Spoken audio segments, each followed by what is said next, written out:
Hello and welcome to day 11, the final day of the Paris 2024 Paralympic Games. After 9 days of track and field at the Stade de France and 150 medal events, the final 4 gold medals will be decided on the roads of Paris. The men's and women's T54 wheelchair category and the T12 medium visual impairment races for both men and the women will head out shortly with a staggered start. They'll start in Le Courneuve and head down from the north of the city and finish after a little over 42 kilometres at the Esplanade des Invalides in the shadow of the Eiffel Tower. It's been a game of splendour, iconic venues and all-round fun that's seen the fans to focus along with the athletes.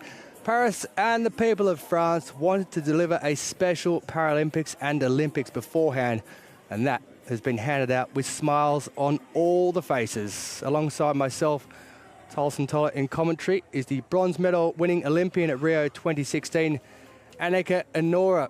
And Annika, what a way to finish these games. What a way for it to end. I'm sad it's come to a close, but it's been an amazing Paralympics so far. Temperature of 25 degrees expected on this day. It's a little bit cooler than that at the moment. It will warm up a bit as the day goes on. There's been little to no wind to speak of throughout these games. A slight breeze there, which the athletes will appreciate as they move from the north of the city down into the heart of Paris. But it has been a wonderful setting. The water is calm. The weather is calm. But they'll get underway very shortly, and 2 wheelchair races, 2 medium visual impairment races, and we have some outstanding athletes taking part. Yeah, we do indeed. We have the Swiss legend, the silver bullet, Marcel Hugh. So looking forward to hopefully seeing him come away with a potential gold medal. I know he's won this event twice already, and he also already has a silver medal in London. So it'll be interesting to see how he's fares in this marathon. He's had probably a mixed performance, I would probably say, within the Paris Paralympic Games. So we'll have to see how he fares during this race. Session schedule: men's marathon T54, followed up by the women's, and then the women's marathon and the men's marathon heading out at the same time. And Marcel Hugh, you mentioned there, he took 4 gold medals in Tokyo 2020. Hasn't had the same games here at Paris 2024, but he's still been amongst the medals. A bronze in the 800, silver in the 1500, and silver in the 5,000 metres. He's a 6-time Paralympic gold medalist, and Marcel Hugh is very strong when it comes to the marathons, and you would expect Hugh, who's got a fantastic record. He's won 18 major marathons away from the Paralympics. 7 times in Boston, 5 in New York, 2 in Chicago and 4 in Berlin, and they will be looking forward to seeing the men's marathon T54, which will get underway very shortly. The first of 4 marathons to head out on the streets of Paris, rounding off the Paralympic Games, Paris 2024. And that's been the key, hasn't it, throughout the French spectators and fans lining the routes at stadiums, in other venues, have been quite sensational. Yeah, they've really made a difference and came out and supported all the athletes from various nations. So I'm sure they'll be, I'm sure as much as they'd probably like to get their city back, they have also joined in on collectively just supporting everyone over the last couple of days. Well, there is the Swiss silver bullet, Marcel Hugh, the defending champion in the men's T54 marathon.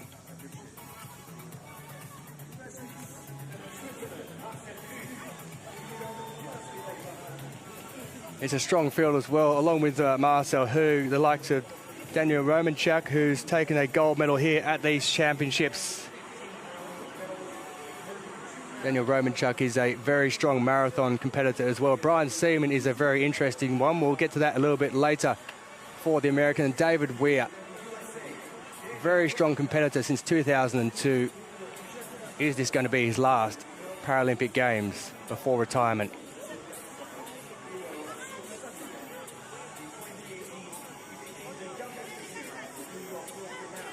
Marcel Hug is the world record holder. He set that when taking victory in Oita after the Paralympic Games in Japan in 2021. Kurt Fearnley, the great Australian, holds the Paralympic record set in Beijing 2008.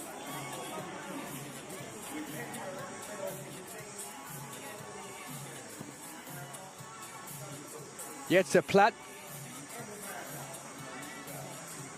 para-triathlon gold. He's had road race gold here, individual time trial gold. He now goes in the men's T54, does the Dutchman. Multi-talented athlete. And you will be getting some fantastic shots from the helicopter above. The conditions are quite perfect for a marathon. No breeze, not too warm. Calm, steady conditions. And Paris, a little bit gloomy, but looking wonderful as always.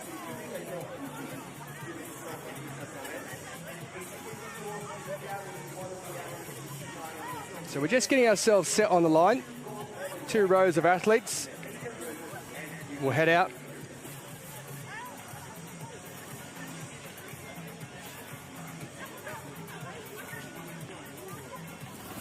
(13 in total. Marcel Hug, who you saw there at the front, gold medalist in 2020 at Tokyo. He and David Weir.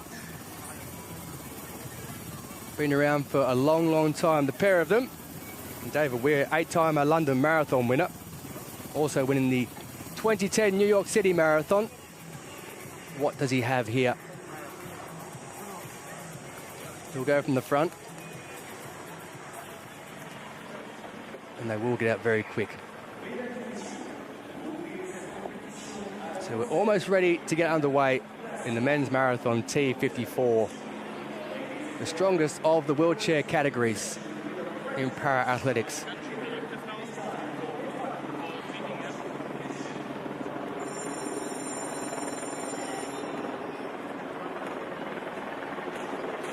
The time has come.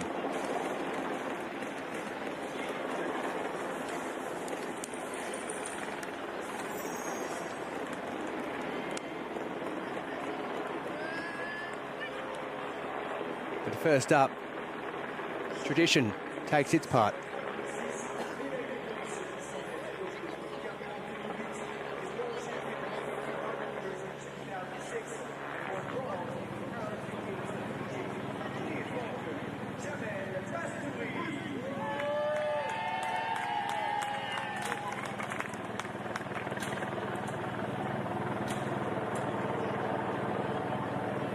So the coup de baton, Jamel Mastouri of France, 52 years of age. He won bronze in Beijing 2008 in the men's 800 metres T37 coordination impairment category. We are ready to get going. Men's marathon T54.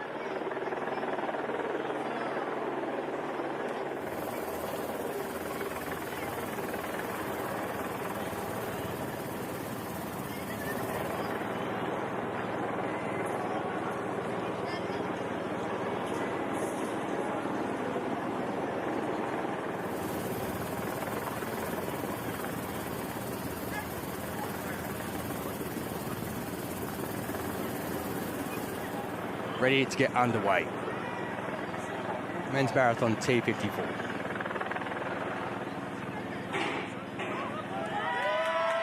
Away they go in the men's marathon T54. Marcel Hug, the reigning champion, in the silver helmet and the white shirt at the front of screen there, is the world record holder, as well as being the Paralympic champion. Hug setting that record in Oita, in the south of Japan, coincidentally in 2021, a couple of months after he won that Paralympic gold medal in Tokyo. So they set out from La Courneuve in Georges Valbonne Park, and they head down towards Le Bourget in the north of Paris, and it is Marcel Hug who moves out fastest of all from the front. And what Marcel Hug perhaps didn't do in his track finals, where he was sitting back and waiting for someone else to make a move and trying to go around the outside, here he's just gone out from the front, and he did exactly the same thing when winning gold in Tokyo.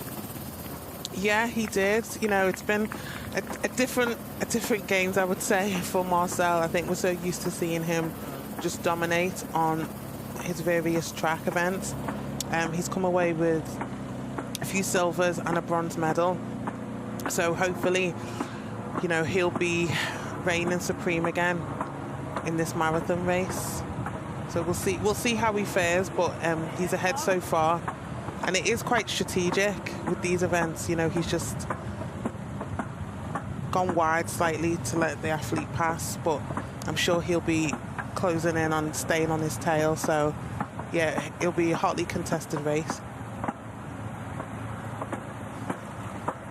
Well, it's a Japanese athlete, Suzuki Tomoki, who was 7th in Tokyo 2020 at his home Paralympics, who's moved in front of Marcel Hug, and Hug just tailwinding him there, just having a little rest in behind Suzuki.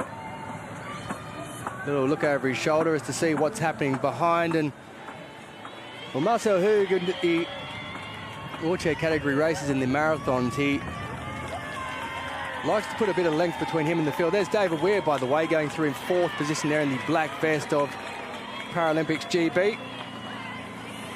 And already the field is slightly splintered, with 13 starting and getting underway.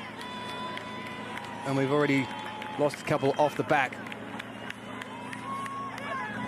So only 3 minutes or so into this, and the pace has been quick enough heading out already.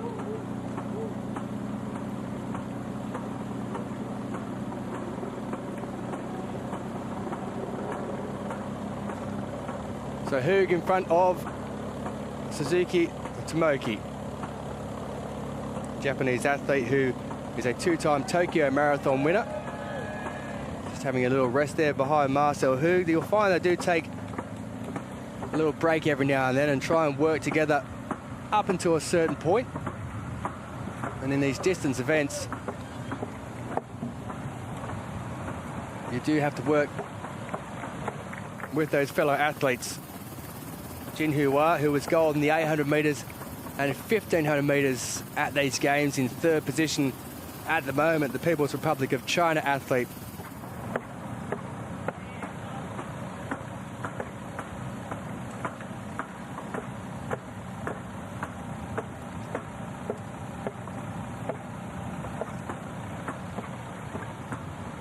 So Jin in 3rd position, Marcel Hug in 2nd, and Suzuki Tomoki of Japan. Missed out in the medal at his home Paralympic Games in Tokyo. We'll certainly hope to pick something up here.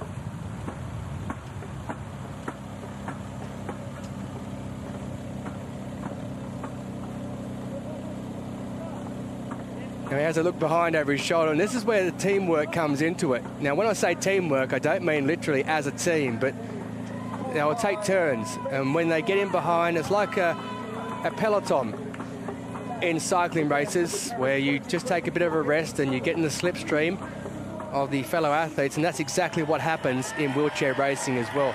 And if you just wonder sometimes when they tap the front of their wheelchair, that's their compensator. They're just fixing on the track.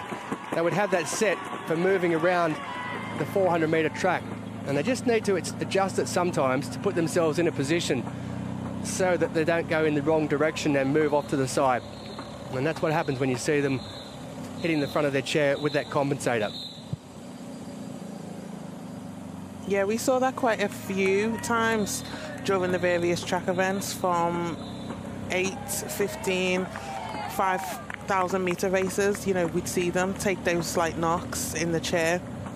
So hopefully during this race it will be a lot more controlled, and it seems to be quite competitive so far, with Marcel Hug still leading that pack, with the Japanese athlete Suzuki coming in 2nd.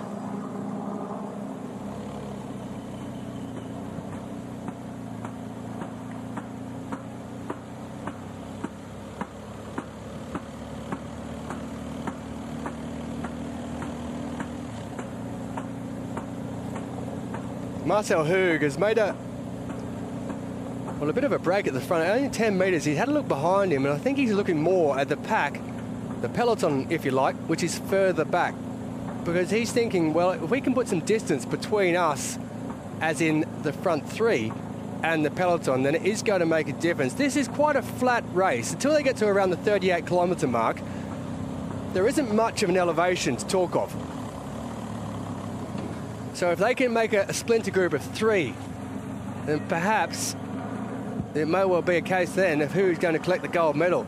Tight corner, they had to move around there, and just saw them slow down somewhat. If you take that too quick, then you will be in a little bit of trouble. But there is a group of three there. So it's Marcel Hug ahead of Jin of China, and it is Suzuki of Japan who's in the third position. Well, Suzuki is in third position there, I can tell you that. That in second place is Jin Hua. But Marcel Hug is out in front. And he and the Chinese athlete have made a bit of a break for it. And the veteran, I don't think he'll mind if we call him that now, Suzuki Tomoki, he's been around for quite a while. He's won a few Tokyo marathons and four-time runner-up, 2 times third at the London Marathon as well. So he has been around, and he knows how to get himself onto the podium of the longer events. But there they go, over the bridge. They're down near Le Bourget at the moment, and they have head down a slight decline, which will be more than welcome. Although these type of events in the wheelchair racing, the decline sometimes can be a lot more difficult to navigate, especially if there's any holes on the road and pock marks you have to go through. It's very, very difficult for those athletes. Yeah, it can be. I think you have to anticipate what you're likely to see, you know, during the course of the race. Hopefully there won't be any too many incidents.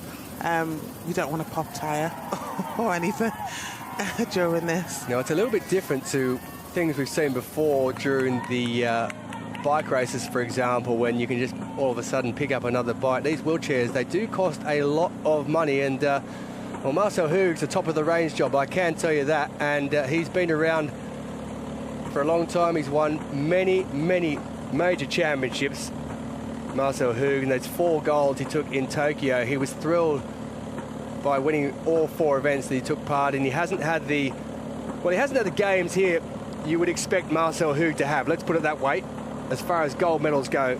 But he's still a supreme athlete who knows exactly how to win major championship events, and he'll be doing exactly that to the best of his ability in this one here. So just over 42 kilometres in length, and the record for Marcel Hug that he set is around an hour and a half for the men's marathon that he set in Oita just last year. 1 minute 17:47. His season best is at 1:15:33.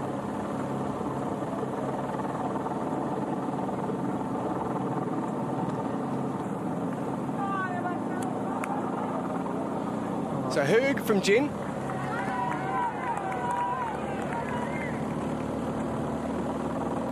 And it is those two with the Japanese man Suzuki Tomoki in third. Daniel Romanchuk is currently back there. You can see in the white helmet and blue vest behind Suzuki Tomoki. Romanchuk, who entered the Baltimore Marathon at the age of 14. Third in London in 2018. He won the Chicago Marathon for the first time, did Daniel Romanchuk in 2018, beating Marcel Hug by 1 second. Now, 1 second over 42 or so kilometres. Wow, is all I can say. And there he is, chasing down the man from Japan, Suzuki Tomoki. But Jin Hua is out in front, 24 years old. double gold medalist at these games already over 800 metres and 1500 metres. Going for the treble, and he has the reigning champion Marcel Hug in his slipstream. Jin Hua from Lining province in China. Well, his hobbies are esports. He's certainly not doing any esports at the moment. He is flying down there with Hug. He is, and he's just, you know, leading at the moment. I think these two are the current front runners, I would say. It's interesting how Marcel keeps looking back every so often just to see how people are. But these races can be quite tactical as well. I think you can see now they're coming to a slight incline. Yeah, it's one of those peripheral vision things, though, in wheelchair racing. They're 6 kilometres in, and it is Jin Hua who leads from Marcel Hug. Bit of peripheral vision required. You need to be able to see everything which is going on around you, and Marcel Hug is a master at doing that, so experienced. And just on Jin Hua, his hero, by the way, Tadej Pogacar, the Tour de France champion, and no better person to see than Tadej Pogacar. He is an icon when it comes to road racing in the Tour de France. Didn't race at the Olympic Games, but he won the Tour de France early this year. And Jin Hua looking to, well, not replicate as far as the same event goes, but looking to replicate a first position in the men's marathon T54. And you just see in the background there as the man from Japan, Suzuki Tomoki, just moves up that slight incline.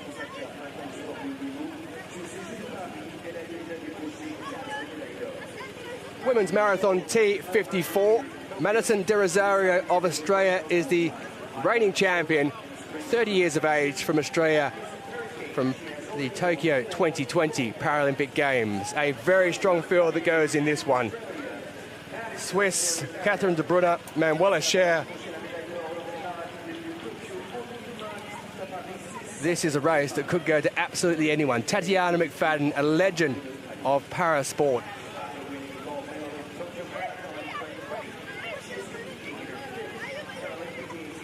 Well, McFadden has 21 Paralympic medals. Catherine de Brunner, the world record set just last year in Berlin. Madison de Rosario, the Paralympic record in Tokyo.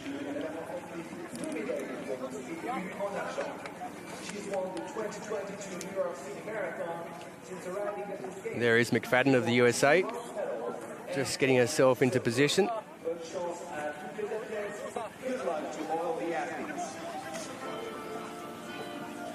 Susanna Scaroni at the front there with the blue helmet on the right on the front line.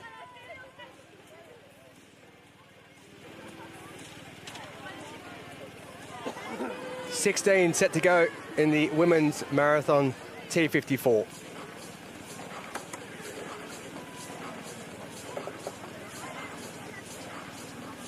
Both youth and experience in this race.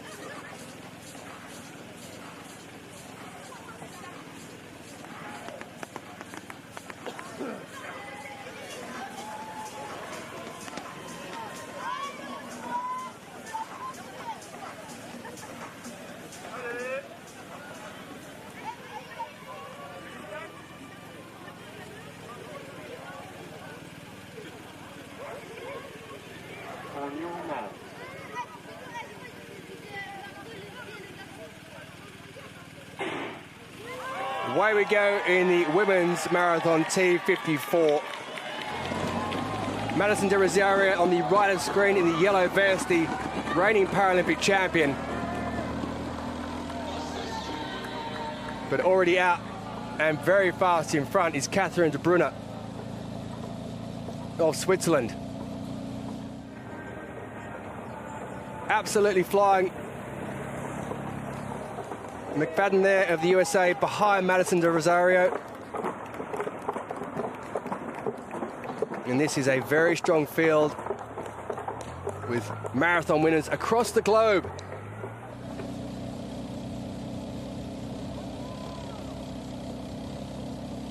And Catherine de Brunner, the world record holder, Yeah, she's taking that lead there as we start. Obviously, just started to prepare for this race, and she hasn't actually won a medal in this event before. She's having rather a fantastic Paralympic Games so far, coming away with 4 medals on the track and a silver in the women's 100 meters T53. So this is quite a new event for her. So she will be looking to hopefully win a medal here today. There's a bit of a knock there from Scaroni behind. I thought she almost went a bit sideways at one point there, but you can see those fences that jut out and just how close the athletes do get to those, and any minor movement to the side, if you do get hold of one of the bottom of those fence posts, then you could end up in a bit of bother. But they're trying to hug the closest possible line at the moment, and that's what the group behind is doing. So Scaroni leads that group at the back there.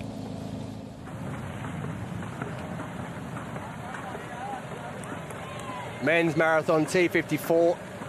Marcel Hug out in front. And it is Jin Hua of China, People's Republic of China, who is in second position at the present time.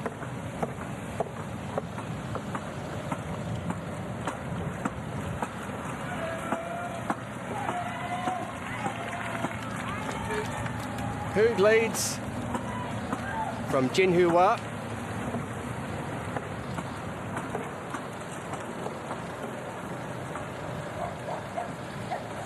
And 9:41 was what they went through the 5 kilometre mark in. There was a slight incline, a decline as well. Nothing too much to talk about for these athletes. It wasn't a problem at all. The group behind, 7 or 8 seconds behind those front two. The women's marathon T54. Catherine de Brunner went out very fast at the front. Patricia Aitchis, who's just been dropped off the back slightly.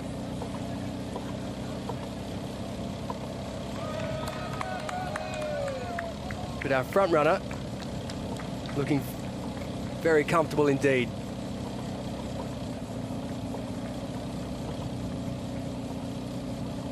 Catherine de Brunner has been around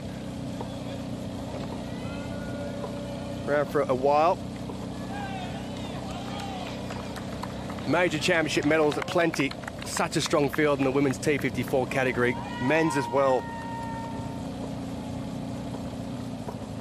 And Switzerland just seem to keep pumping out these athletes who are so strong in the wheelchair categories. Maybe it's something in the water or the fresh air. Swiss air is usually nice. Well, she hasn't done too bad at these games. 4 golds and a silver already for Catherine de Brunner. Gold in the 400, 800, 1500 and 5,000 metres, and silver in the 100 metres. And at the moment, she's opened up a gap of around 20 metres, 30 metres in the women's marathon T54 wheelchair category race. The only thing sometimes when you're here, as they go past that 1 kilometre mark, is that you don't want to be in a position where you push too far out in front and the group behind just works together and brings themselves back into the race and just doesn't expend as much energy out in front. Rejoining the men's marathon T54, and it's Marcel Hug, who still maintains that very slender lead as they head down towards the water point, which we'll see on the right-hand side. You see the flags of the nations there, but they've decided to go straight past that one, so nothing for Marcel Hug and nothing for Jin Hua. Onwards and literally upwards they go.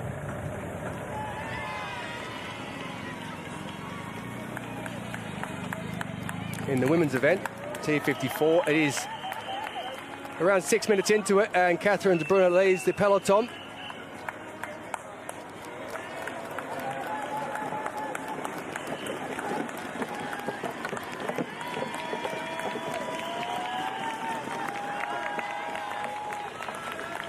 So a tight bend, navigated Naomi Alphonse, who you saw the last one to go around the Mauritian, the first Mauritian to win a world title when she took gold in the 400 in Kobe earlier this year. But Catherine de Bruyne storming out in front. Yeah, she is, and she also mentions that she trains at 2 different bases. One of them being in Switzerland at the Paraplegic Centre in Notwell, which is famous for a lot of the wheelchair athletes. And then the other one is the Olympic Training Centre in Papendal in Arnhem. And this is a training centre that I am extremely familiar in.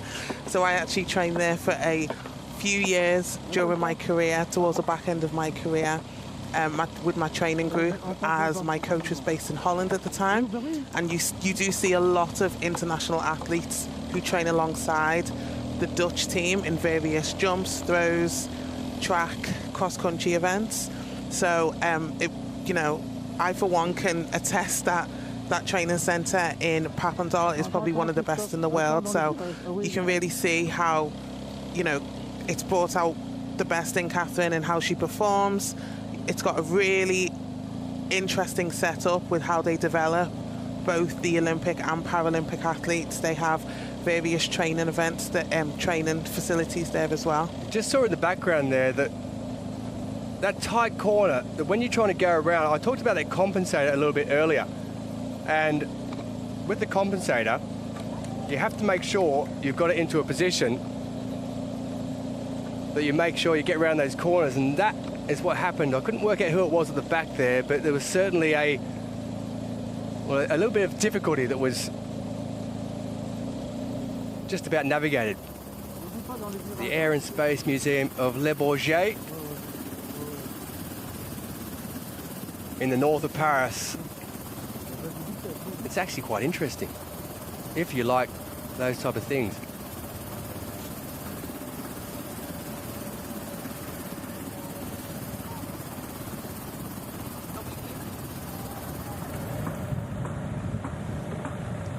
So at the 12-kilometre mark of the men's marathon T54,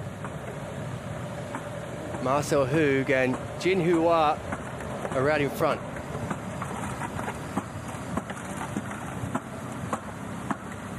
Always easy to pick Marcel Hug with that wonderful silver helmet. Jin Hua in second as they go through the 10-kilometre mark in 1936. Marcel Hug and Suzuki, he still remains in third position with Daniel Romanchuk behind him. David Weir, which could be his last Paralympic Games, is sitting currently in 6th position. The British athlete.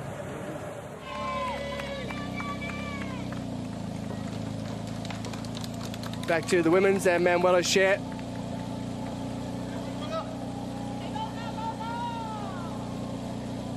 From a little bit earlier, we saw there was the one who actually went around that corner and went into the bars, but managed to get herself out of trouble. But Catherine de Bruyne still leads.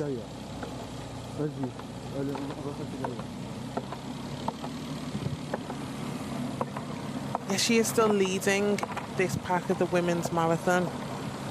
She's basically racing solo at the moment with a lead of around 70, 75 metres, hoping to extend that as she continues in the race.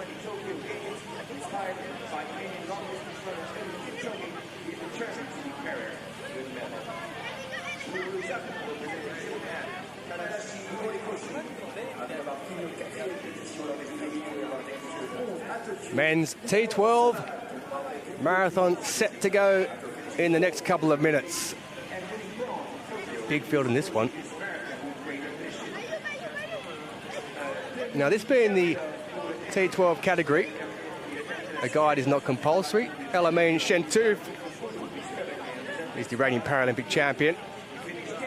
Who goes in this one? Two-time Paralympic champion, winning in both 2016 in Rio and 2020 Tokyo.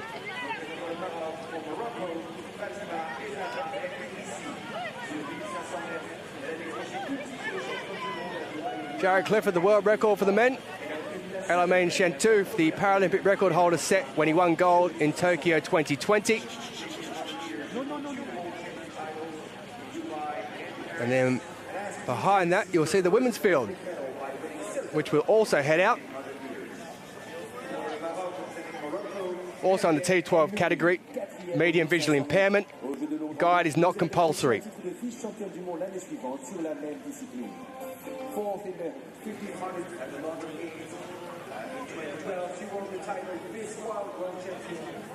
The Japanese man, Wada Shinya, 9th in Tokyo 2020. Disappointment for him then. He was hoping to get into the medals. But there was no disappointment for the lady second from bottom there, Michishita Misato, who was the Paralympic champion, winning her home Paralympic Games marathon in Tokyo. Looks to defend her title, lifetime best of 2:54.13.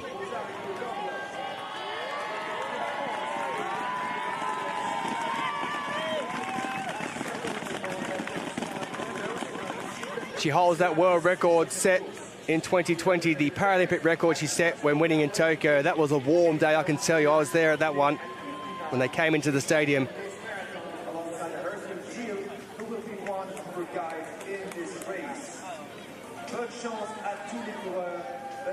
Suarez Lazo, you can see there with the, well, I was going to say grey. But I'll say distinguished beard. The Spaniard. You can say grey. I don't think he'd mind. He's a really good athlete. The man on the left there, Suarez Lasso, is a gold medalist in London 2012 in this event. Silver in 2016.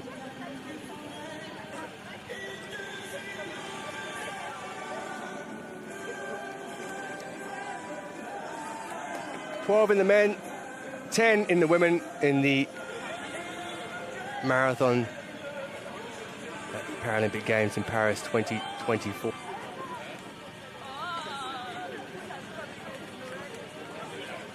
Ella Drissi, you can see there. Now, she normally runs over the 1,500 metres. She's a very strong athlete over the shorter distances. So it'll be interesting to see how she gets on in the marathon.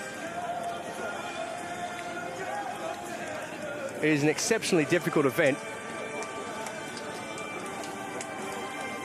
And a lot of training and change is involved. Lizanne Kurtzy, you can see there, she holds the world record and the Paralympic record in the T11 category. She is a T11 complete visual impairment. There is a mix of T11s and T12s. T11s, the guide is compulsory. For T12s, the guide is not compulsory, it is optional. Now you see that strap there that the athletes have. It's 50 centimetres, that tether. When it comes to road races, it is 30 centimetres when it comes to the track. So it's a lot longer for road races for obvious reasons, because it means that they've got more length and they can stretch out a bit more over a longer distance.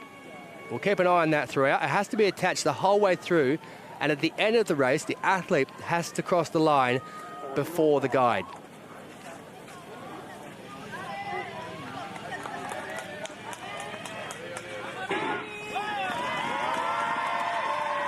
Underway, the men's and women's T12 marathon here at Paris 2024, the Paralympic Games.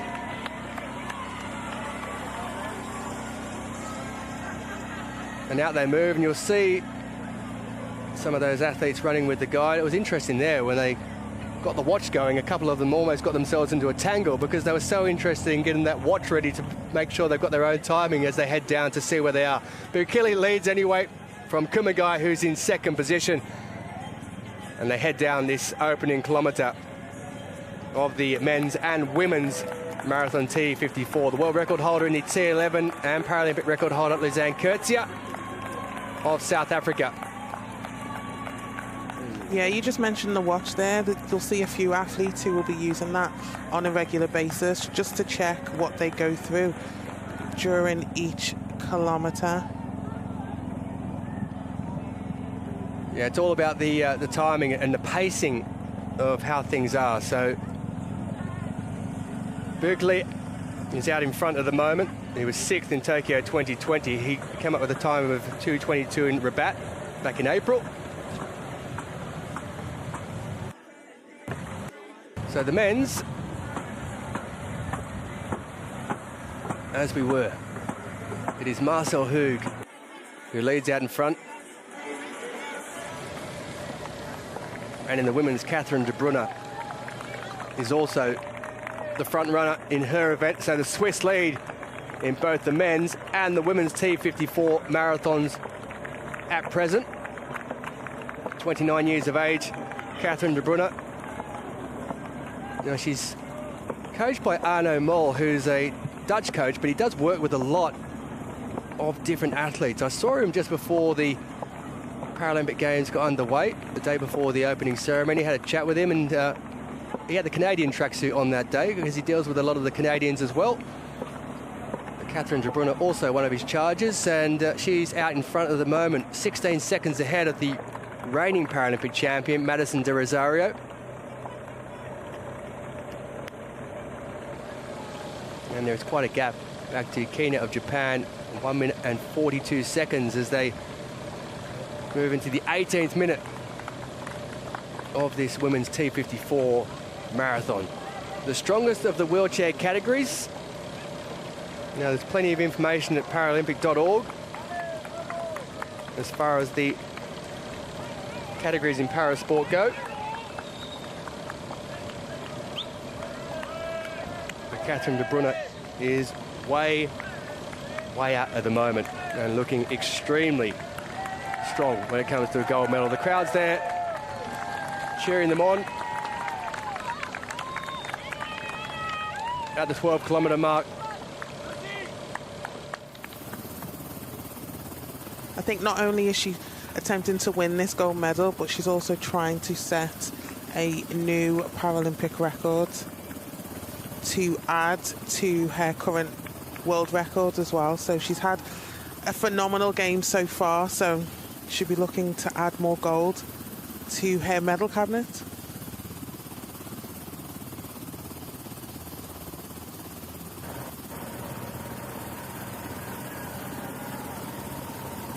That's a lovely shot down.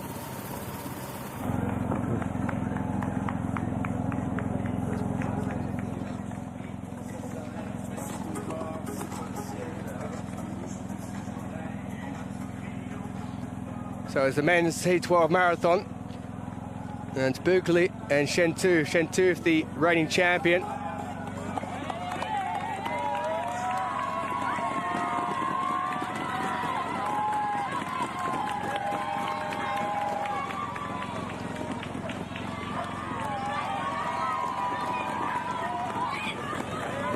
Chateau on the left there, the Moroccan.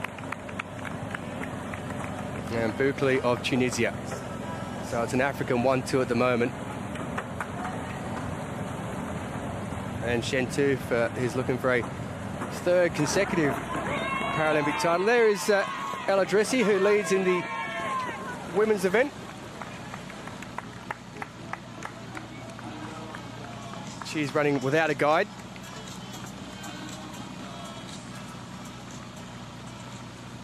Also from Morocco, along with the men's champion. So Ella Dressy looking good at the moment. 2:41.50 is the Moroccan's lifetime best.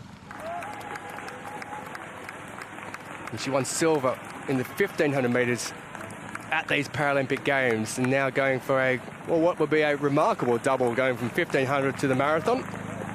But it's possible, and at the moment she's looking very, very strong indeed, like she's been doing this all her life. She's also competed in the 400 as well, where she finished 4th at the Paris World Championships last year and 5th at Dubai World Championships. So very new event for her, but also an exciting opportunity.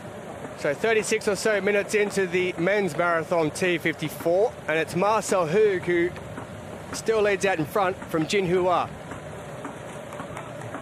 Hug with victory in Tokyo. He's got a raft of marathon victories to his name, does Marcel Hug. And Jin Hua is, well, he's sticking with him. Jin has picked up 2 gold medals at these games already. Here we are at the Stade de France, where the 9 days of the para-athletics before these marathons was, and I can tell you I was there for 9 days and it was an absolutely wonderful place to be. Getting set now for the closing ceremony later in the evening. All change, isn't it? And it's all change here as well. Jin Hua has moved in front of Marcel Hug in the men's T54 category. So Hug had the lead. He's, I suspect after 37 minutes of them eyeing each other up, that he's just let Jin Hua out in front to show a bit of experience and maybe tailgate for a little bit. Well, they could be playing a little bit of cat and mouse to see who's got more strength as the race progresses and as it continues. Well, Jin has competed in marathons before. He's in the long distances, 7th in the 5,000 metres when it came to Dubai in 2019. That was hot. I can tell you those World Championships in Dubai were very, very warm indeed. The Olympic and Paralympic Village have been overjoyed with athletes throughout these games.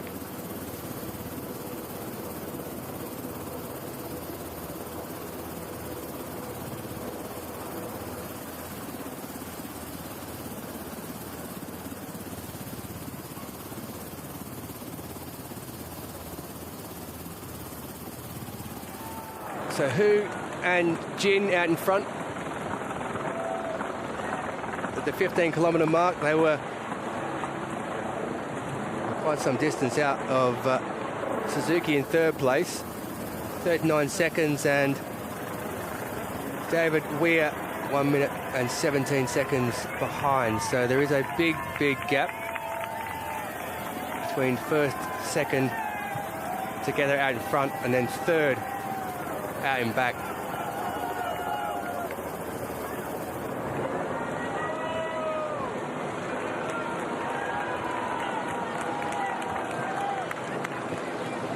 So a tight bend.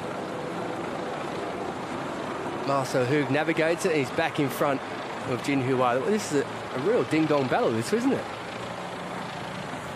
Yeah, it is. It is indeed. But they are still storming away with this lead, just to see who's the strongest finisher. Well, talking of storming away, 39 seconds at the 10-kilometre mark, Catherine de Bruyne leads from Zhu of the People's Republic of China, and also Susanna Scaroni, who's in 3rd place. So 20 kilometres in for the men, meanwhile, so they're almost nearing the halfway point of this men's marathon T54. So the world record held by Marcel Hug is 1:17:47, who's out in front there. The Paralympic record, Kurt Fearnley, the Australian, set that back in Beijing in 2008. Now, this is a course that's not extremely hilly when it comes to big inclines. There are slight ones which are there, and when they get to around the 38-kilometre mark, that's when they might encounter a bit more of an incline that might test them somewhat. But Marcel Hug is looking really good out in front, and Jin Hua, in fairness to him, has taken it to Marcel Hug and has stuck with him. Now, Hug is very tactical in how he does things. He's very smart, he's very experienced, and he knows how to play the game. And it was interesting on the track events, first up for Marcel Hug, when he competed in the 5,000 metres, that he wanted athletes to move out and work with him. But they just sat back and they let Marcel Hug do what he wanted to do. And then he was boxed in with about 600 metres to go, and he ended up in that men's 5,000 metres with only a silver.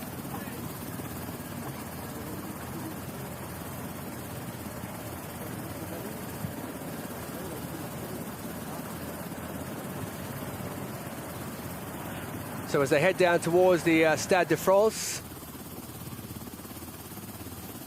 that purple track looks lovely, doesn't it?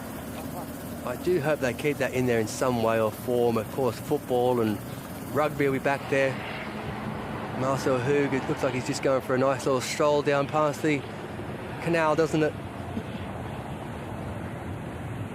He's in front at the moment. We're just over 41 minutes into this race, so I wonder when thoughts, if he gets far enough out in front, turn to possible Paralympic and world records. He holds that world record, but I wonder whether Kurt Fearnley's time from 2008, 16 years ago, may well come into the thinking of Marcel Hug. I think you'd like to think so with someone as experienced as Marcel. You know, he hasn't come away with a gold medal yet during these Paralympic Games, so he would love to do so during this marathon race. But I got to hand it to Jin. He's tailing him. He's not letting him go away easily, and he's not giving him the opportunity to do so, because he also wants to win that gold medal as well, and complete and add to the 2 he's already won during these games. At the halfway mark, Marcel Hug has gone through in 41.43. So Jin is 10 seconds behind him now, and Hug has opened up a bit of a gap, and he's moving away. Now, if Marcel Hug gets another couple of kilometres into this and opens up that gap even more, it may well be a processional coast to the finishing line. I mentioned he was tactically aware, and he always knows what's going on around him, and he went from the front at the very beginning. He tested the field straight up.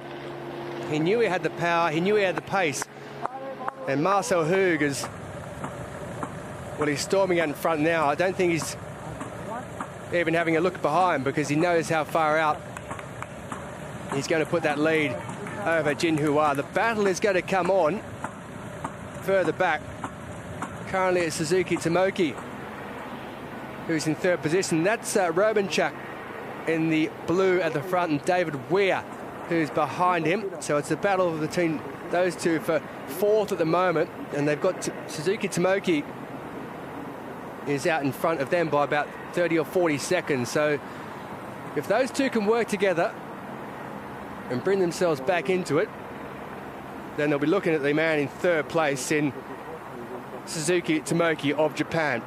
But at the moment, they're fourth and fifth as they go through the halfway point in just over 43 minutes and 40 seconds. But Marcel Hug leads in the men's marathon T54, and he is stretching it bit by bit and moment by moment as he heads through into the second half of this race.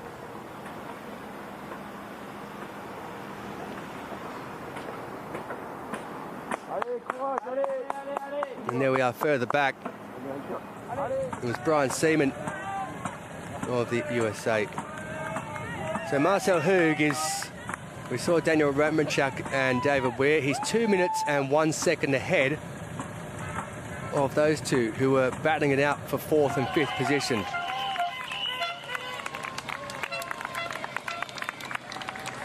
Bird's eye view for the fans as the leader of the women's T54, Catherine de Bruyne, heads past the tricolours out in force. De Bruyne leads the women's T54, the T12 led by Fatima Azara El Adrisi of Morocco. We'll see her very shortly indeed, but this is Catherine de Bruyne in the women's marathon T54, just having a bit of a pause there. You see those gloves that the athletes wear for the grip they need on those wheels, and De Bruyne, you saw, just took one arm off there and just had a bit of a rest. There she goes, Catherine de Bruyne, just having a little bit of a rest there for just a second or two, not too long. She went through the 10-kilometre mark in 22:21. And at that point, she had a lead of 39 seconds over Zhu Zhuquan of the People's Republic of China in second place. Susanna Scaroni is currently in the bronze medal position, just a second or so ahead of Madison de Rosario, the Paralympic champion from Tokyo 2020. But they head down from the Stade de France. That there is, well, an interesting story.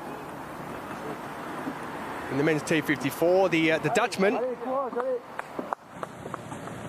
who's also a para-triathlete, Jetse Platt, who's in 9th position, but well behind Marcel Hug.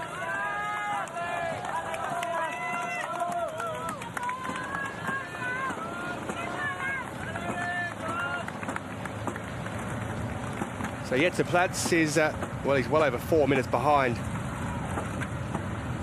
that man there, Marcel Hug. But Platz is a 7-time gold medalist at the Paralympic Games in the para-triathlon and para-cycling. He's won 6 golds at the Worlds in the para-triathlon and 11 gold in para-cycling. So the Dutchman is quite some phenomenon across different sports, but this is a phenomenon in Marcel Hug, who just seems to, when you think he's in a bit of trouble and he's maybe coming towards the end, he just kicks again. A couple of silvers here, 1 bronze, and at the moment he's heading for the full kit to make it a gold medal in the men's marathon. 4 golds in Tokyo, and there was a point for Marcel Hug when perhaps he thought he wasn't going to get a gold, and then he got 4 in Tokyo. Catherine de Bruyne still leads the women's race, so it's Swiss in the men's and Swiss in the women's as we stand. Now, de Bruyne is at the 10-kilometre mark. She was 39 seconds out in front of Zhu of the People's Republic of China, and she is absolutely motoring through this course. She is indeed, and I think viewers might see it's also good to see how people have come out to support the different athletes during different parts of the course. And as we go further along, especially as we head towards the finish line and those final kilometres, we'll hopefully see a lot more fans who come out. But it's been a wonderful games for people to go to different venues. You know, the French have been really, really supportive, not just of their own, but all the athletes from different nations as well. So this is exciting to see. Yeah, it's a very interesting finish when they head down through Place de la Concorde. They've got the Champs-Élysées, where they'll be heading up through that and around the Arc de Triomphe and back down again. It is quite a picturesque view. And Catherine de Bruyne, she goes through 15 kilometres and has a massive lead at the moment. By T54 standards, we'll be hoping that she can get down there into a position where she can find herself moving to the Champs-Élysées, perhaps with nowhere near it, and giving herself a full view as she heads down towards the Arc de Triomphe and then heads around the wonderful roundabout there, which is a driver's mess if you've never done it before, and then head back down towards Place de la Concorde and finishing in Invalides at the end of the race in the shadow of the Eiffel Tower. But as an athlete in these conditions, you'd be extremely happy, wouldn't you? Yeah, definitely. I would for sure, and I'm sure the athletes would be too. I'm sure, as focused as Catherine is right now, you know, she's also enjoying the fact that, you know, it's not particularly too hot. You know, the conditions are a little bit cooler, and, you know, she's doing that with the support of people who've come out to see her race in this competition, as well as the other athletes as well. At 1 minute 12 ahead of Batterson de Rosario. They hit the 25-kilometre mark in the men's race, and it is Marcel Hug. At that 25-kilometre mark, he's gone through in 49.55, has Hug. And he's some distance stretched now ahead of second place, Jin Hua of the People's Republic of China. The Olympic and Paralympic village of the athletes, which has been well occupied during these games. Not far from the Stade de France. Paralympics GB, David Weir, who we've got going in the men's T54 at the moment, is in 5th position. What did you think of Olympic villages when you stayed in them? Busy. They were very busy, I would say. A lot of fun, but also very busy. And, you know, exciting to be amongst the best athletes in the world competing in various events. Talking of the best athletes in the world, it is Fatima Azara El Idrissi of Morocco, who's gone through the 5 kilometre mark in 18:25 and has a lead of well over a minute. Just have a listen to that. Yeah, how hard Marcel Hug is working on that wheelchair as he brings himself around 2/3 of the way through this race. 57 seconds ahead of Jin Hua of the People's Republic of China. And Marcel Hug was inspired by Franz Niedelspach, who he met as a child. That was his sports teacher. He gave him an old racing wheelchair and said, try this. And he did.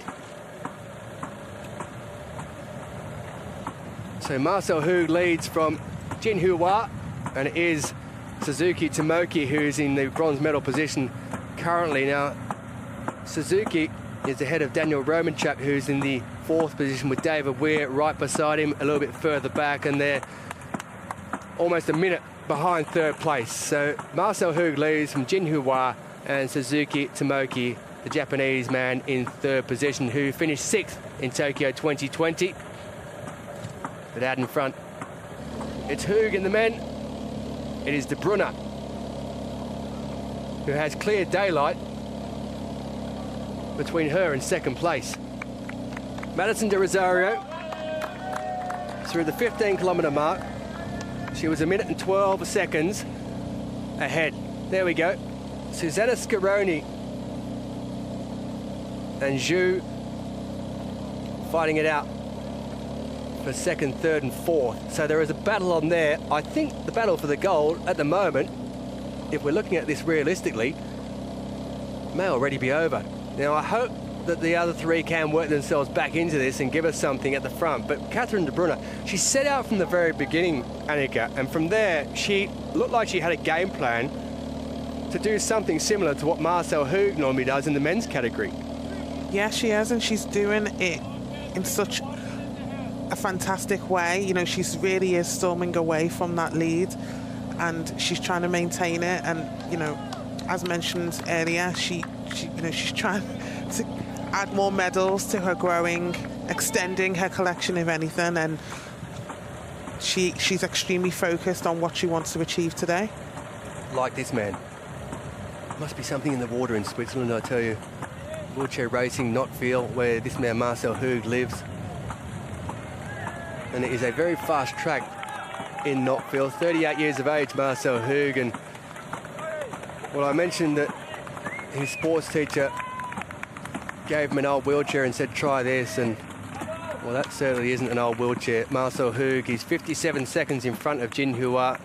He's a minute and 42 seconds ahead of Suzuki. David Weir in 4th position with Daniel Romanchuk there, battling it out for that, and Aaron Pike of the USA is further back. Now, David Weir, he's in 4th position there, but him and Romanchuk would suspect they'd be dipping in and out and working off each other's wheel.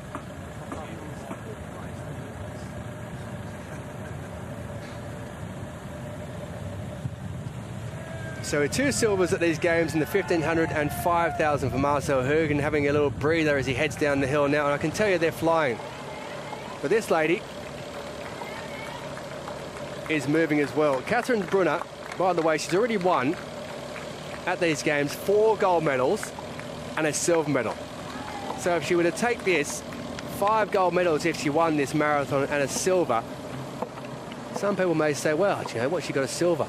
But imagine 5 gold medals and 1 silver at the Paralympic Games. And they talk about the great athletes of our times and at certain games, and athletes who have been outstanding. Well, Catherine De Bruyne has been everything and more at these games. And when you look at that women's T54 and T53 categories, there are so many strong athletes throughout that field battling with each other. But one of the great things is they're all really good friends as well. And you probably found that, Annika, when you were an athlete, that even though you had great competitors, you were still friends with people away from the track.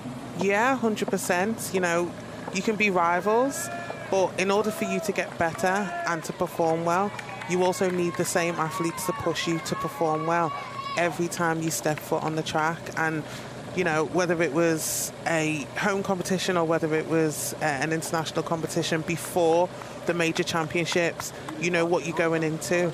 And that's how the likes of Catherine de Bruyne have been able to get better, because her rivals are trying to keep up with exactly how she's been performing. Well, Montmartre in the foreground there, and Sacré-Cœur, that is a wonderful place to go if you ever get the chance to sit down and have a glass of water and some bread and just have a look at what's going on around you. The steps up to Sacré-Cœur and the view when you get up from the top, when you look out over Paris, it is wonderful. And you look in the opposite direction from back towards the Eiffel Tower and you have the Stade de France. And the man who went past the Stade de France quite some time ago and is heading down into the heart of Paris is Marcel Hug.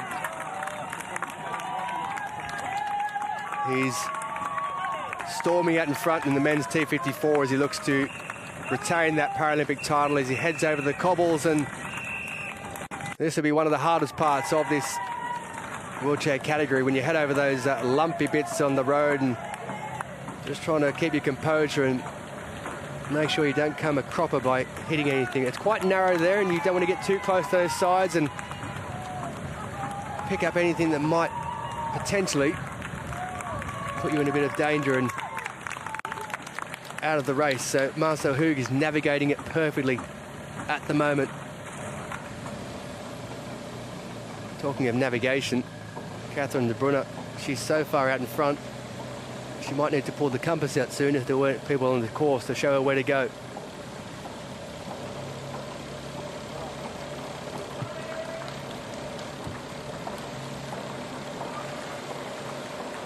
So Tatiana McFadden, who knows a thing or two about marathons, is 2 minutes and 24 seconds behind that lady there, Catherine de Bruyne. McFadden's a 5-time New York City winner, 9 times Chicago and 3-time London, and she is 2.5 minutes or so behind de Bruyne. Now up a slight incline for Marcel Hug, and just see how he works that left hand to bring him around that bend. So doesn't use the right, uses the left, because it just brings him around that corner and just straightens him up nicely. It's those small things that really make the big part in the race. And there's the Eiffel Tower. It's a hazy morning, but it's a lovely morning. Paris, well, they call it the city of love. It's been everything and more as far as the fans have gone during the Olympic and Paralympic Games. Such a city full of architectural brilliance. And talking of architectural brilliance, there's some more. Marcel Hug. 29 kilometres in. Oh, he's flying. He's almost got time to stop at the Boulangerie and to get something on the way through. Do you think he will, though? I don't think he will. I think he may treat himself afterwards. I hope so. He's had a busy game, so I think he deserves it. He has. I just wonder with Marcel Hug how long he's going to go on for, because perhaps at these games there's been a slight change in how things have gone, and he hasn't perhaps picked up everything he's wanted to do, whereas you get Catherine de Bruyne, who's already won 4 golds and a silver. Now the Arc de Triomphe with the Agitos plastered proudly on the front, and the athletes will head down the Champs-Élysées and they'll go around the Arc de Triomphe and they'll head back down toward Place de la Concorde as they head towards the finishing line in the last 5 meters. There's a slight incline as they head down the Champs-Élysées. It makes me envious looking at that.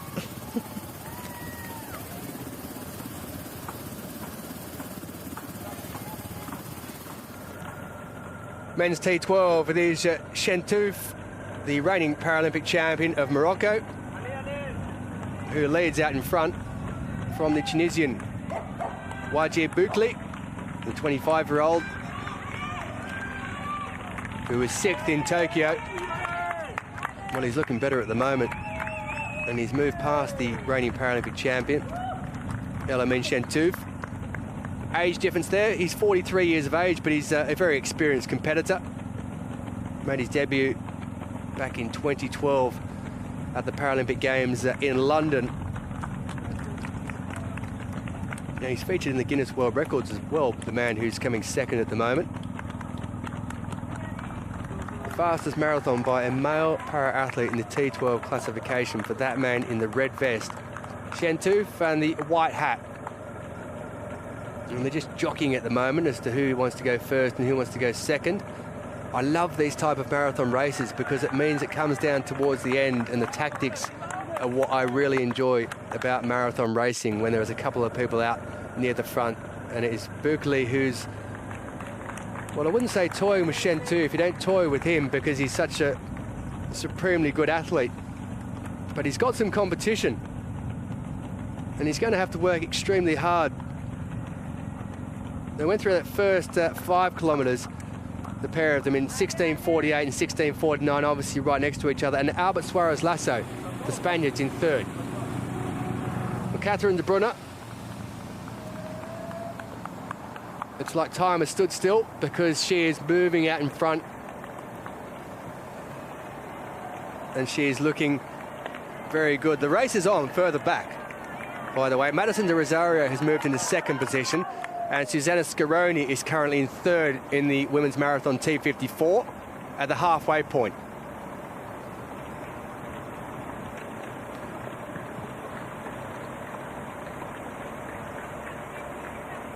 So Catherine de Brunner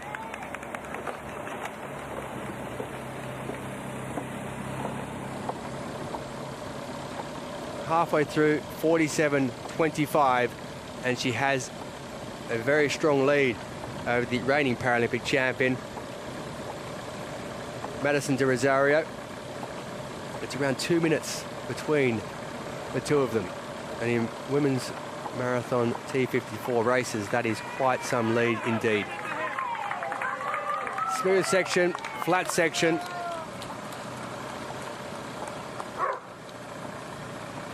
For Catherine de Brunner.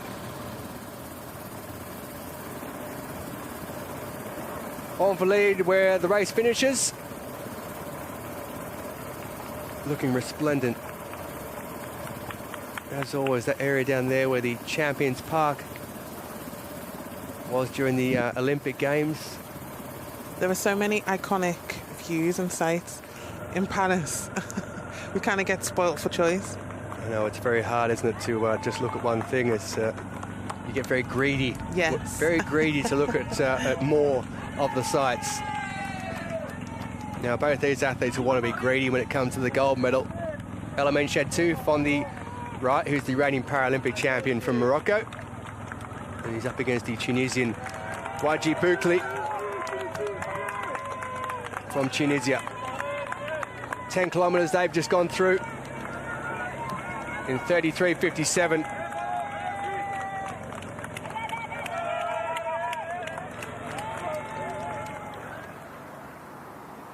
Well, here's the battle in the women's marathon. It's not in the front. It's further back. Madison de Rosario, the Paralympic champion, the third in the yellow vest there. Catherine de Brunner, 47:25, went through the halfway. And this is how it looks. He's 2 minutes in front of that chasing pack of Scaroni, of the USA, Zhu, of the People's Republic of China, and Madison de Rosario, the reigning Paralympic champion. They're battling it out for silver and bronze at the moment, because Catherine de Brunner has been supremely confident from the very beginning when they got out of the starting gate, and the way they went,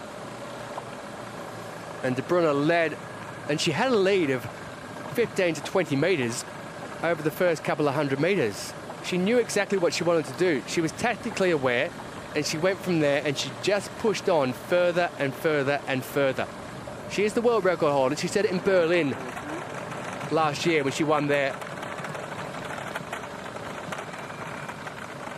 Just letting the sound of those cobbles sink in there, because that must have been one of those ones where you're bouncing up and down as you go through them.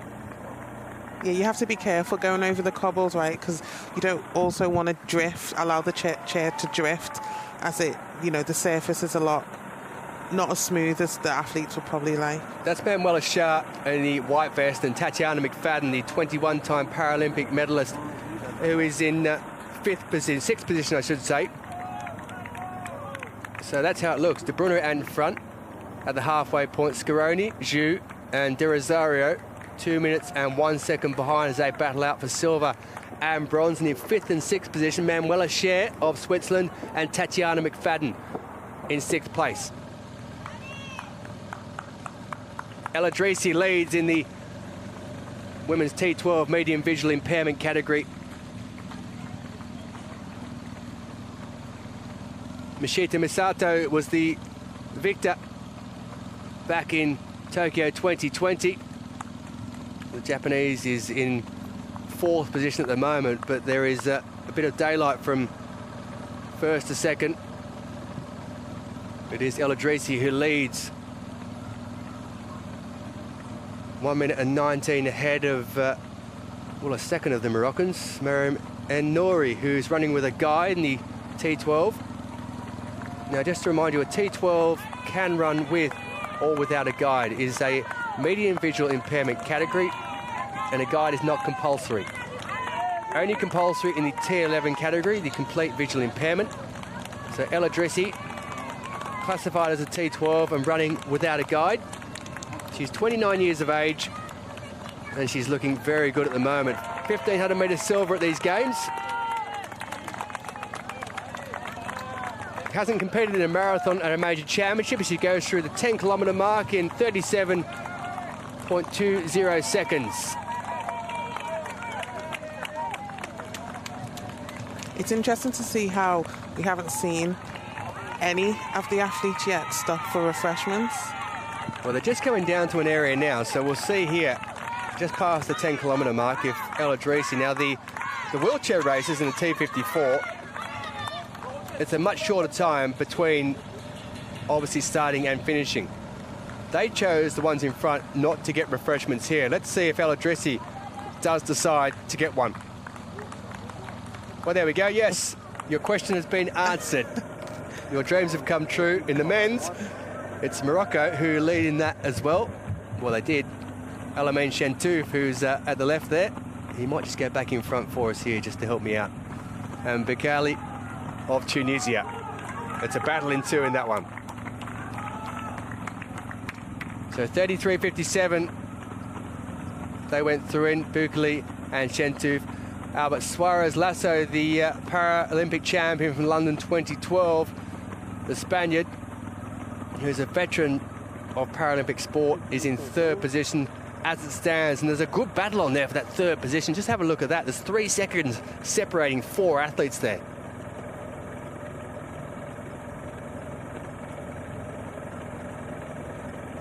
But it can be a lonely old time when you're running in any long distance event, marathon, 5,000 metres, 10,000 metres, half marathon, whatever it may be. And the tactics come into it, but different thoughts run through the athlete's head as well. Am I doing the right thing? Am I pacing myself correctly? What do I need to change?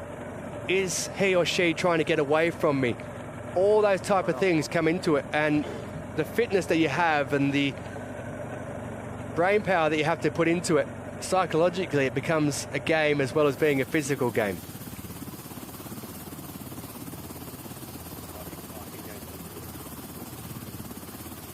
So there we have the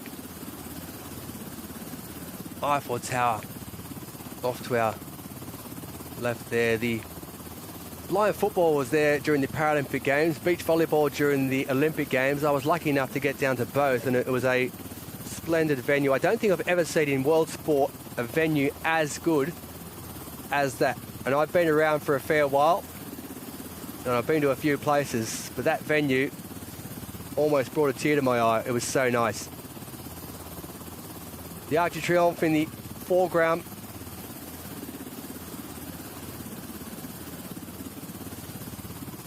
Built in Napoleonic times. Amazing setup for the,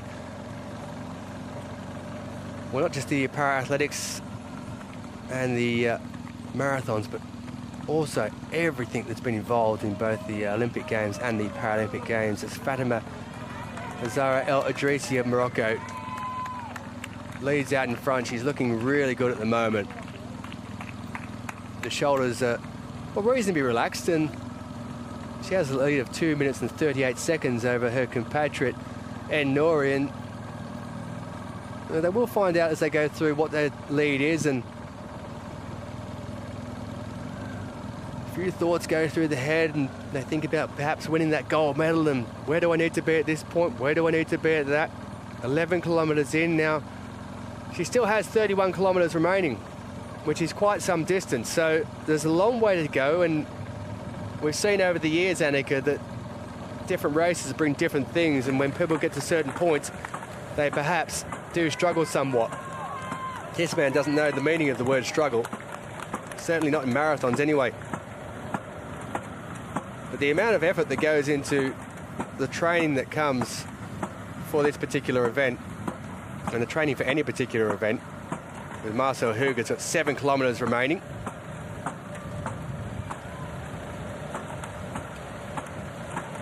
One hour 11, he's gone through that 35-kilometre mark at. Has Marcel Hug, and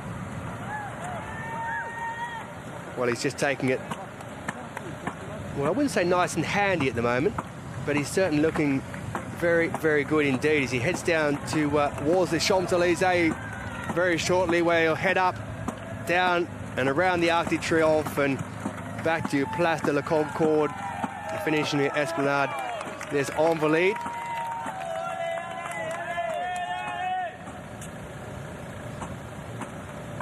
One of the great things of these games is that we've seen the crowds back, and it was unfortunate for the athletes at Tokyo 2020, although they did in the marathons, in the Paralympic Games especially, the crowds were out in force. The Olympic Games marathon in Tokyo was held up in Sapporo because they thought the heat in Tokyo was going to be too much.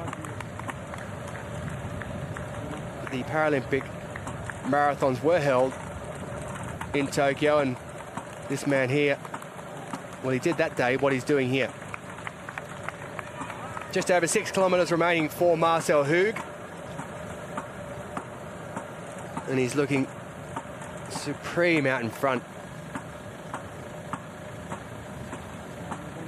You can hear the noise of the wheels that's just bopping around when he's hitting it at 35 kilometres. He went through at 1:11, Marcel Hug, so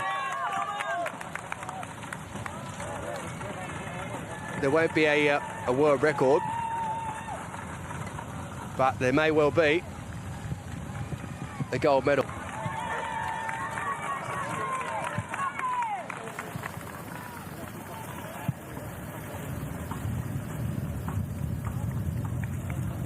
The Church of the Magdalene.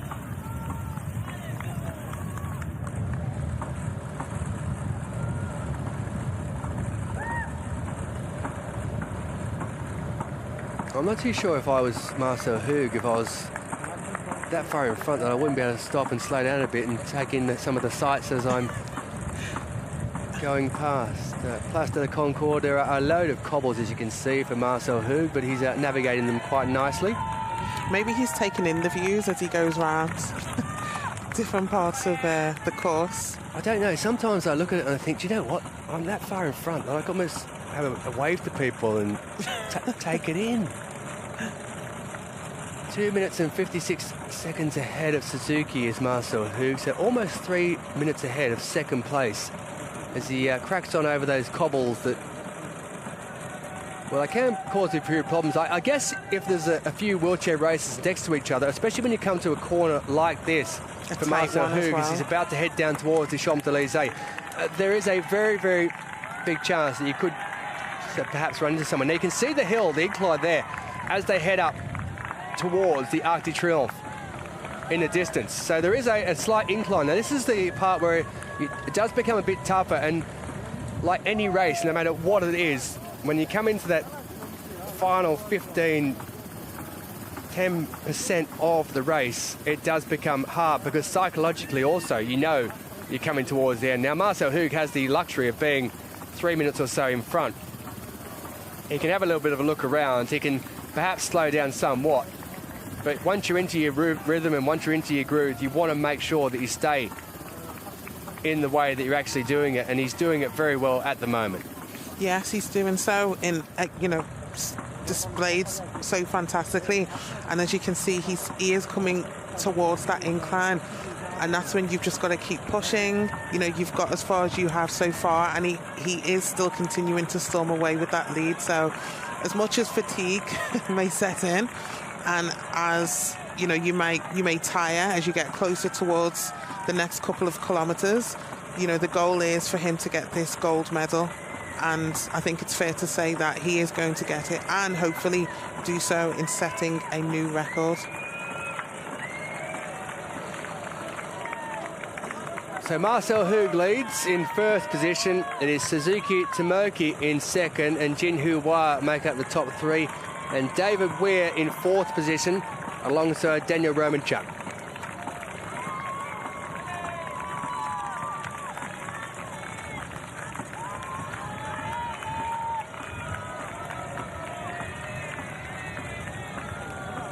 So Marcel Hug has extended his lead by 1 minute and 59 seconds in 10 kilometres.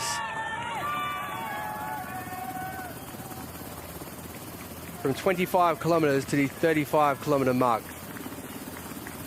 Now, whether it's the pace that Marcel Hug is going at, or whether it's the lack of pace and fatigue for those behind, is a matter for those out there. But Marcel Hug is heading for another Paralympic gold medal in the marathon after winning in Tokyo 2020.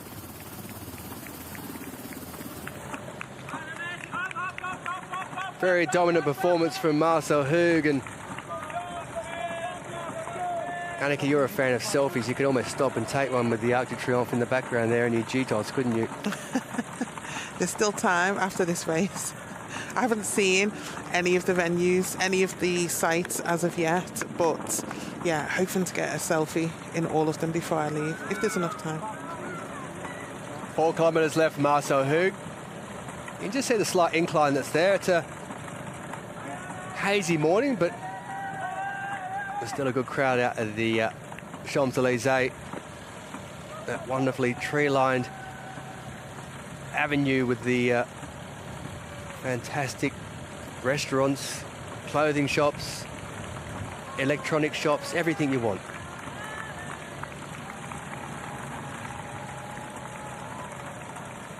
Talk about icons. Have a look at that for a shot.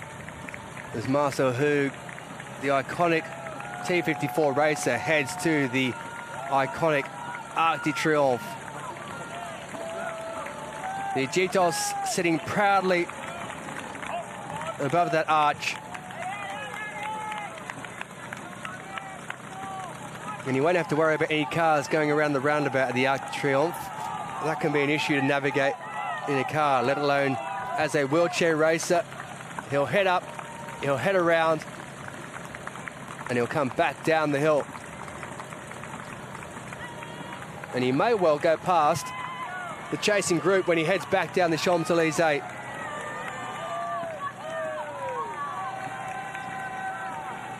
British flag you see on the right there. David Weir, by the way, is in fourth position at the moment. The former Paralympic champion in London 2012. The tricolour out supporting everyone. The Swiss and the French are neighbours. And surely they'll be supporting Marcel Hug. How could you not support Marcel Hug? He's an absolute phenomenon of the sport. David Weir, who I just mentioned, is 4 minutes and 17 minutes back at the 35 kilometre mark. Well, that's a different look to the Arc, isn't it? The yellow and black around the outside, so the athletes know exactly where they're going. That's a wonderful shot too, by the way.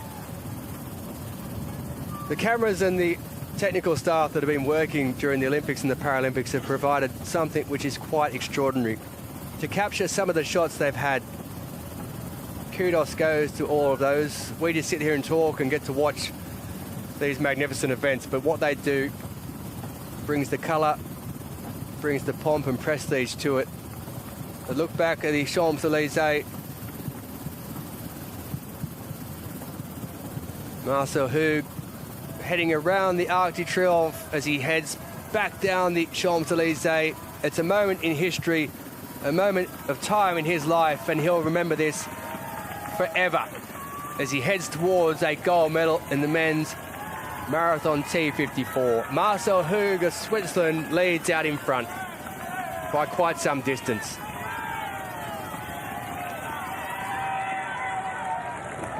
Well, there we go, down those cobbles of the Champs-Élysées, and he's getting the plaudits, and you think with a bit of devilment that he might high-five a few people as he goes down, but he's too focused for that, is Marcel Hug. Now, what will be the interesting part, as he should head through past some of his fellow competitors, and he's probably looking out for them at the moment, wondering where they are, and there we see them on the left of screen. In second place, Suzuki Tomoki, and in third, Jin Hua. So he's just had a look across Marcel Hug. You saw his silver helmet turn to the left. He might have even given them a bit of a wink. They wouldn't have seen him because of those visor shades he has on there. But he must now surely be thinking to himself, I have this. And that's interesting. Do you see how he puts his chin down, Marcel Hug, there? He's bouncing up and down. He put his chin down. He didn't actually move with the wheels.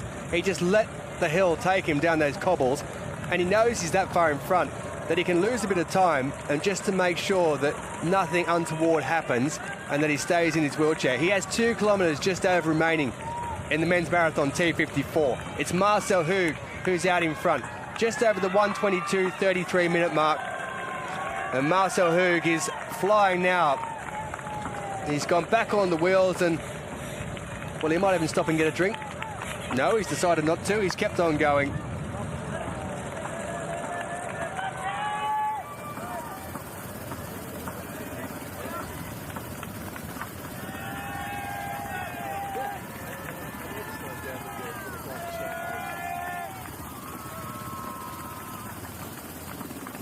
So we have to mention how difficult it is being a wheelchair racer heading down over those cobbles, because they are bouncing up and down. They are quite literally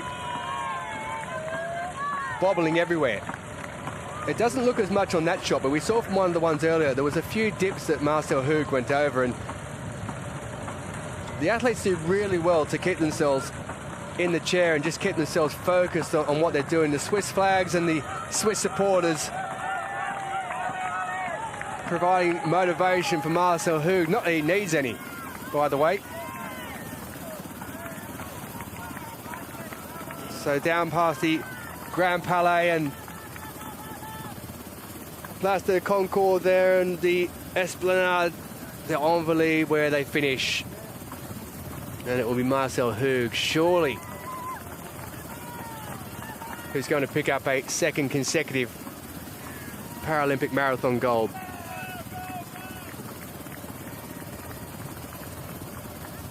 He's been going, Marcel Hug, for 20 years. He started off in Athens in 2004 in the 4x100 metres relay in that.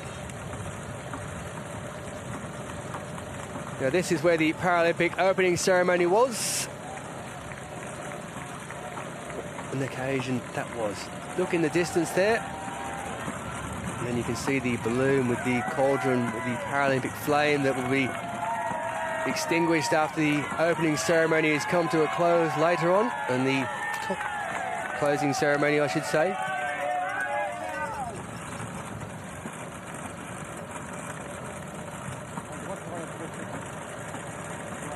Marcel Hug moving from left to right around the corner, from right to left, and he's heading towards the end of the men's marathon T54.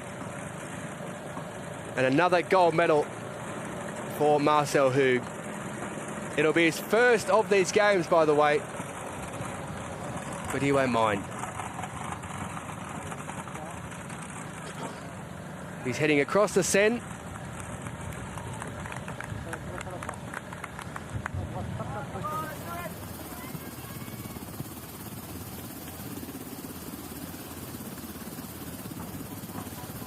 So he is still continuing to storm away as he heads towards winning this gold medal.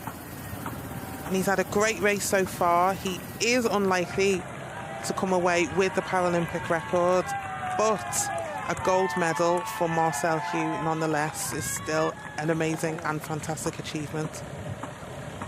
Yeah, Marcel will be absolutely thrilled with this performance, and perhaps there's a few doubts that might have crept into the mind with the silver in the 1500 metres and 5000 and bronze in the 800 metres, but when you pick up 4 golds in Tokyo in those 4 events, and you get numbered, don't you, after a while, and people know exactly what. And it was really interesting during the track races that it was almost as if the athletes had worked together to try and make sure that Marcel Hugh couldn't get out of a particular position on the track, because they knew if they got out that it'd be so quick around the outside.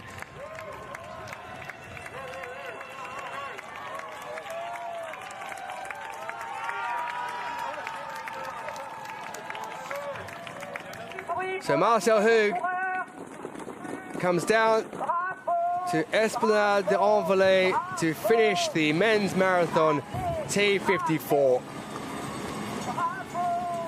He's a phenomenon. 4 golds in Tokyo, 7 Boston marathons, 5 New York City marathons, 2 in Chicago, 4 in Berlin. And this you can make as a second Paralympic gold after picking up gold in Tokyo 2020. He moves onto the blue carpet. He heads towards the finishing line. Marcel Hugh, again, is the Paralympic champion in the men's marathon T54 category in a time of 1:27.39. The 38-year-old Swiss takes gold again.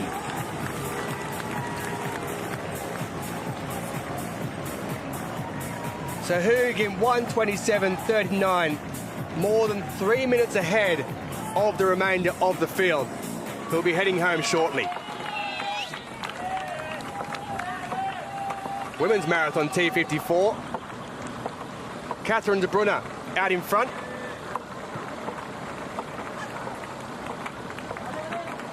So Catherine de Brunner leads the women's T54 marathon.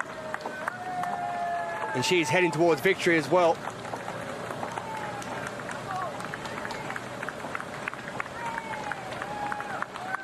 Her Swiss compatriot Manuela Schär is back in 6th position. But it's going to be double joy for the Swiss, because after Marcel Hugh, victory in the men's marathon, it is going to be victory, surely, if it continues like this, for Catherine de Brunner. At the 30-kilometre mark, she was over 3 minutes ahead of second place Susanna Scaroni. Just giving herself a quick drink there. Bit of refreshment. And de Brunner, as she approaches the 1 1/4 hour mark,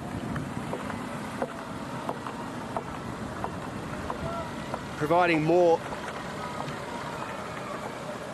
for the Swiss to savour.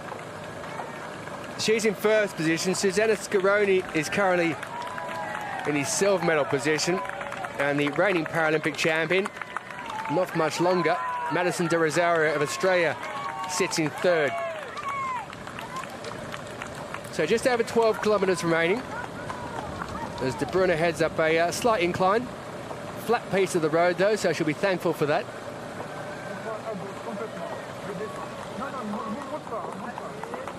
Catherine de Brunner, who is debut marathon in Berlin back in 2022. Manuela Schär won the last 5 in Berlin, and then all of a sudden Catherine de Brunner turns up and says, thank you, I'll take this. So this is the men's 2nd and 3rd position. Jin Hua of the People's Republic of China has moved ahead of Suzuki Tomoko. Now Suzuki looks like he's just accepted it. as they head down towards the end, but is he going to put on a big burst and try and catch up with the 24-year-old Chinese athlete? But Jin Hua is going to add to his 2 golds he's picked up here over the 800 metres and the 1500 metres in the para-athlete schedule. Marcel Hug, the winner, but Jin Hua is going to head down to pick up a silver medal to head with his 2 golds he's taken. Jin Hua ahead of his fellow Asian competitor, Suzuki Tomoki. 30 years of age, Tomoki in the bronze medal position, but Jin Hua takes the silver. 3 minutes and 40 seconds behind Marcel Hug, and Suzuki, a further 4 seconds back, takes the bronze. Hug with the gold, Jin with the silver, and Suzuki of Japan, bronze medalist, men's marathon T54.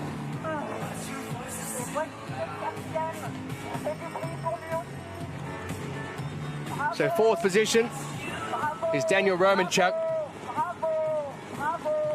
Now Romanchuk has picked up medals at these games. He won the men's 5,000 metres, holding off the winner of this marathon, Marcel Hug, who took silver in that. He was a bronze medalist in the 400 metres. 26 years of age, from Champaign, Illinois. He's going to miss out on the medals here. He's a phenomenal marathon athlete, but today he's met his match with a 3 in front. So a minute shy of Suzuki in 3rd place. It's Romanchuk in 4th position. David Weir, the 2012 London Paralympic Games champion, is moving into the home stretch now. And David Weir is going to claim 5th place. And is this the end that we're seeing for David Weir? He did retire once back in 2017. He came back again.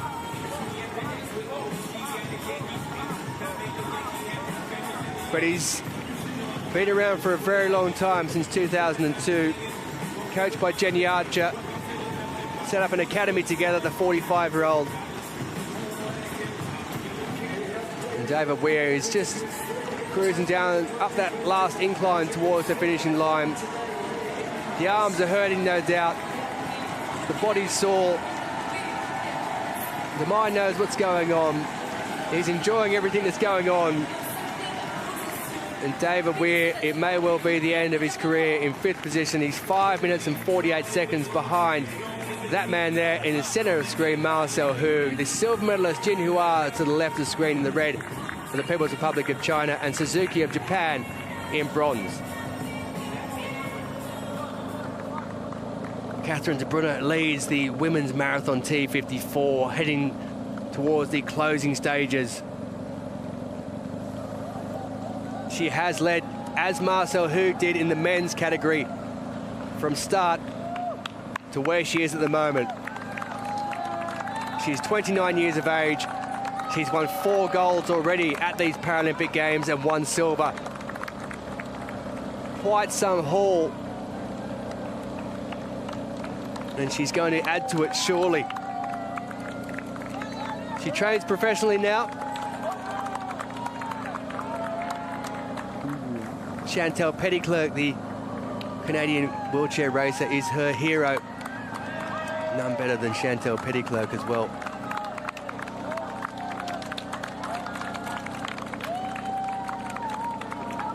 She used to work as a primary school teacher, did Catherine de Brunner, but she decided to become full-time following the 2020 Paralympic Games, and what a decision it was for Catherine de Brunner. She has been extraordinary around that time and since then as well.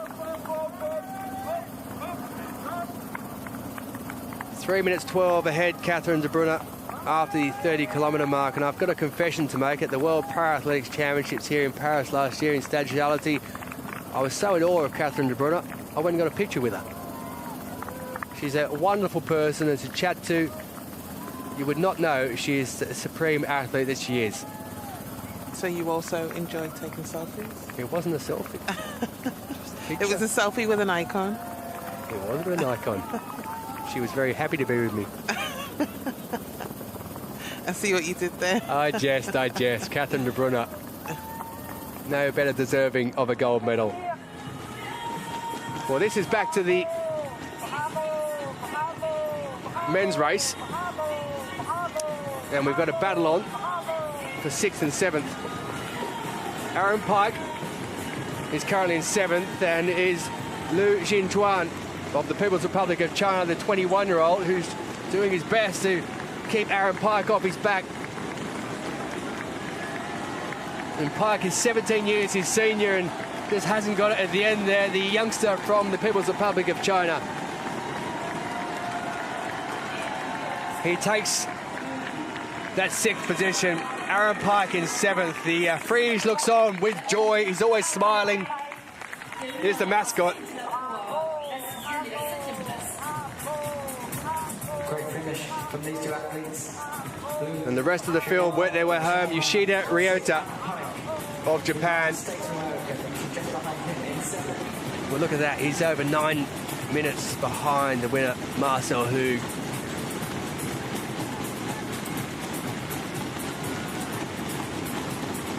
There's a field of 12 that are going to finish this. 13 started in the men's category. Ma Zhu withdrew from it. But this man here is going to take 8th position.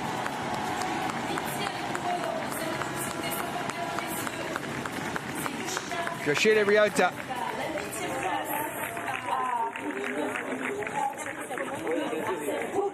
As the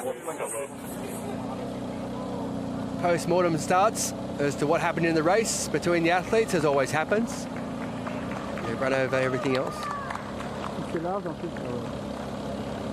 Catherine de Brunner, who leads the women's marathon T54. She's roaring towards the finishing line. She went through the 35-kilometre mark in 1:21:43. At the 30-kilometre mark, she led by over 3 minutes.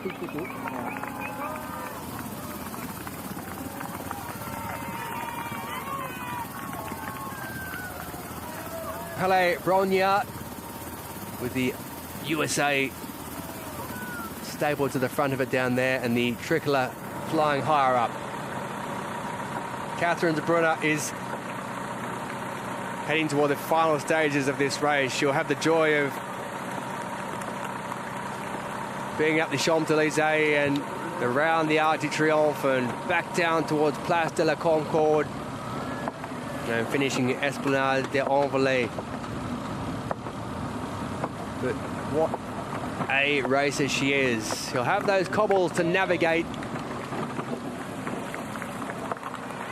which I wouldn't say would be pleasant for a wheelchair racer. You can see the back wheel there, it just popped up over something, so there is an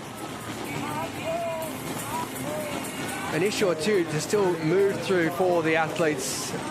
Talking of athletes, and this man is quite some. Jetse Plaat of Netherlands. Para-triathlon, para-cycling, para-athletics. He's heading down towards the finishing line. He has had success at these Paralympic Games. Perhaps not in the marathon, but he's certainly had success in both the para-cycling and para-triathlon.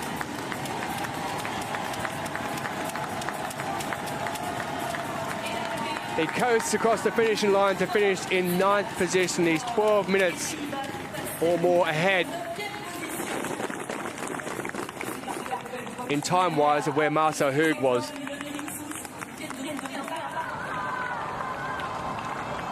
Well, as the fan whips around the outside of Catherine de Brunner, such is her speed as she starts moving across some of the cobbles, which you'll just need to finish off with before she takes victory in this race. Down there, the opening ceremony for the Paralympic Games was held. Palais Garnier, another of the Beautiful sights in the city of Paris. I've been in Paris so much over the past year that I feel like I'm Parisian now. Can you speak the language? Oui. It's a good start. Ça va? Ça va bien. Anyway, this lady speaks French, Catherine de Brunner. She leads the women's T54. Men's marathon T12, medium visual impairment, the halfway point for our pair of leaders. Chateau, the reigning Paralympic champion, and Wajdi Boukhli. Morocco and Tunisia. Morocco in the red in Chateau, and in the black it's Tunisia, Boukhli, and they are way out in front. There's third place, it's Alberto Suarez Lasso of Spain and Hatem Nasrallah of Tunisia, and the neutral Paralympic athlete Denis Gavrilov battling it out for third position as they move through the halfway point.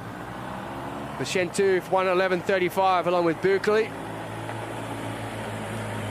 And this pair, or trio I should say, battle for them is going to be on for who's going to take the bronze. The man in front at the moment, checking that watch out, won gold in London 2012. And just to show, you saw there when Suarez Lasso looked at his watch, he really had to make the effort putting it up so close to his eyes in this visual impairment category. And then one of the athletes you'll see there, well, two in fact, Wada's the first one, who run with guides. Now that tether that they have is 50 centimetres in width for the road races. Anyone on the track, it's 30 centimetres.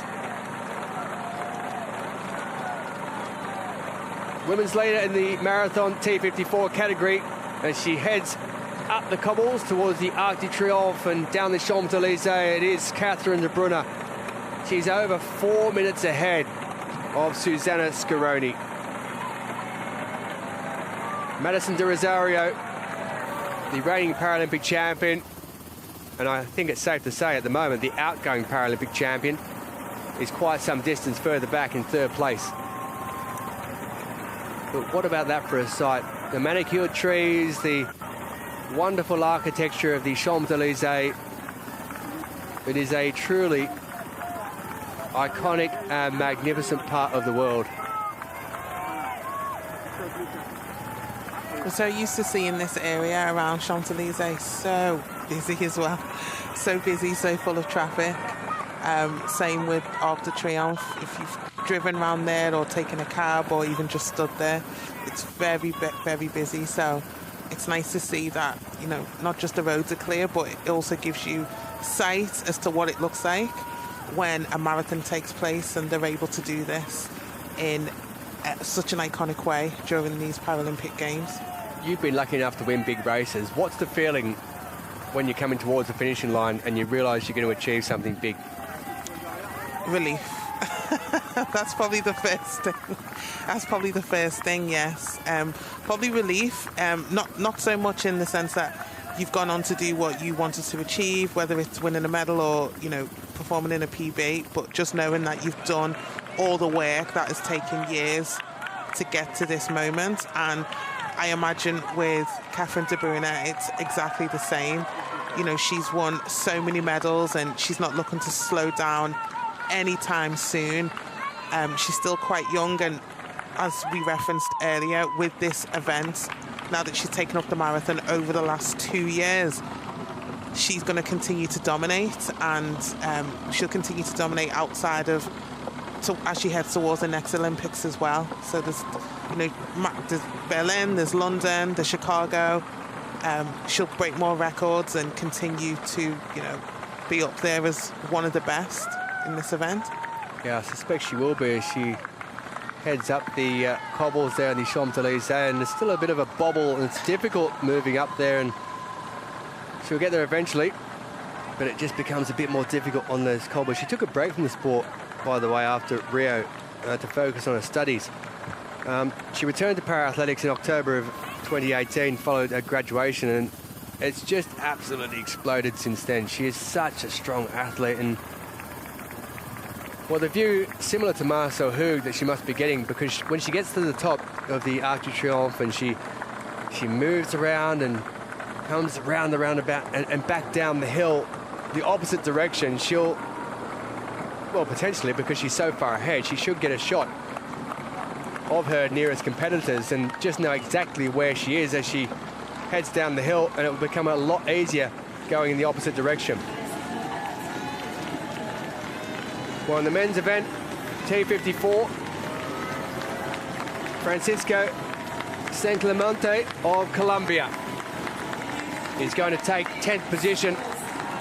The 36-year-old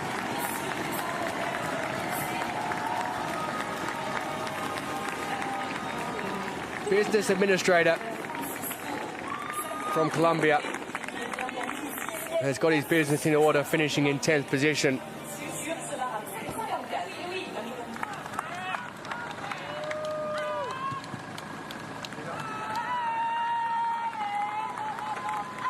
Catherine de Bruyne, 4 minutes and 7 seconds ahead at the 35-kilometre mark in the women's marathon T54. She's heading for a 5th gold medal at these Paralympic Games, and she has a silver as well. It has been an extraordinary achievement. She knew she was going up against some great competitors in the women's racing, not just in the marathon, but also on the track. The likes of Tatiana McFadden, Manuela Schär, her compatriot, Madison de Rosario, Patricia Eches, Naomi Alphonse, the list goes on. Meunier, the young German, who's a pretender to the crown, who will perhaps in 4 years' time be well up there. But as she starts to head around the Arc de Triomphe, she'll do a complete lap of that roundabout and she'll head back around and down the Champs-Élysées to the cheering Swiss flags and crowds that are down there cheering her on.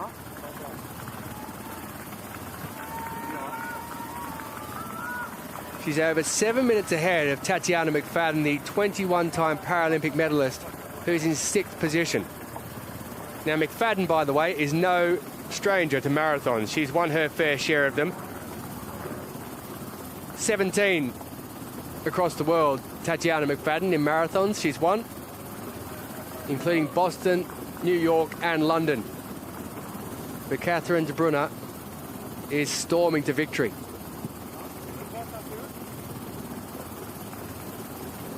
Catherine de Bruyne leads of Switzerland. Susanna Scaroni is in the silver medal position of the United States, and Madison de Rosario, the Paralympic champion for the time being, is currently in 3rd position and the bronze medal.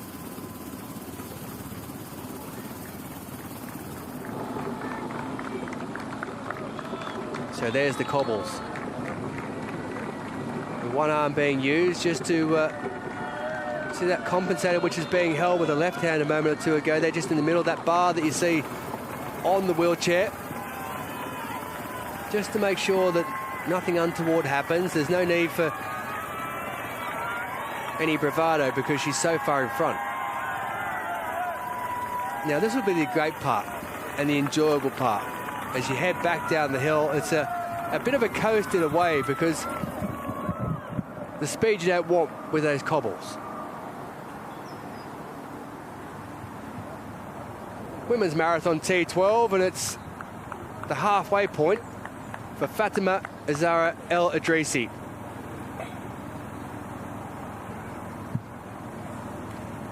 She leads by some distance, going up towards that 1:20 mark. 29 years of age, already a silver in the 1500 metres at these games, and the lady who says her greatest influence is her father at 29 years of age is storming through the opening part of this race and heading into the second half and looking as though she's on her way to a gold medal at the Paralympic Games in the marathon.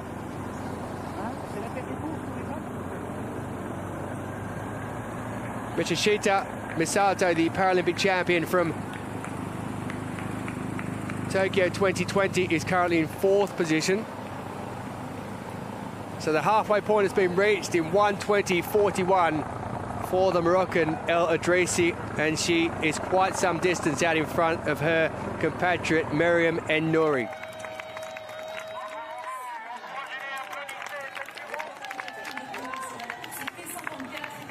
The men's T54, the finishing line is in sight for Brian Seaman.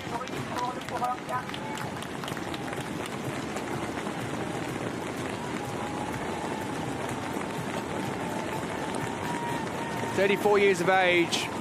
He's won 2 bronze here in the 400 and 800 metres on the track at the Stade de France.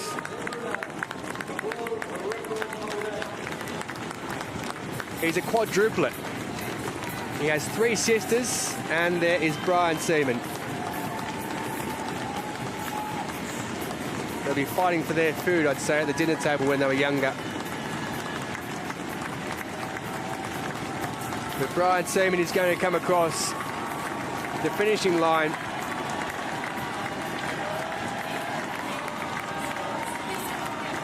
He's in 11th position.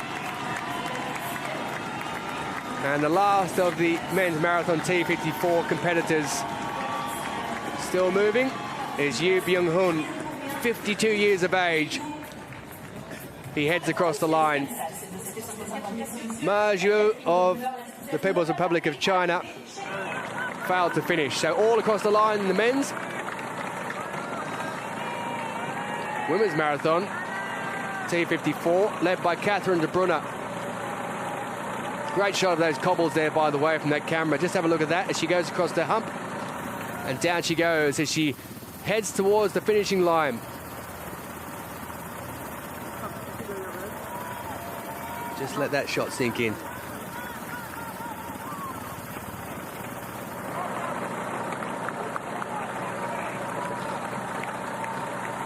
So good to see.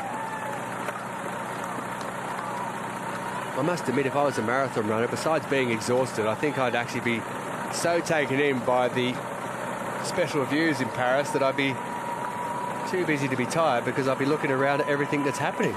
You'd be in awe of the sights, right? Absolutely. Yeah. Like it's one of those places that you look at and you think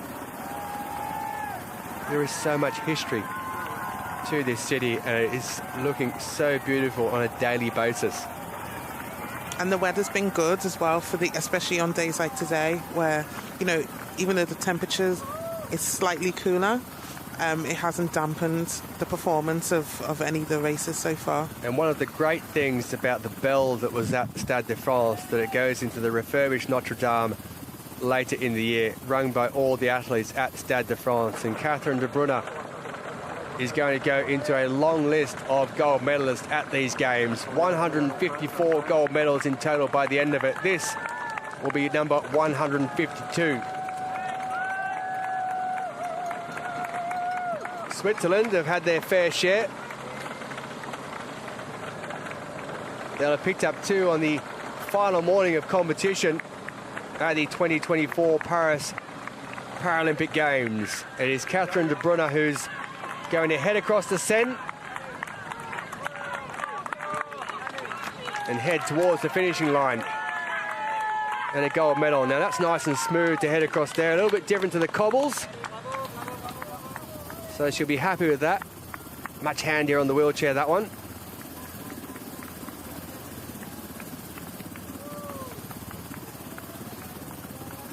But it's such a spectacular sight to have the helicopter up in the air taking those shots and providing everyone who's watching these pictures around the world, wherever you may be, whether it's breakfast time, lunchtime, or later in the evening, whether you're in the northern or southern hemisphere,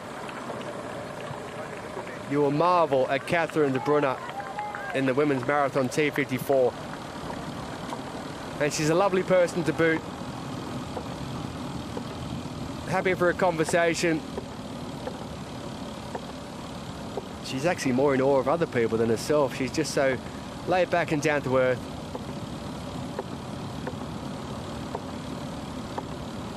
She's been at the front all the way through this women's T54 race.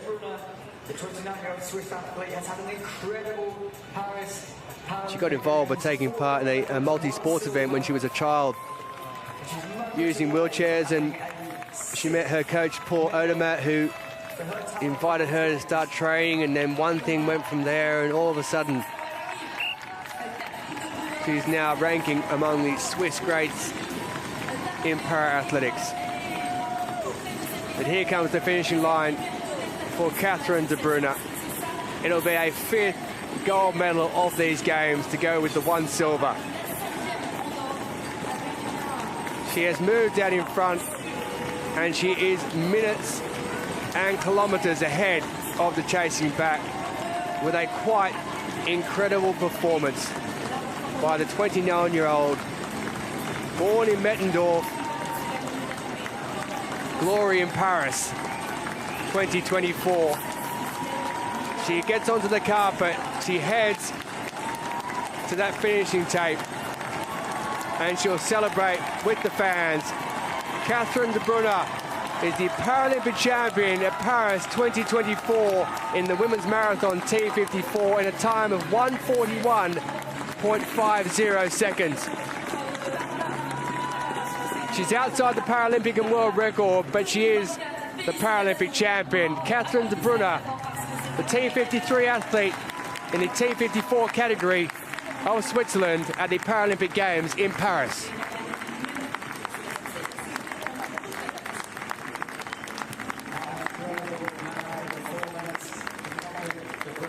What an incredible performance from Catherine de Bruyne. You know, you referenced earlier about how she was able to take that break during her career in her mid-20s and then come back and rejoin the sport, and not just rejoin but also take up this event, which she's now in such a dominant position to be in over the last 2 years. She didn't get close to the Paralympic record today, but to add more golds to her growing collection was just a fantastic performance from the Swiss athlete. Swiss gold in gold in that marathon. There's the flame and the balloon down to your left there, the Louvre, which we're focusing in on now. Mona Lisa housed there. Another icon of Paris. And Catherine de Bruyne has written herself into Parisian folklore by claiming a gold. Men's T12 marathon. And nearing the 1.5 hour mark.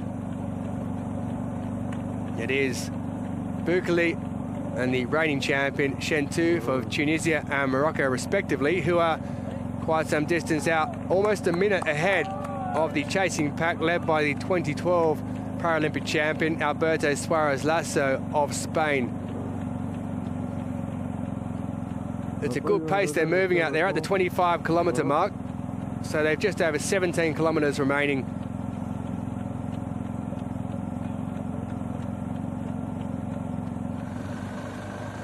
While in the women's event, Morocco doing well in that as well. Fatima Azara El Idrissi, already a medalist at these Paralympic Games with a silver medal in the women's 1500 metres. And she's looking very good indeed.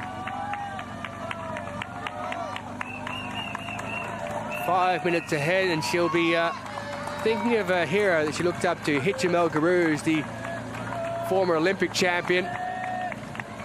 And that's a very good athlete to be looking up to. He was an absolute star of the sport. And she is a star of the sport as well. Made her debut back in 2016, and 8 years later, she's running around the streets of Paris in front of adoring crowds, and she will get a gold medal if she continues as she is. Now, talking of gold medals, this lady won one in Tokyo 2020. Madison De Rosario of Australia. She won't be getting one here. However, she's in the silver medal position at the present time as she heads towards the finishing line. Susanna Scaroni in the bronze medal position. Madison De Rosario, she took bronze in the 5,000 metres. Now looking like she's going to get silver in the marathon. And Susanna Scaroni has 3 medals of her own here as well. But De Rosario, she heads towards the finishing line. Paralympic champion in Tokyo. It's going to be silver in Paris for the Australian at 30 years of age from Perth, who now resides in Sydney. Is going to pick up a silver medal to add to the gold she won in Tokyo 2020.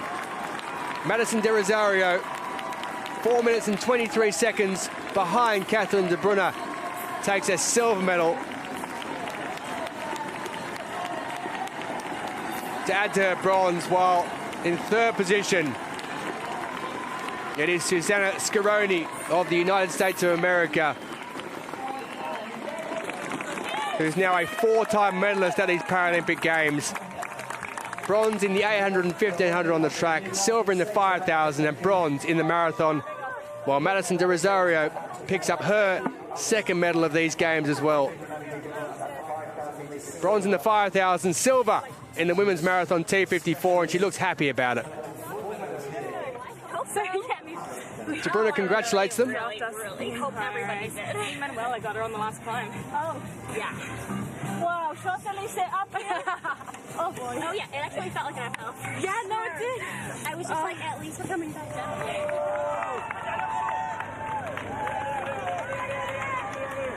So that Manuela Schär was mentioned in there about getting her on the final climb, and Schär is going to come across in fourth place, I should say, in the women's. But in the men's marathon T12 medium visual impairment, well, there's been a bit of a break all of a sudden, because Shen Tu, who's the reigning Paralympic champion, between himself and the man out in front from Tunisia, Waji Bekele, they were right next to each other, but all of a sudden Bekele's put a bit of pace on just after the 1.5 hour mark, so perhaps that was a plan all along to get to a certain mark and try and put a bit of distance between himself and the reigning champion of Morocco in second position.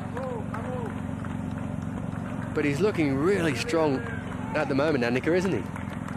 He is. He just had that slight breakaway, and he's now storming ahead and trying to maintain this as he goes through the next kilometres. But what a performance by the Tunisian so far. Yeah, he's looking quite brilliant with his technique. A lot of work to do yet, though. A lot of distance to cover. But he'll be happy with where he's at, the man who competes out of the Djendouba Athletics Club in Tunisia. And I'm sure they'll be cheering him on.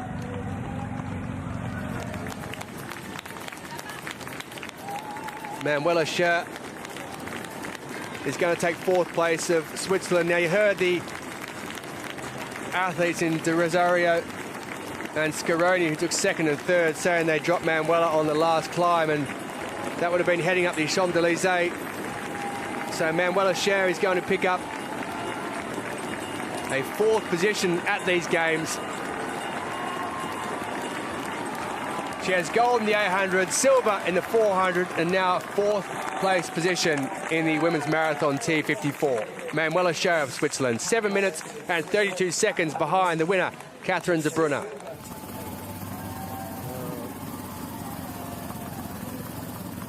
It doesn't matter how many times I see that.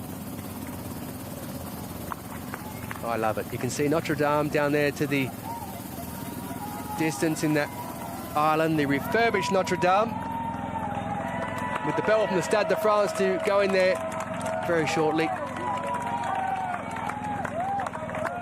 28 kilometres into the men's marathon T12 visual impairment, medium visual impairment, and it is Tunisia who leads it through Waji Bekele, who you can see in the background the red vest of Morocco, Elamane Chentouf, the reigning Paralympic champion, doing his best to try and respond.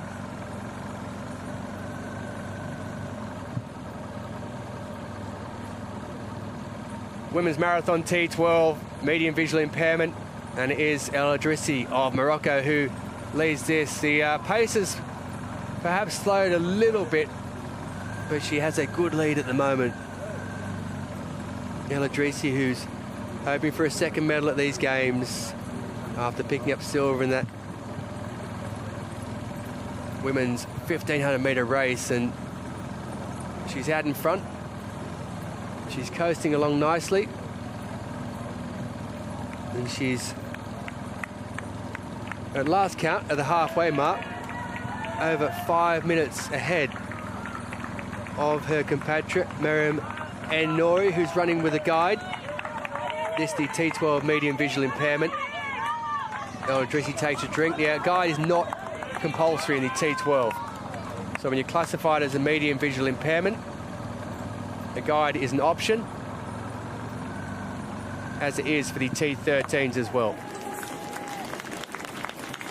So the women's marathon T54 is seeing the remaining competitors head towards the finishing line, and onto the carpet goes Zhu Jiaquan of the People's Republic of China, who's going to take 5th position. 2 medals at these games. Women's 400 metres, she picked up the bronze, and a silver in the 800 metres. No medal for her in the marathon, but 5th place. A distance behind the winner, Catherine de Bruyne. And in 6th place,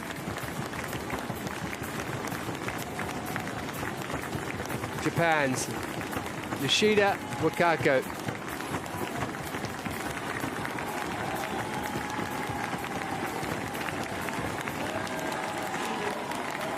Just under 11 minutes behind the winner, Catherine de Bruyne. Yoshida Wakako with a smile on her face at 49 years of age, still competing at the highest level.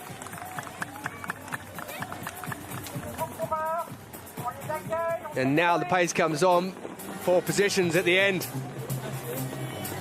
Tatiana McFadden, the 21-time Paralympic medalist, battling it out with Elena dos Santos Roca.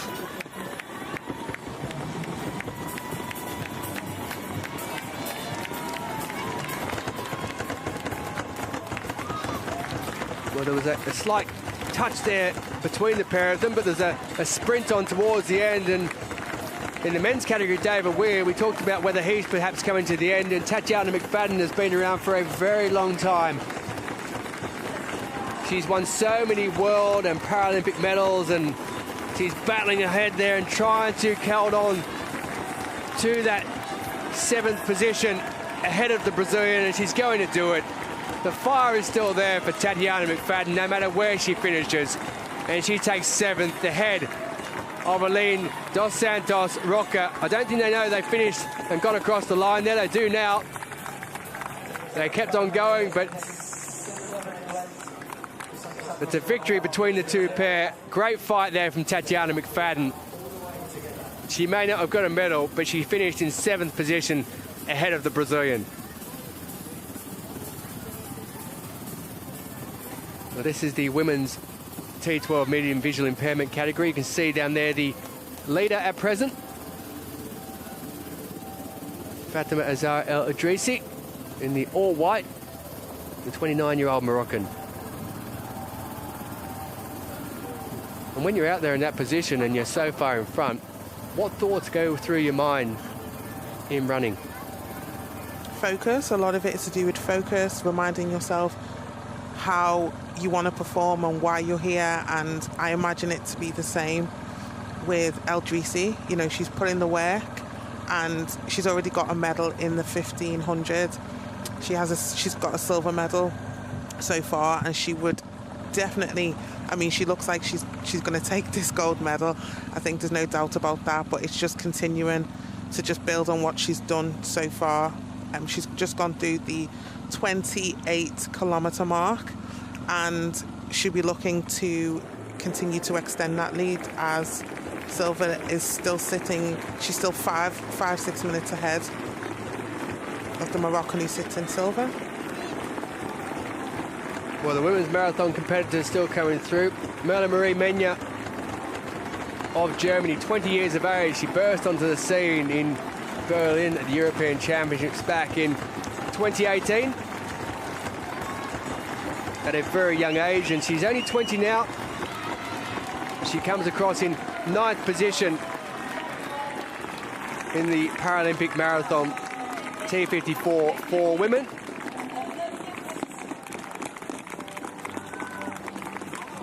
She's also a para skier as well, so she's looking ahead to Milano Cortina perhaps in 2026 at the Winter Paralympic Games.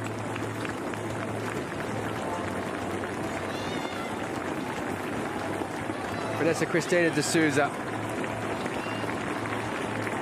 will take 10th position.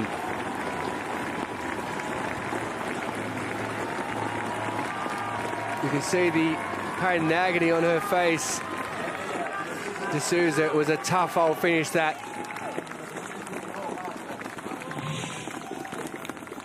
But here is our winner of the women's marathon T54 wheelchair category, Catherine de Bruyne, with a quite extraordinary performance, picking up her 5th gold medal of the Games.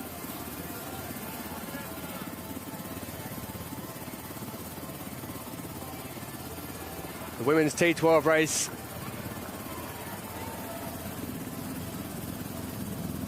and the leader, Ella Drisi, went through the 25-kilometre mark at 1:36.37. Now you can see there, that was 6 minutes ago. I can tell you the second place, Miriam En-Nouri, still hasn't gone through the 25-kilometre mark. So the gap has lengthened.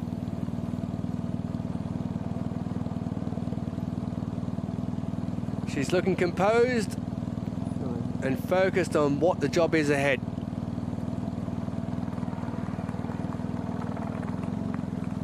Nice trickle of sunshine coming through the trees as well. It's a lovely money for running 5:53 ahead at present of second place, which is her compatriot En-Nouri.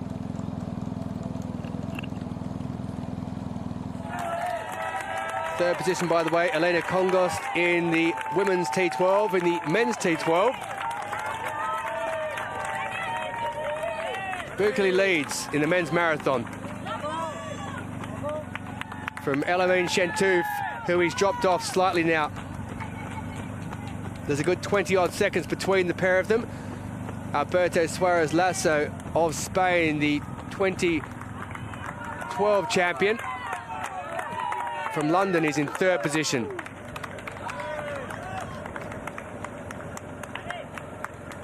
But it's African Joy at the moment in first and second, with Bekele of Tunisia and Shentouf of Morocco, who's about 20-odd seconds further back.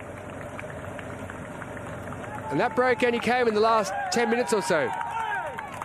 Up to that point, they were working with each other.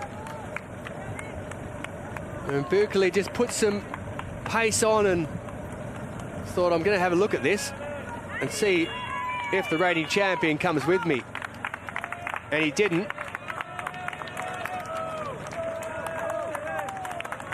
So this man finished 6th in Tokyo 2020.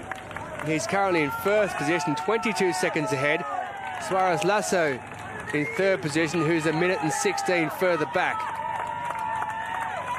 So the battle on for bronze between Suarez Lasso and Gavrilov, but at the moment, the gold medal, well, I wouldn't say looking assured. He's nowhere near that, but he's only got 11 or so kilometres left to go. Does Bekele, and he's looking extremely composed in the way that he's running.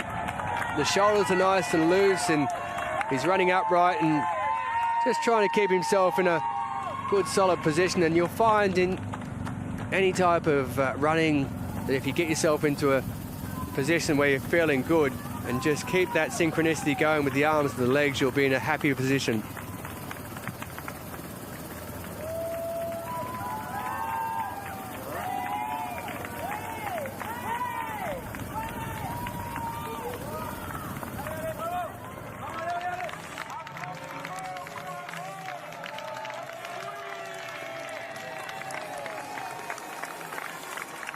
So the T54 athletes still coming home in the women's race. A field of 16 went in this one. And this is Patricia Aitches, the third of the Swiss to compete in this T54 marathon. Lifetime best of 1:40.22 coming into it. Quite some distance off that. But she's going to finish in 11th position. Onto the carpet she moves, and the finishing line. Great to see the fans still there cheering them on as well. Just a smidgen over the 42-kilometre mark. You can see that sign in the background. The length of a marathon. And Patricia Aitches takes 11th position. Almost 20 minutes behind Catherine Zebrunner, the gold medalist in the women's marathon T54.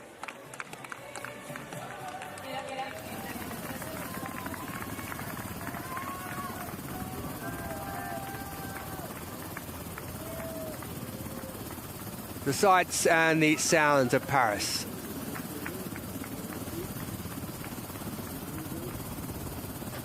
Men's and women's T12 heading towards the closing stages, the Bouchermont Park, which the athletes move past in this marathon. One of the spectacular sights based around Paris.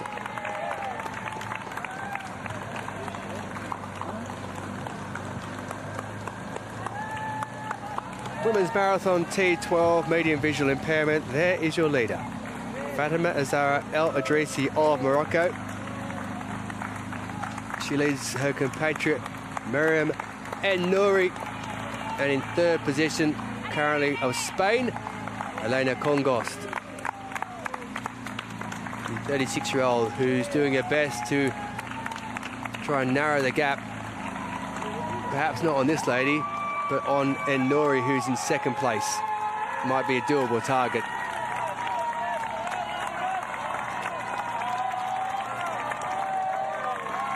More fans that we've got during the course of the marathon, which is so exciting to see, because it's hard enough when an athlete is trying to finish their event and finish competing, but it's nice when you've got people just out from the home shouting from the windows and just helping the athletes get round as smoothly as possible.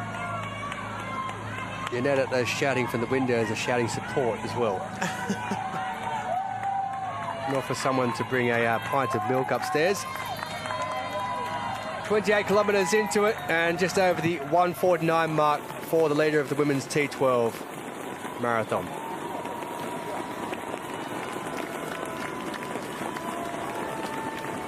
In 12th position, as they still come home in the women's T54 marathon, is Kina Tsubasa of Japan. They're stuck to a task. Educated at Okinawa International University, works out of the Ryukyu Sports Support Group. A former basketball player, has finished the women's marathon T54 in 12th place for Japan.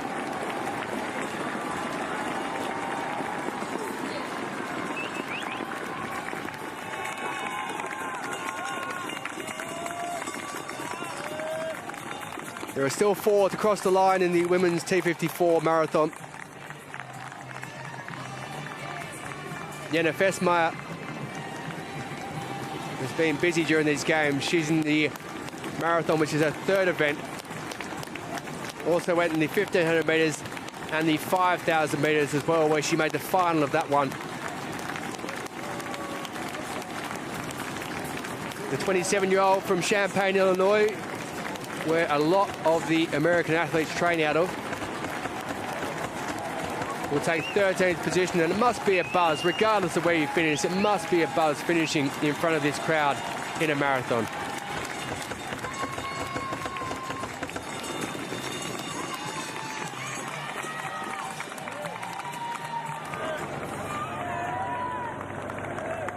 Our leader in the men's T12 medium visual impairment marathon.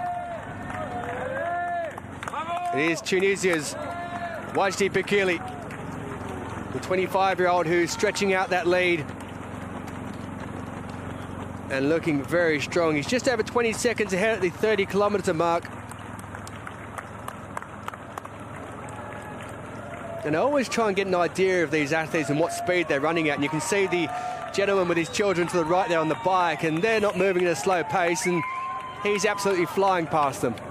33 kilometres in, and he has a very solid lead of over 20-odd seconds. There's our reigning Paralympic champion, Elamine Chateau for Morocco. He's a two-time defending champion, won in Rio in 2016 and Tokyo 2020.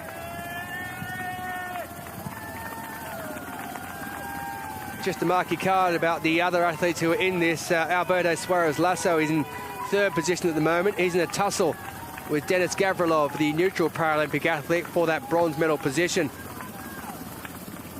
And then slightly about 30 seconds behind them is Hatim Nasrallah, the second of the Tunisians taking part in this race. But the reigning Paralympic champion is going to have to get a move on if he's any hopes of aspirations of picking up a third consecutive Paralympic gold in the men's marathon T12.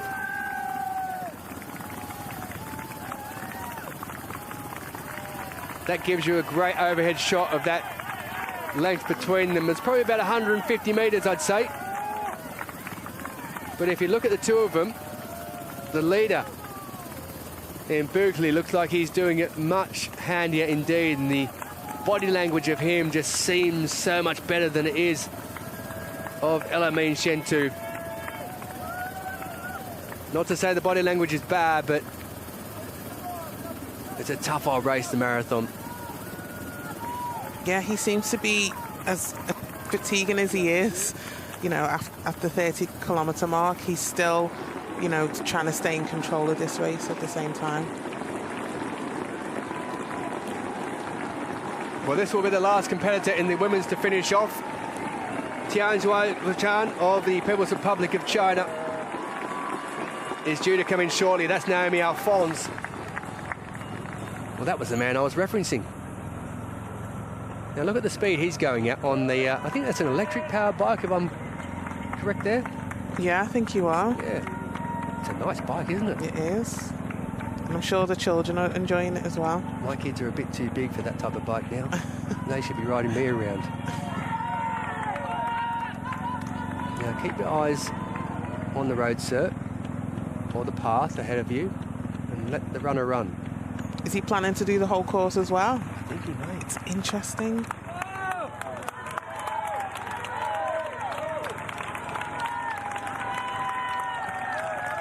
Those youngsters from France are watching a Tunisian who speaks their language. And perhaps one day they like to be out there doing that. That's how dreams start. They manifest in years to come. And one day those children who are on that bike may well be either a Paralympic or Olympic champion or running at the Games. 34 kilometres in, so Bukli just over 8 kilometres from the finishing line. Place de la République.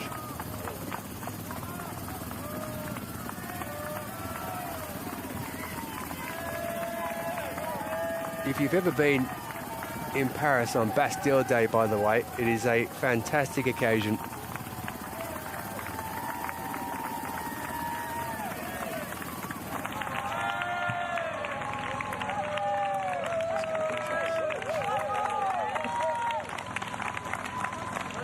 So the leader of the women's T12 medium visual impairment, Fatima Zahra El Idrisi.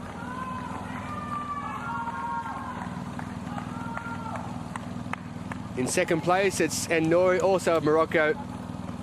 Elena Congos of Spain is in the third position at the moment. That just shows you the difference. Look at that, 5 minutes and 53 seconds between first to second, and then another 4 minutes back to third. So the field is completely splintered, and it's been done by that lady there as the fans just cheer it on. Let's have a listen to this.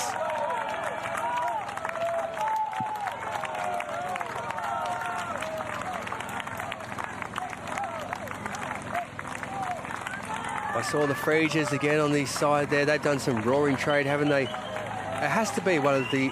We talk about iconic spots in Paris, but the Frege itself as well, with the shape of it and how famous it is, has done some great trade, and it has to be one of the great mascots of all time.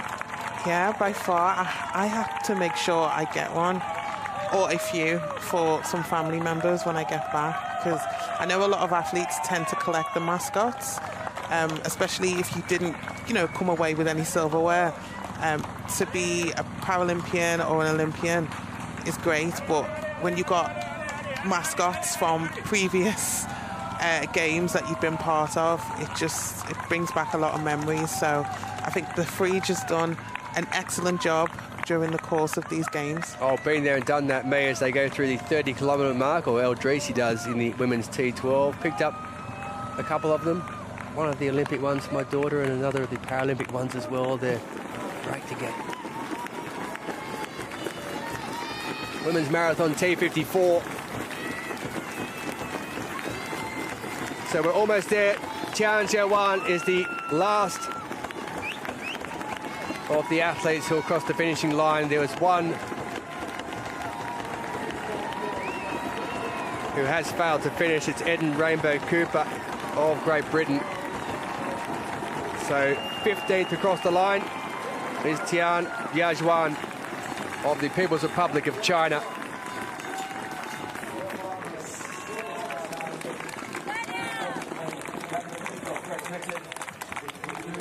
Yeah, she looks like she's got a marathon. That concludes the women's T54. The men's T12 heading towards the business end in the last 7 kilometres as he goes across the 35-kilometre mark in 1:58.17. Boukali of Tunisia is really strong out in front and focused as well.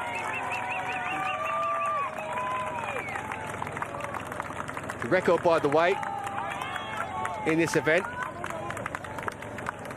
set in Tokyo by the man currently in second position, Alamin Shentu. 2:21.43 was the Paralympic mark, the world record. Jared Clifford of Australia set that in 2021 in April of that year. Leading towards the Tokyo Games, he set it in Sydney. It was 2:19.08, which still stands. So it's going to be an interesting finish. Not too sure that mark is going to be beating the Paralympic or world record, but it's all about the gold medal if you can get it. We have another gentleman on the left. It's a bit like the Tour de France, isn't it? In the Tour de France, when the cyclists go past and the people run alongside them, now you get some people who are a bit silly and run in the path of the cyclists, but oh, look at that.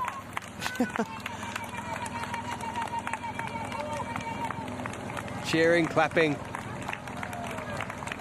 El Idrissi down a bit of a slope. Although I don't know, sometimes running down the slopes and downhills actually can be harder sometimes than actually going up. That's only a small incline, but you get my point, is when you run down hills that have, you know, a decent amount of degrees on them, it is quite hard on the calf muscles and the thighs, and when you've got fatigue and the lactic acids there, it's quite difficult. Yeah, when you've got that drop, you have to control that speed as you go down as well.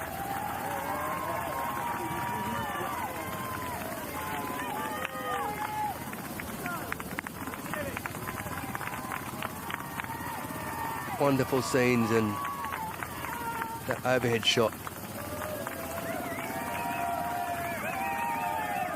Laura Garnier as Wajdi Berkeley. Heads past. And down towards the closing stages. I think running this marathon or being in a wheelchair in this marathon is just simply great, just for the fact that you get to run up and down the Champs-Élysées and around the Arc de Triomphe. The motivation for me would be there just for that. Not very often you get to do that, I can tell you, up and down that road. Berkeley leads by 40 seconds in the men's marathon T12, ahead of the double defending champion, Elamine Chentouf of Morocco. Suarez Lasso, the 2012 champion in London, is in third position at the moment, and there's a real ding-dong battle on for that bronze medal. Just over 6 kilometres remaining in the men's marathon T12. And Berkeley, well, unless something happens, which would be quite bizarre, or if he starts to really tighten up, he's extended the lead over the past 5 kilometres, and he's really pulling away on the double defending champion, who's in the silver medal position at the moment. I always get jealous when I see people run with such a precise style, and they just seem to conserve energy and run so well.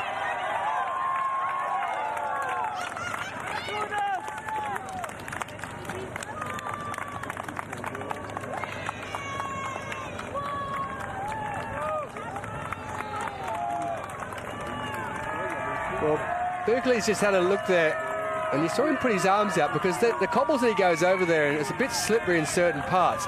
Now, T12 medium visual impairment, the athletes may not see these type of things until they're on them at the last minute. So there are difficulties to be navigated when you are a T12. The visual impairment category, things creep up on you. And if you're running on a track, it's fine. But if you're running on a road and there's cobbles and there's, you know, a few bits and pieces on the road that have come up or some have come away, then it can be quite difficult because you don't see things until the last minute.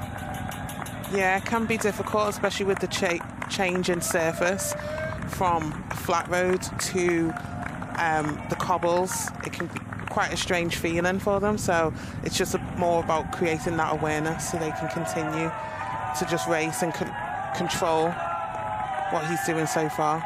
43 seconds to the chasing pack from Berkeley, so he is increasing his lead.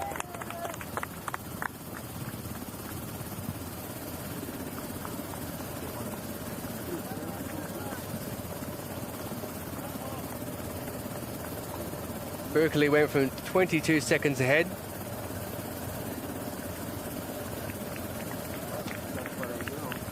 to 40 seconds ahead in the last 5 kilometres.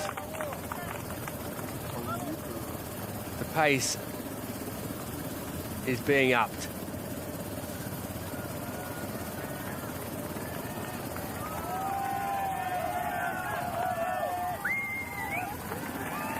So head up towards the Champs-Élysées. Arc de Triomphe in the distance with that incline that heads up before moving around the arc and then back down in the opposite direction to here where he's just come from.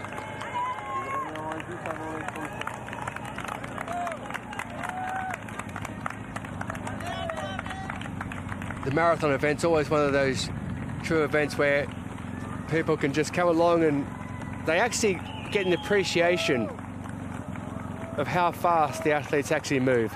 Because people think in distance events like the marathon that they're not actually moving that fast, but they are. And you'll see some of the great African runners over the years who you watch them train and they'll run a 400-meter lap and they'll run 4 or 5 of them, and you watch them run and I couldn't sprint as fast as they do their warm-up laps because they are moving so quick and they've got such a great gait about them as well. Elamine Chentouf in second place of Morocco, and he's got some work to do. He really looks like he's tightened up and he's struggling a bit there. He has lost some ground, and the double defending Paralympic champion from 2016 and 2020 at this stage looks like his best bet is going to be holding on for second place.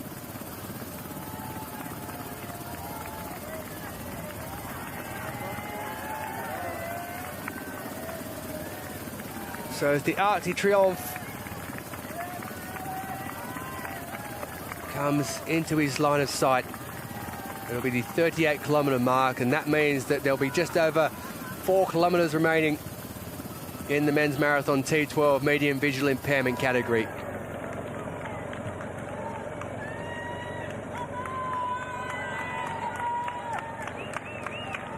What a sight that is. There's motivation just there for seeing that in front of you. Built in Napoleonic times. And a true icon of the city. A drink taken as he heads towards the end, so perhaps the sight of things like the Grand Palais have made him thirsty.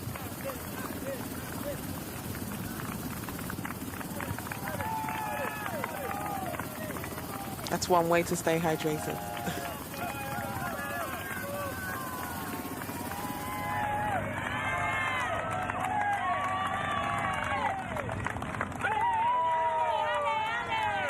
Berkeley leads as he goes past the 2:07 mark, and he'll head up the Champs-Élysées and the metro stops which service the Grand Avenue in Paris. Closed for the course of why the marathons are on, but it hasn't stopped the people getting out in numbers, and it hasn't stopped everyone getting up top of that Arc de Triomphe to get a very good view. The agitos there of the Paralympics. The 3 colours chosen because of the fact that they are the most popular colours within flags across the nations of all their NPCs. There's a record number of NPCs competing at these Paralympic Games. 167 plus the refugee team and 96 neutral Paralympic athletes.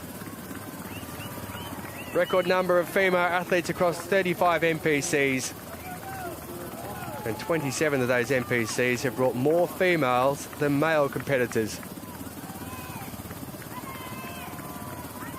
One of those male competitors is Berkeley of Tunisia, who leads in the men's marathon T12.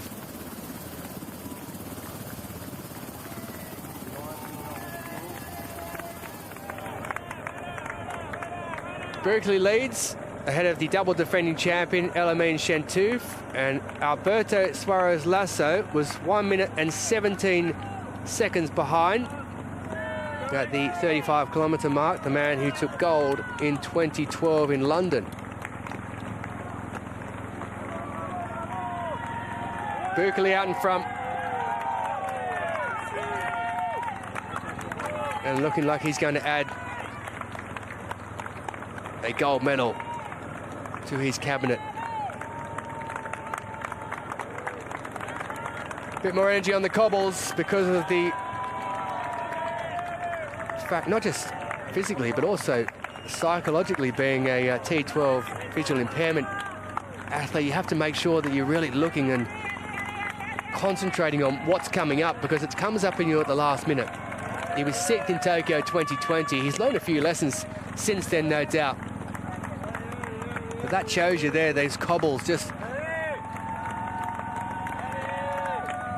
You know, with 100% vision, it's hard to run on them, but when you have to concentrate so much and expend so much energy, as Berkeley has, as he really struggles there coming up towards the Arc de Triomphe, it does become very difficult indeed. He comes towards the end of the Champs-Élysées with the Arc de Triomphe, and he'll go around the Arc and back down the Champs-Élysées.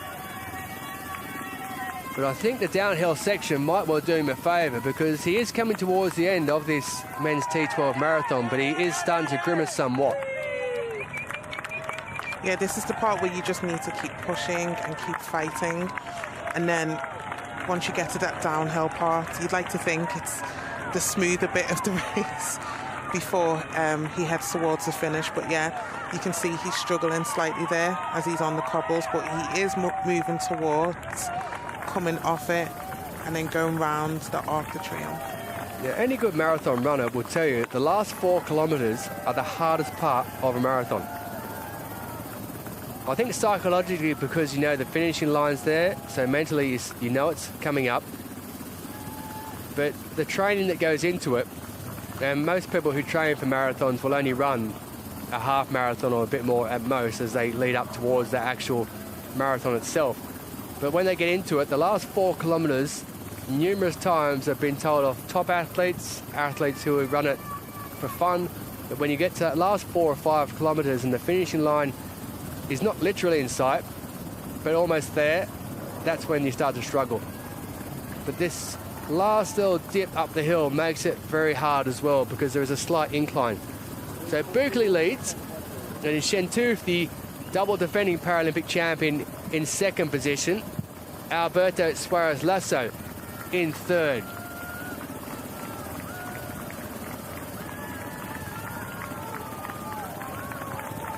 So Suarez Lasso has made up the ground on Chateau. And the man who took gold in London 2012 has really got a move on. Element Chateau, if we saw him a while ago, he looked like he was struggling, but well, he's struggling to a certain extent now that, well, maybe even the bronze medal might be in a bit of trouble for him. He'll have to focus when they move around the arc and head back down. Wouldn't that be nice to have a view from up there on the Arc de Triomphe for the marathon finals on the final day of the Paralympic Games?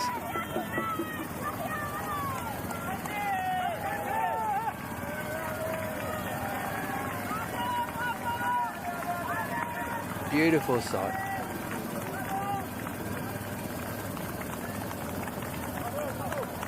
At the 35-kilometre mark, the Spaniard Suarez Lasso was 35 seconds behind Chateau in second place.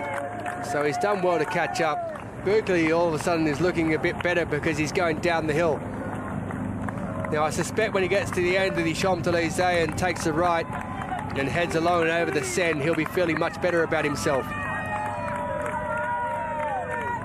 Now just visually there, you can see that his eyes, he squints somewhat and he has a look across every now and then. He looked across to his left in the hope of seeing the athletes who are across there. Now it can be quite difficult as a visually impaired athlete to just focus and be able to see what's in the distance, being T12. The least of the visual impairments, T13. The most of the visual impairments, T11, where it's a complete compulsory guide. But there is the now second place, Alberto Suarez Lasso, who's gone past the reigning champion, Element Chateau, who's now been dropped into third position. So the Spaniard has dropped off Denis Gavrilov, the neutral Paralympic athlete.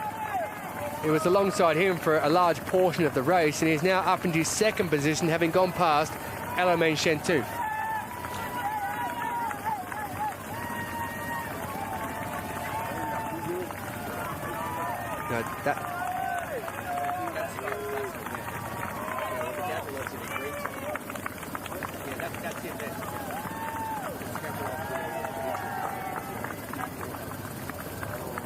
So the double defending champion now into third position, Element Chateau, and well, Alberto Suarez Lasso is playing an absolute blinder. He looks like he's picked up a bit of pace as well. I don't think he's gonna catch Bekele as he heads towards the final few kilometres, but he has picked up a bit of pace. You could actually see him go round. Well, Chateau actually allowed him to go round him and just kind of overtake him into second place, and he's just trying to build on that. Leader of the women's T12 marathon, El Idrissi of Morocco. Yeah, she looks like she's tightened a little bit at this stage. She's quite some distance out in front. Is Fatima El Idrisi.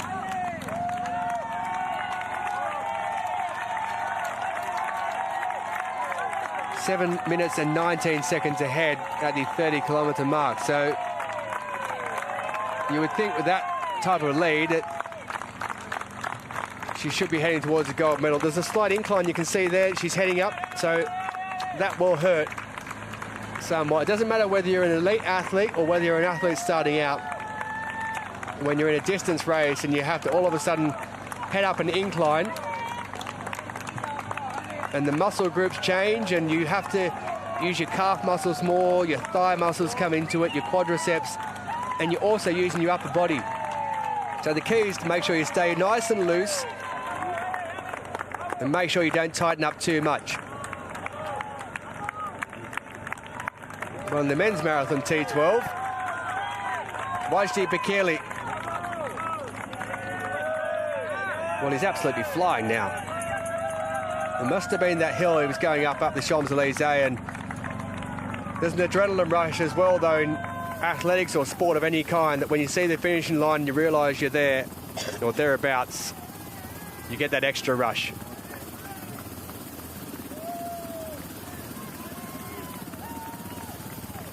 Well, the leader, Berkeley, was over 1.5 minutes ahead of the second-placed Suarez Lasso. And there he is. Shortly, he'll be coming down. He'll take a right-hand turn, and he'll head down over the Seine and towards the finishing line at Anvers. I think he's got some fans there who are filming and running alongside him. The funny part is, though, they try and run alongside and they can't catch up. Berkeley leads at the 40-kilometre mark. Suarez Lasso over 1.5 minutes behind. And Chateau, the double defending champion, in third position. And could Gavrilov make up that 38 seconds and catch him in third position? So 11 seconds between Suarez Lasso in second position and third position, which is Elamin Chateau. But those stands down there, which were wonderful for the opening ceremony of the Paralympic Games.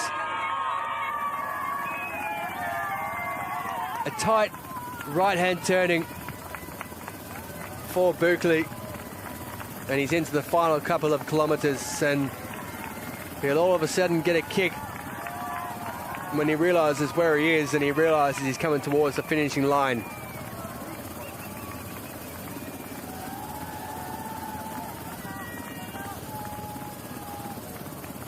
So second placed, Alberto Suarez Lasso.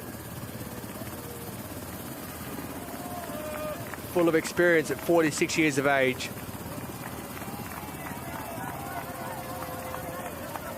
He made up some great ground as well.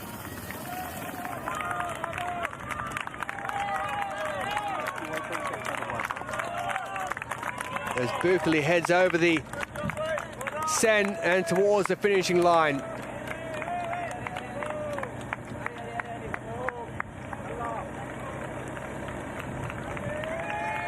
He looks strong again now. The pictures are being taken, the fans are clapping on. And he'll take a right-hand turn.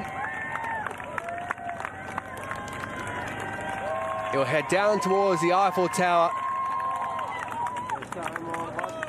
and towards Esplanade des Invalides and the finishing line. The blue carpet will await him.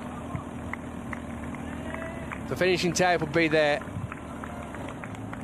and he'll become Paralympic champion if he keeps his momentum and stays on course as he is.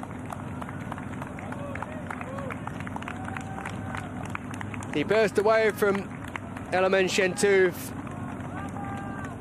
about 15 or so kilometres into the race and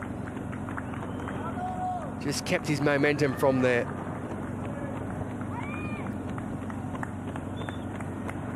He does look like he's struggling somewhat, though, as he comes towards the end. You can see that the grimace on the face, and I've no doubt when he goes across the line, he'll Turn that grimace into tears and a smile. Yeah, you can see he's starting to tire slightly, and he is also coming up to a slight incline as well. I think the only benefit of this is that the surface is, you know, free from cobbles, so he's not having to do an incline on cobbles, and the surface really helps.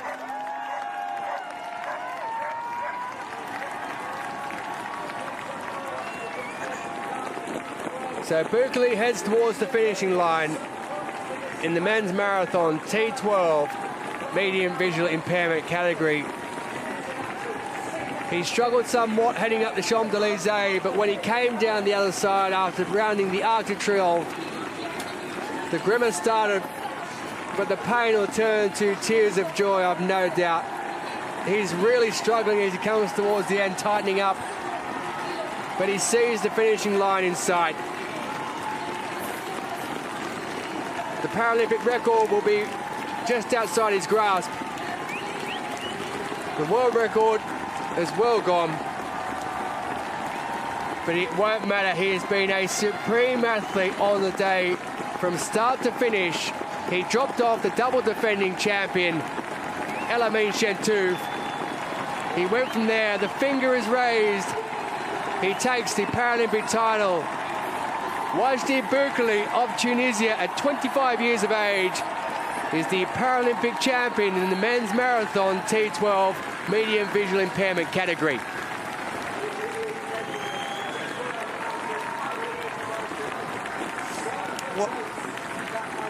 Paralympic champion in a season best time of 2:22.05, Wajdi Berkeley of Tunisia is the Paralympic champion at Paris 2024. What a run by the young Tunisian, previously finishing 6th in Tokyo and now becomes para-champion. Suarez Lasso, the gold medalist at London 2012, he rounds the last bend and heads down towards the finishing line. What a race from him, by the way. He was miles back at one point on Chateau, and well, he's a veteran competitor. Here's Suarez Lasso. He's been around for a long time. Unable to continue playing football, wanted to stay competitive, so he got into athletics. Rafael Nadal is his hero. He knows a thing or two about winning stuff. Alberto Suarez Lasso does as well.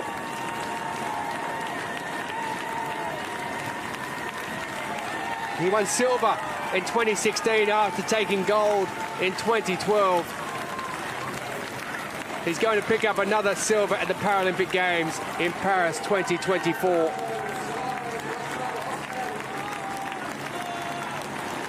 He heads towards the finishing line. He co-organised the Oviedo Half Marathon in Spain. He lectures, he competes, and he's still a legend of the sport as he heads across the finishing line. Silver for Spain, and Alberto Suarez Lasso just under 2 minutes behind the winner.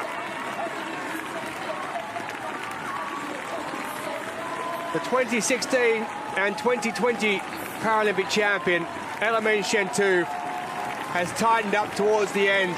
You can't blame him. He did his best to try and keep pace with the leader, and in the end, he's just going to hold on for the bronze. White hat on, red vest of Morocco. He heads across and takes a bronze medal, 2.5 minutes behind the leader, Berkeley, who took the gold. Suarez Lasso with the silver, and Chateau with the bronze.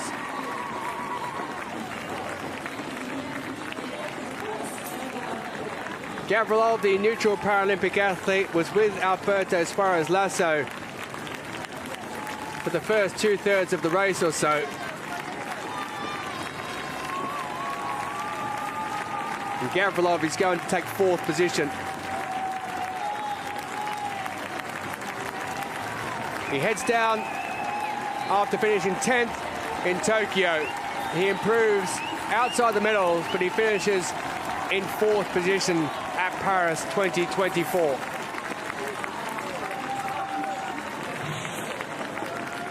Well, what scenes at the end. The leader and winner and silver medalist.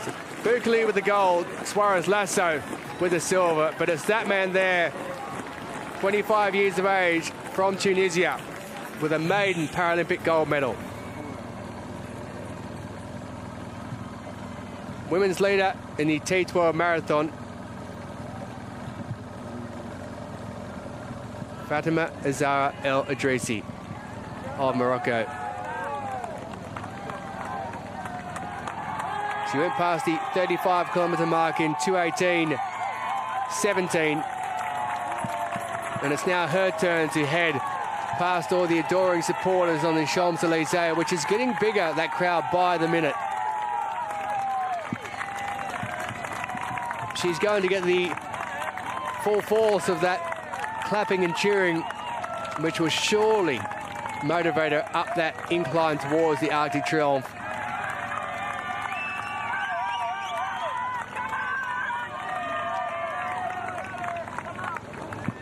You heard the encouragement and the signs have come on.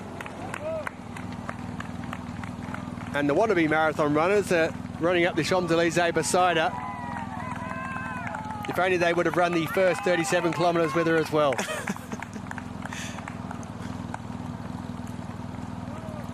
Over 8 minutes ahead of Miriam En-Nouri, who's in second position. Has a look at the watch. Maybe has a lunch date a bit later after winning the gold medal if she can continue this form. But she's looking very, very good at the moment. Men's T12 continues on. Nasrallah of Tunisia on the right of screen there. Marita Criolla of Ecuador, the guided runner. That tether has to maintain the whole way through, and Marita Criolla will have to go across the line first ahead of his guide for it to be legal. But it looks like Nasrallah is going to pip him and his guide to that 5th position. So Nasrallah of Tunisia has got across the line and taken 5th. Almost runs into the bronze medalists. They're still running. I don't think they realise they've actually finished there. And that's the issue with the visual impairment category.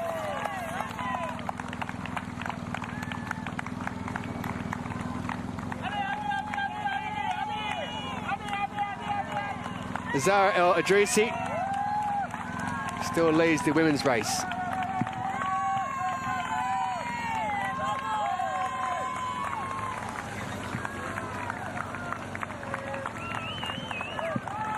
So she heads up the Champs-Élysées. Now she looks like she's going to get herself a drink as she goes across here. Yep.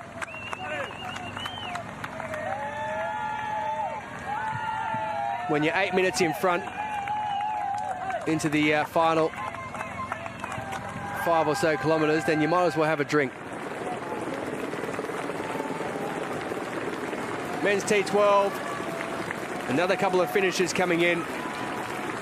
Gustavo Nieves, the 42-year-old from Spain. He's been competing since Sydney 2000. And he finishes in 8th position at Paris 2024. Hands in the air, happy to have finished. Season best time for him.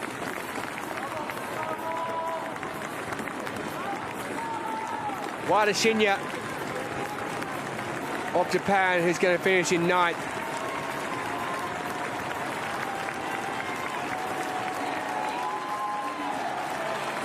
So 9 of the field home. 3 still out that have to finish. Wada Shinya almost 8 minutes behind the winner, Bukele, and looks exhausted.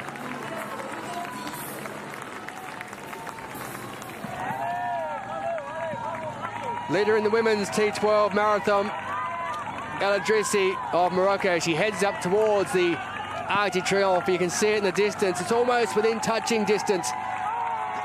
The legs will be burning at this point. The cobbles can be an issue. But that crowd cheering her on will give her motivation. The adrenaline rush she'll get from it subconsciously will help her through.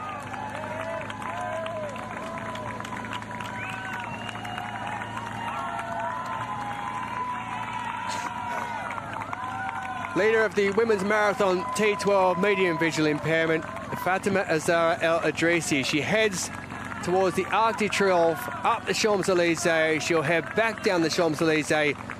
She'll take a right-hand turn. She'll head across the Seine, and she'll finish at Invalides in just over 4 kilometres time. She's gone past the 38-kilometre marker there. She'll do a lap around the Arc de Triomphe you see in the distance with the Agitos proudly marked out on the front of it. The Paralympic movement have had a great Paralympic Games. Record National Paralympic Committees in attendance. Record female competitors. 154 medal events over 10 days. And records everywhere. Kumagai of Japan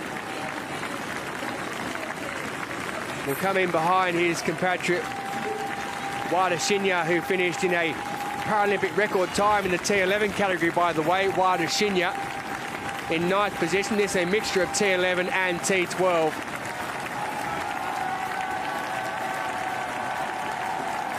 But Kumagai will come over in 10th spot.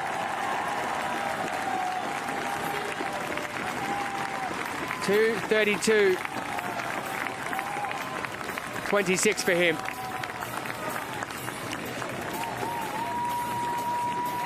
Exhaustion after giving it all.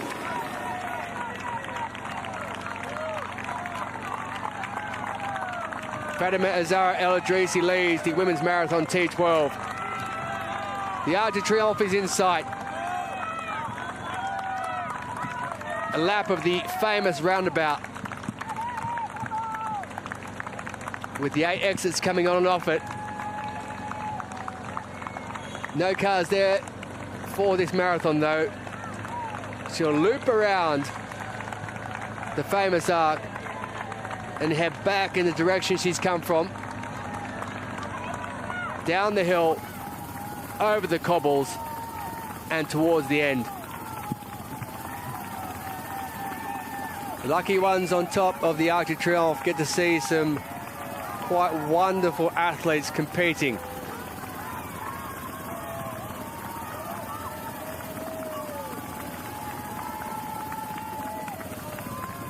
Talking of wonderful, have a look at that for a shot.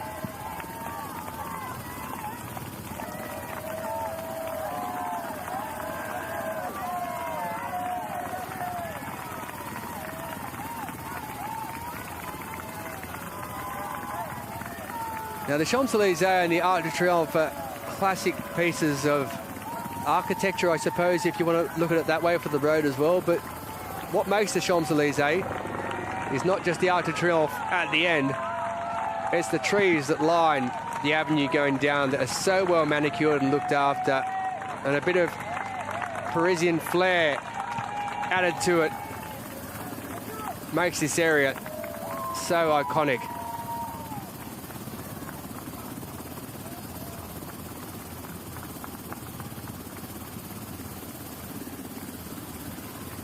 Now, the good part about these games as well is that you don't have a line that follows around for the marathon. I remember in Sydney 2000, there was a blue line that followed around that was there for years to come.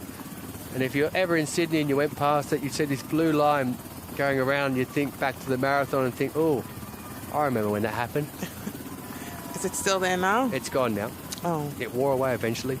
The Agitos of the Paralympics, the 3 most used colours in the flags of their national Paralympic committees.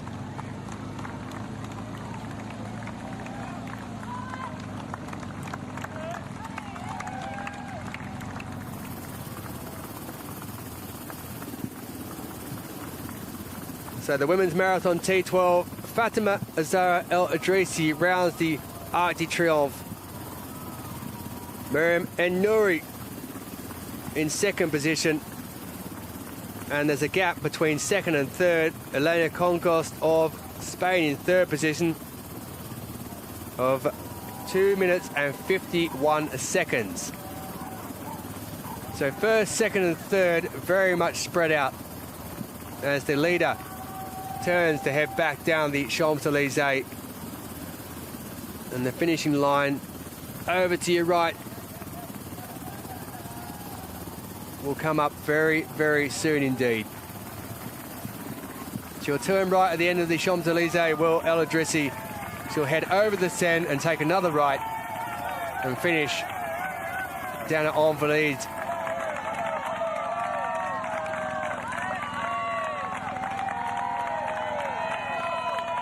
The joy will come. It's the hard work that comes before it. But the medals the athletes get at these games as well, with a piece of the Eiffel Tower in each of them, is, well, not only that, but also I love the touch with the frieze, how you get the gold, silver and the bronze legs on them. Just one leg for the Paralympic one, obviously, but they look so wonderful in the way that they've done it, and just a small touch like that makes such a difference. Yeah, it does. It makes it a little bit more distinctive as well. More memorable for the athletes. El Idrissi has got clear air in front of her. She may even get down towards the end before second place gets onto the Champs-Élysées. Men's Marathon T12. They head towards the end of that one. Their final finishers, the last two. Martin Kleber of Belgium, the T12 athlete, with his guide, heads down towards the finishing line. And Peru's Rosville Guillen, the T11, takes towards the finishing line. The tether still attached between the guide and the athlete. A mixture of T11s and T12s in this. We saw Wada Shinya, by the way, break the Paralympic record. Despite finishing in 9th position, he is a T11, so the Paralympic record was broken by him. A mark he held from Tokyo 2020. Broke his own Paralympic record. Martin Kleber tapping the vest and the heart because he's loving the crowd and going across that finishing line in 11th position. And what about the smile on the Peruvian? Rosville Guillen heads across the finishing line and rounds up the field in 12th position, and it's a new continental record for the man from Peru. 2:38.44 for him. In 12th position, a new continental record.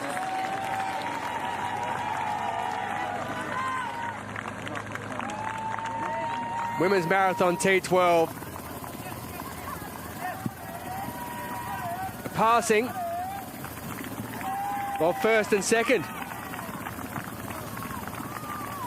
So that there, we just saw El Idrissi on the right, and on the left, Miriam and Nouri and her guide heading up the Champs-Élysées. They met about halfway down, going past each other.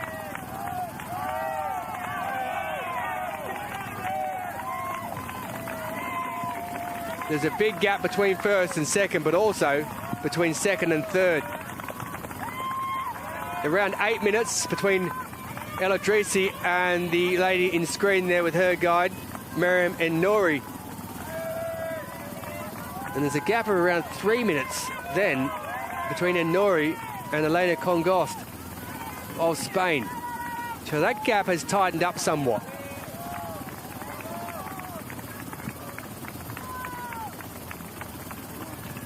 So second place and a silver medal for Miriam and Nouri on the cards at the moment.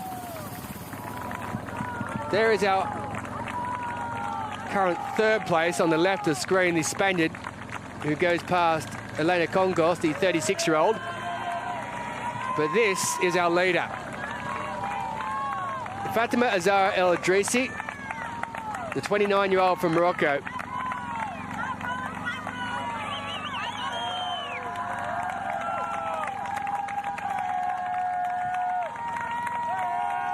She heads down the Champs-Élysées.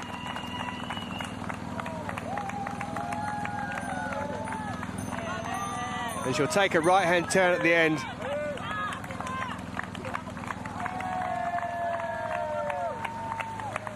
Started competing back in 2010. 1500-metre World Championship gold in 2019 and last year here in Paris in 2023. She broke the world record in the T12 category in that race. Silver already in the 1500 metres at these Paris 2024 Paralympic Games. Behind the Ethiopian Tigist Meneksu. But she's heading towards a women's marathon gold medal in the T12. Supporters from all nations, and well, it doesn't really matter because they just cheer on everyone who goes past. It's great to see. Yeah, they've been doing that throughout the whole Paralympic Games. You know, even when we've been in the stadium in Stade de France, you'll see so many flags of so many colours and so many nationalities. So it's great to see everyone has come out to support all the athletes. If Morocco can get a 1-2, well, Paris will be going off. El Idrissi at the moment in first position, and Nouri in second, heading down towards the arc, and in third place it's Elena Congos of Spain.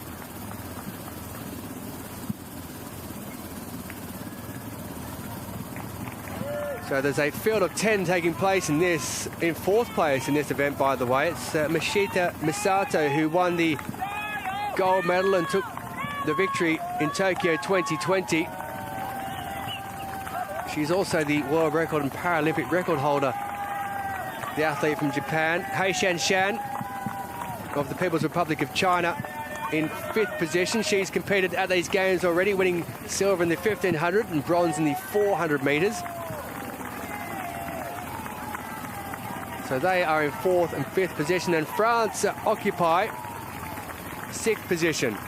Second is Miriam En-Nouri as she moves around the Arc de Triomphe, but Rosario Gangloff, 59 years of age, is representing France in this women's T12 marathon. She's in sixth position at the moment, and the roar she'll get, no matter where she is, when she heads down the Champs-Élysées, will be worth seeing.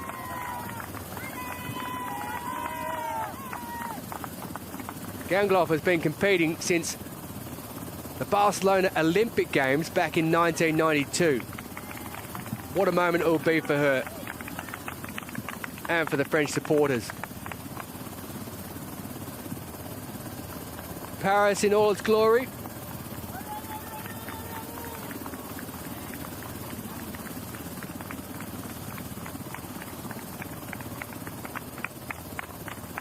With the Seine in the distance, and that is what El Idrissi is about to head across. She'll take a right here.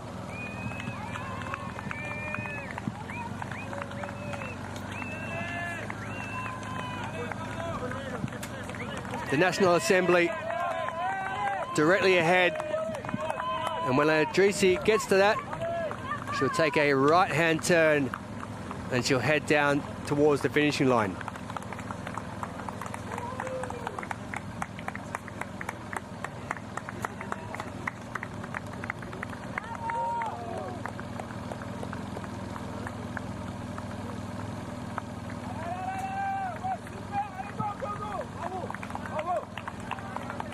So El Idrissi is into the closing stages of the women's marathon T12.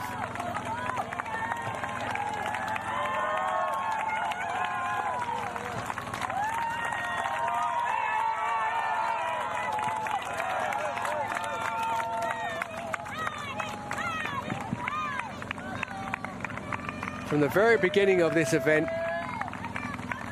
she went out to the lead. She does normally compete over the distance of 1,500 meters, and it can be a difficulty when it moves to the marathon to just get that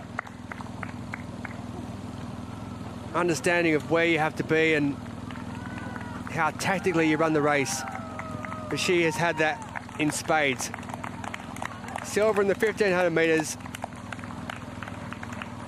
at these games, and she's now heading towards a quite fantastic gold medal in the marathon. For her first marathon competition at the Paralympic Games, I think it's fair to say she's doing exceptionally well. Superb performance. It must be a weird old training schedule, competing in the 1,500 meters and the marathon. Yeah, and she also used to do the 400 as well. So, well, I think she still does it actually. She competed in Paris last year in the 400, where she finished fourth. So to go from 400 to 15 to marathon is a lot on the body. She didn't this time around, because when you've got the marathon, you've got the 1,500 meters, that's a hard thing to do.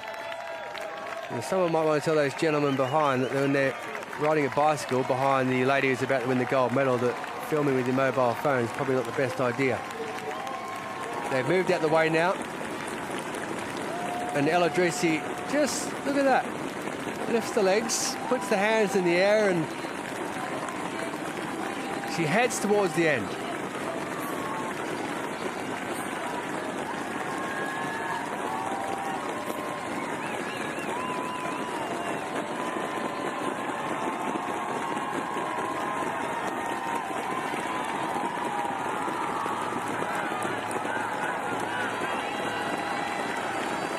So joy for Morocco's Fatima Azara El Idrissi, 29 years of age. She knows she's got it. She was just roaring at herself then. The tears almost started. She realised what she's about to complete. Silver in the women's 1,500 metres T13.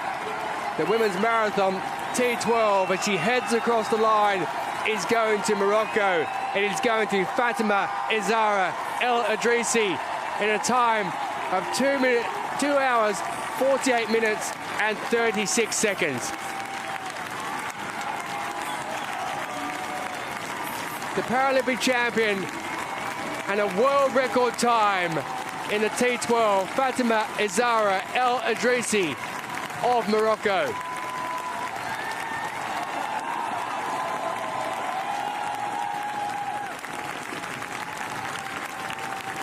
Well, she can barely stand, but the family will hold her up.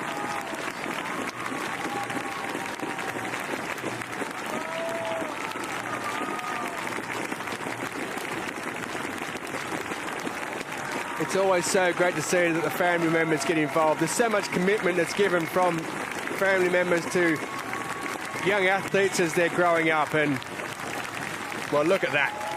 There's some scenes. Some incredible scenes indeed. Family mean everything to every athlete who gets to compete at this level, and she's done so in tremendous style. To go from being a quarter miler in the 400 to now becoming Paralympic champion in the marathon, I'd say it's pretty iconic. Well, just to give you an idea, the world record was 2:54.13. 2:48.36. She has absolutely smashed it. Fatima Azara El Idrissi is the Paralympic champion for Morocco in a new world record time. She's taken around 6 minutes off the previous mark.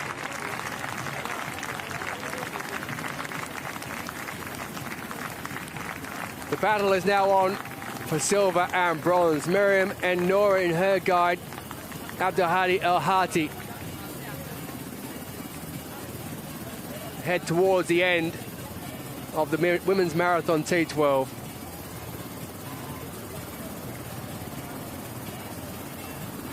It's been a course that has provided a few obstacles. The cobbles, the slight inclines, the corners. It's been a wonderful course as far as the architecture goes, and it's provided everyone with a fighting chance of getting a good result. And I think it also offers insight to the various people who even want to may be inspired and want to take up the sport. You know, not every course that athletes compete on, the marathon course is going to be completely flat. You know, you've got incline, you've got cobbles, so there's a variation of different surfaces that every athlete has to go through throughout the marathon. So I hope a lot of people have been inspired, and I believe, I would like to say that they have, given that, you know, some of the fans have been, you know, trying to race alongside some of the elite athletes. Yeah, it's a challenge for people to get involved with the athletes and show their support and just really enjoy the occasion and feel that they're a part of it. And that's been the great thing about Paris 2024, is that the fans have felt that they're part of the occasion.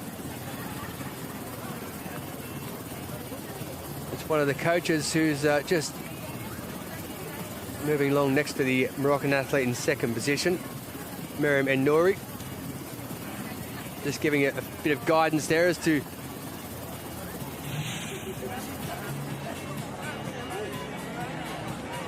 no guidance required for El Idrissi. The roars were happening before the line. The cheers started. The thoughts of everything that's gone into it and how she's got to this position. Complete domination from start to finish, and a world record time coming with it, which is also the Paralympic record.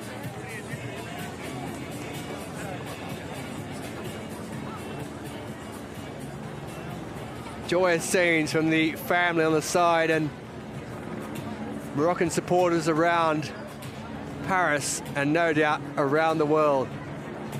Number one you are, with a world record to go with it.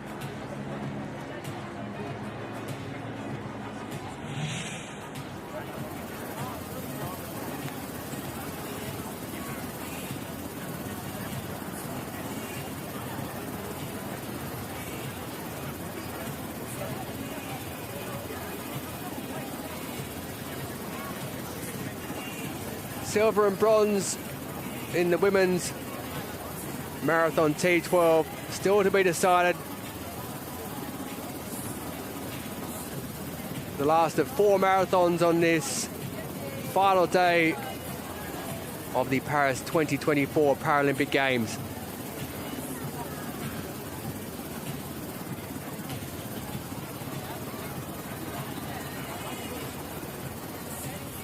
Paris will go back to normal next week, but the lady just at the front there from Morocco will have a week of enjoying her feats of a world record as she waits for her second place currently compatriot to turn up, so she can no doubt celebrate with her.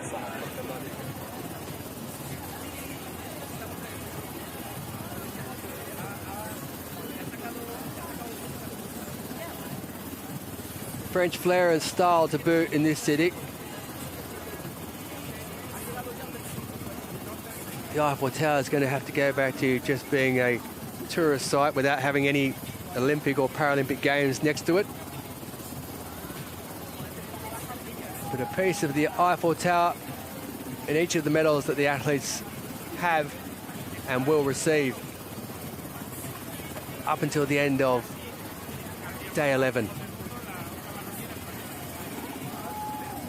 I don't think anyone will forget the glistening nights at nighttime, the lights on the Eiffel Tower that flash away at 9 and 10 o'clock in the evening. It'd be nice if it stayed like that long after we've finished, but I don't think that's the case. But yeah, it's really nice to look at night, the Eiffel Tower. ثقت فيك انا ثقت فيك بزاف قلتها له دابا عاد جالسه تقول لي هذوك قالوا تيقولوا لها تفلا 1500 الماراثون الحمد لله بنتي زعما وصلت مزيان شكرا شوفي دابا عندك ناس كبار عندك شي حاجه تاكليها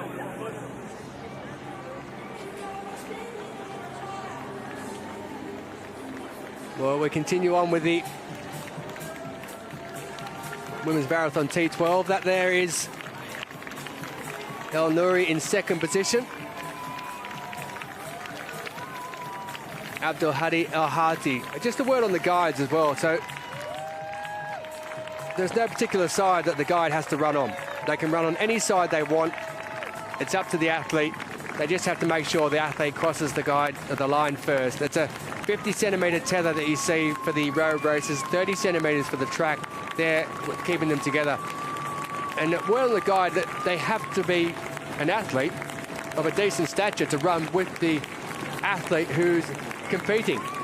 Otherwise, it's a pointless exercise. So it is as much about the guide as it is about the athlete in these guided events. El Adrisi with a world record time, 2:48.36 of Morocco with the gold medal. Mariam En-Nouri, also of Morocco, is going to pick up a silver medal. She may be some distance behind. She may be doing it tough.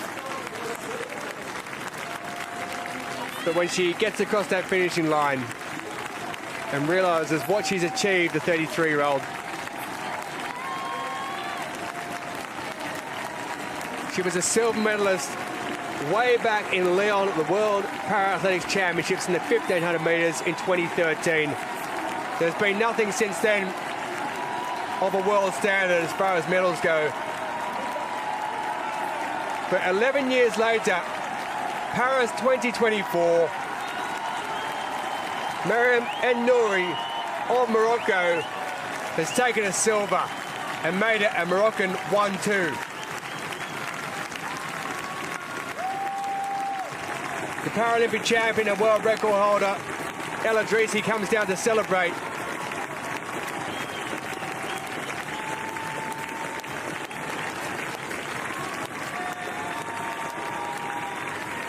Africa have a gold and a silver medal via Morocco in the women's marathon T12. Lifetime best for En-Nouri to go with the world record set by El Adrisi. What a day for Morocco.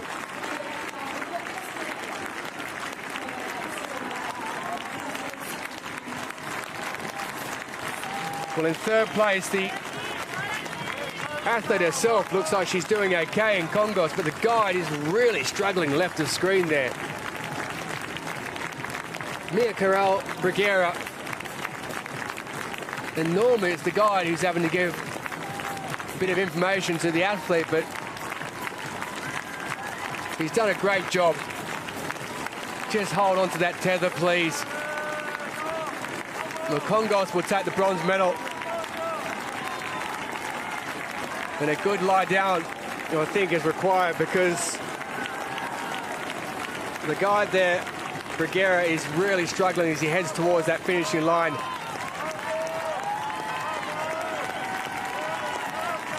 The legs are lifting.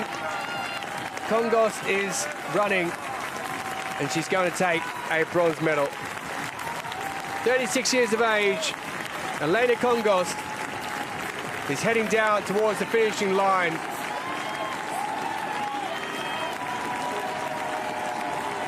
She was the Paralympic champion in 2016.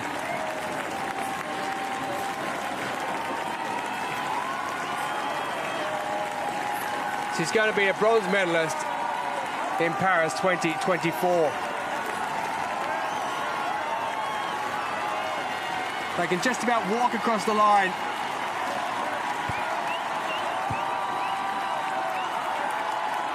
They get there 12 minutes and 12 seconds after the winner, El Idrissi. And bronze goes to Spain. Don't be surprised.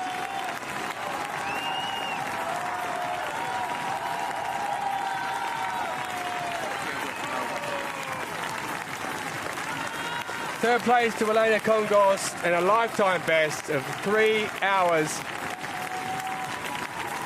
0.48.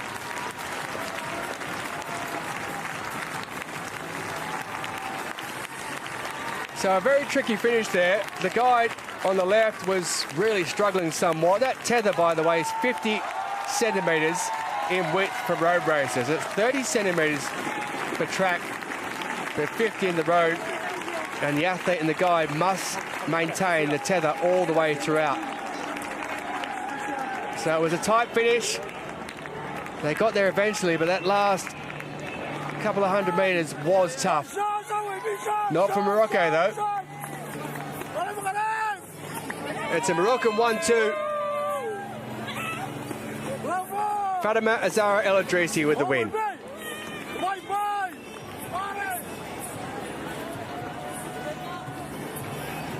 Paralympic champion from Tokyo 2020.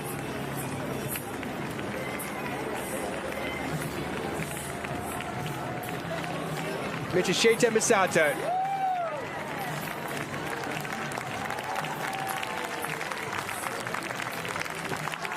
Will come home in 4th place. 47 years of age and still going strong.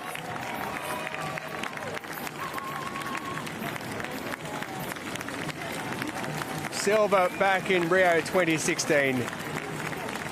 Gold in Tokyo 2020. She's outside the medals here, but she is going to finish in 4th position. Her world record and Paralympic record has been taken from her by El Idrissi. But she is still always going to be a Paralympian gold medalist from Tokyo 2020, regardless of what happens.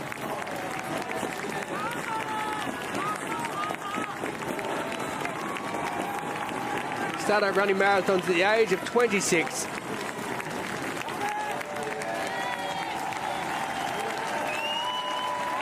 "21 years later, she is still going.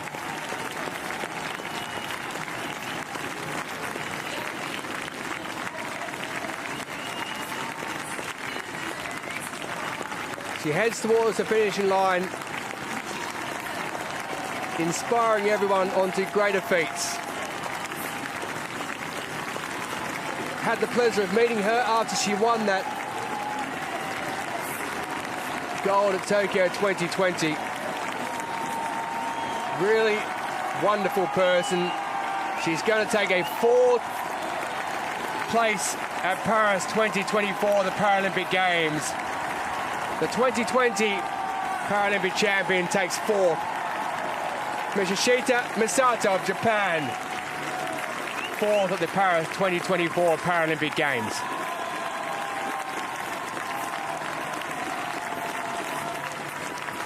Season best time.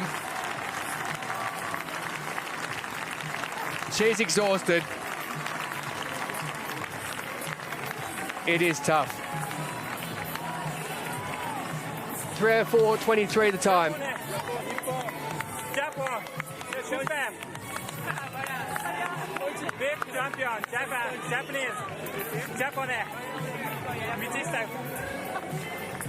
The Japanese supporters are absolutely thrilled. They came out to watch Michishita Misato. Season best for her, despite not getting a medal.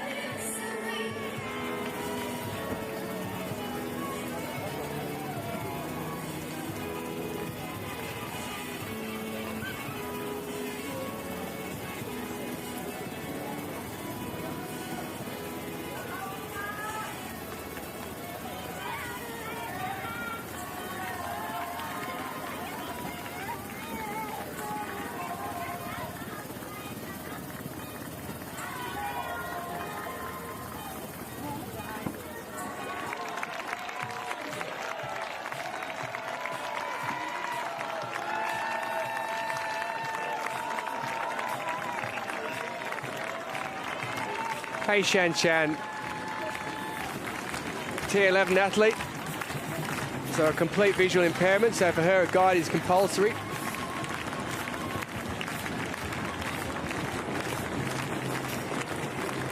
Bronze at these games in the 400 metres, silver in the 1500.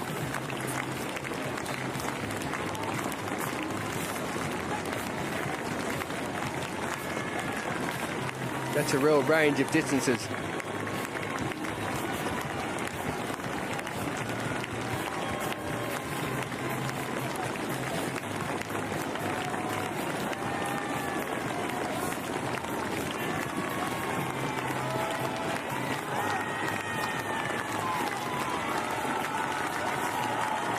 Pain is evident on her face as she heads towards the finishing line.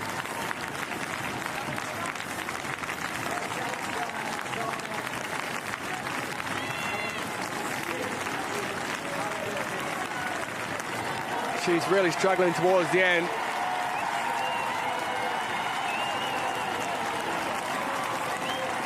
She could just about walk across the finishing line. The crowd are really encouraging her to finish and head towards this finish line. When you get towards the end of a marathon, you do start to tighten up. And the finishing line can sometimes psychologically be a problem. Her guide talking away to her, encouraging the lady who's out of Nanchang in the People's Republic of China. She's absolutely exhausted. She is going to finish in 5th position. 5 metres left to go to get across the line. The crowd have been fantastic helping her out. And Hei Shan finishes the women's marathon T12 in 5th position in a new world record time in the T11 category. 3:08.11. She is absolutely exhausted. But it's a new world record in the T11 complete visual impairment.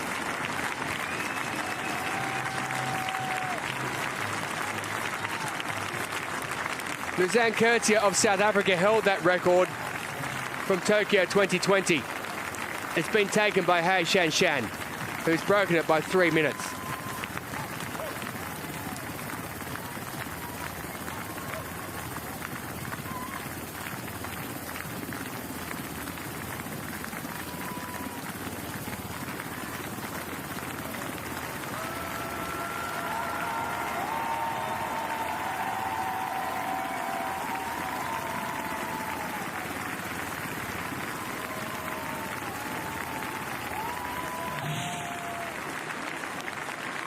El Idrissi, the Paralympic champion, in a new world record time for the T12 category of 2:48.36.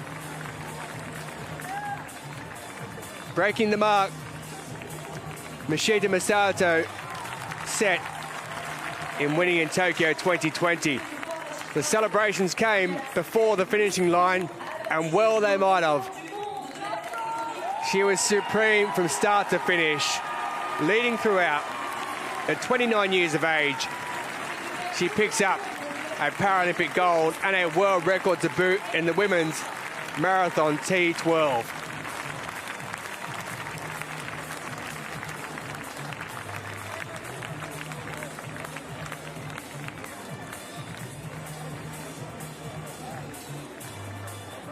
Silver as well in the women's 1500 metres earlier in the games. Gold in the marathon and a world record to boot.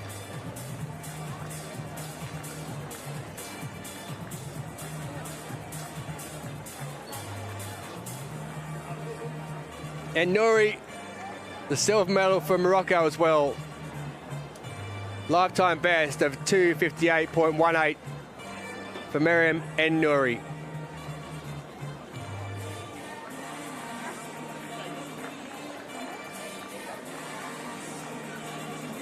And the bronze medalist, former Paralympic champion from 2016, Elena Kongost, lifetime best for her. Now here's the story. 59 years of age. From Lyon, the wonderful city in France.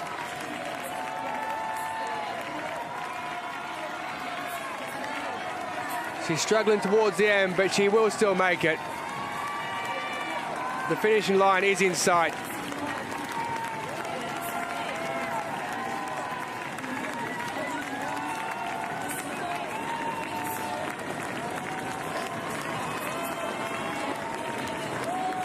She's represented France in non-para athletics as well. Barcelona in 1992 at the Olympic Games in the 10,000 metres.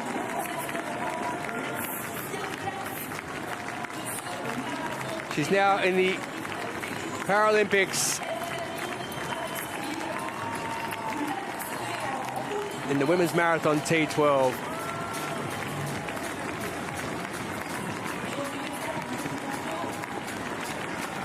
The hardest part of the marathon is at the end. Just when you think you're about there, there's a smaller section that comes up on everyone.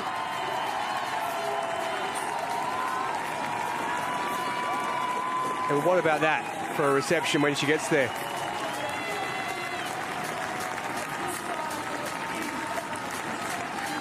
These are the moments that people remember for a lifetime.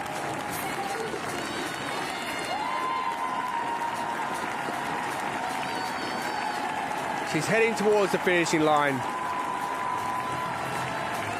Rosario Gangloff.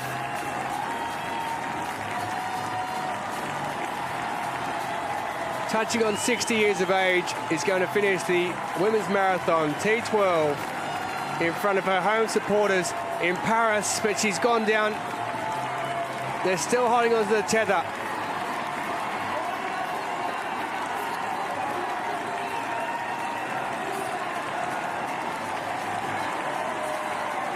She'll head across the finishing line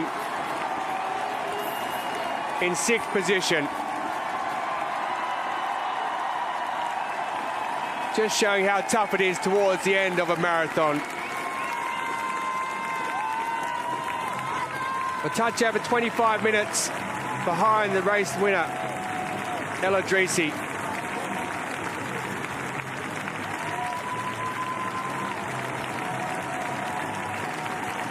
.313.50 the time.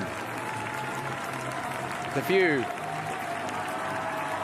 of Sacré-Cœur and Montmartre.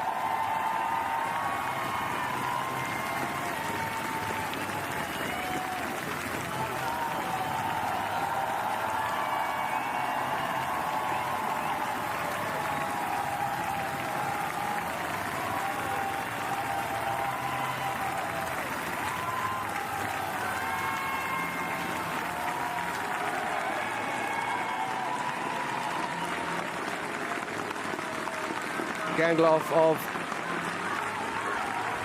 France, out of Lyon, where she resides.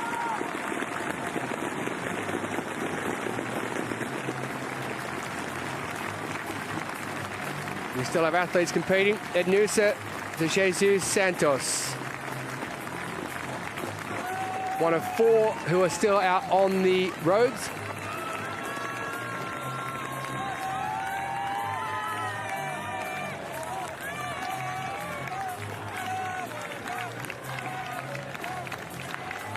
Having a great time, taking the plaudits from the crowd. They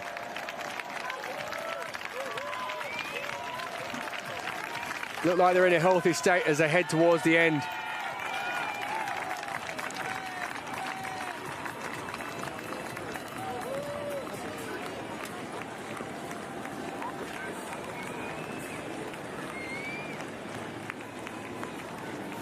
So as they head down towards the finishing line, it'll be 7th place for Ednusa de Jesus Santos, who's 48 years of age. Competed in the 1500 metres here as well. 12 years a competitor in para-athletics.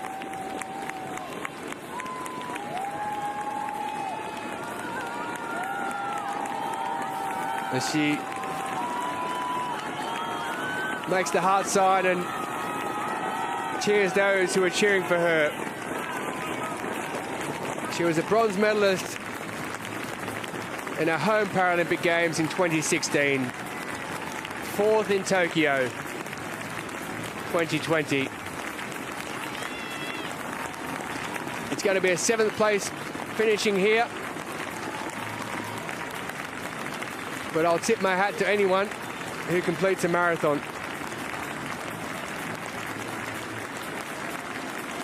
Because it is such a difficult effort to get through that 42 and a bit kilometres.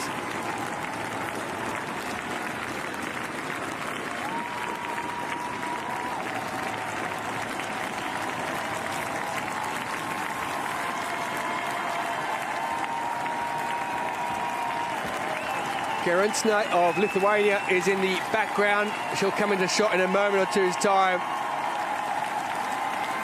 towards the finish, and Ednusa de Jesus Santos crosses the finishing line in 7th position.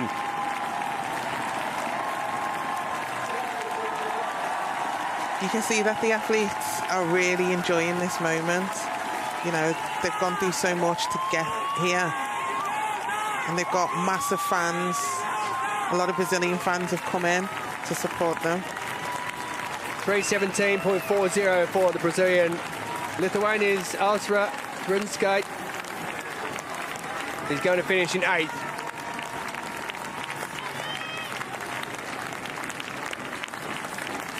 Outside her lifetime best, which is 3:06.47.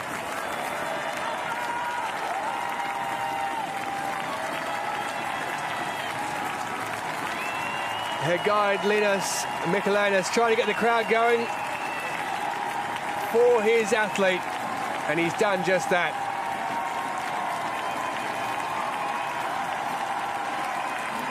It's an 8th place finish for Lithuania. And Grunksnight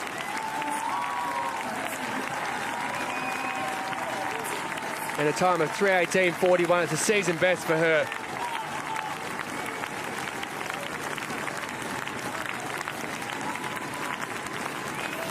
Exhaustion and elation all in one.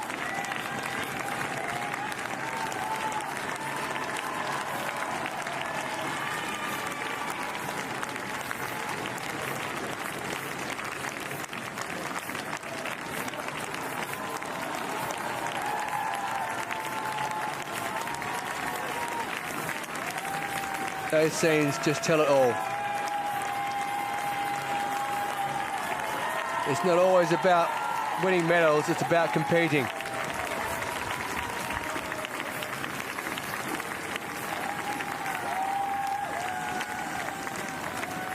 The Eiffel Tower taking pride of place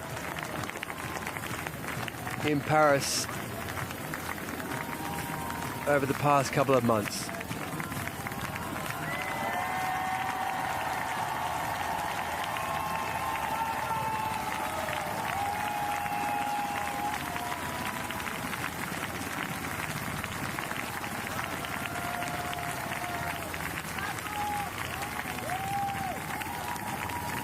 Those up the top getting a view out over the whole city.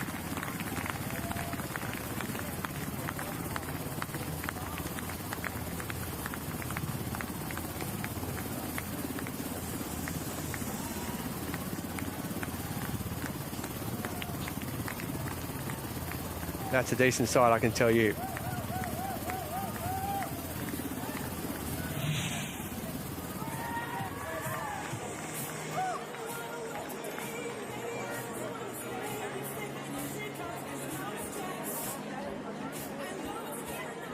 Marcel Hug winning the men's T54 marathon making it back-to-back titles after winning in Tokyo 2020.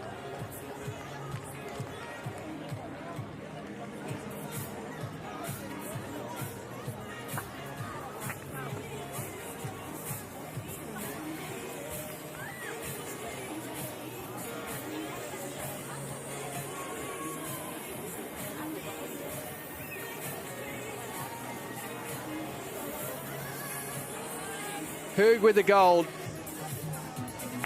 backing up his effort in Tokyo.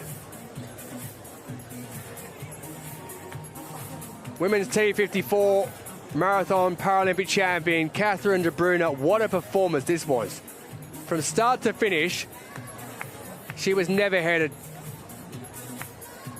1:41.50 was the time for Catherine de Bruyne, and what a game she had. 5 gold medals. Bekele of Tunisia, a season best time of 2:22.05 for the 25-year-old, as he took the Paralympic title.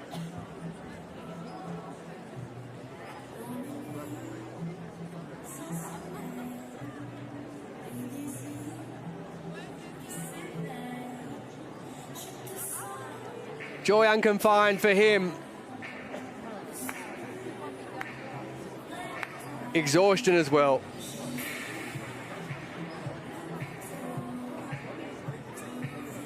Morocco's Fatima Azara El Idrissi, a world record in the T12 category, 2:48.36. She led from start to finish.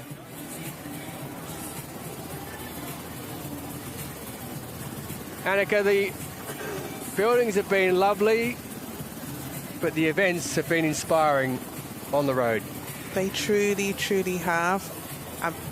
Without being completely biased, I would say Fatima's probably been the most inspiring. All the athletes have, but Fatima's to go from 400 to marathon, it's definitely not something I would have done as a former quarter miler, but it's definitely given a lot of people hopefully inspiration, you know, not just to take up the sport, but, you know, giving them hope that they can become Paralympians too and compete in a marathon. Well, this lady knows about competing. Luzanne Kurtzia.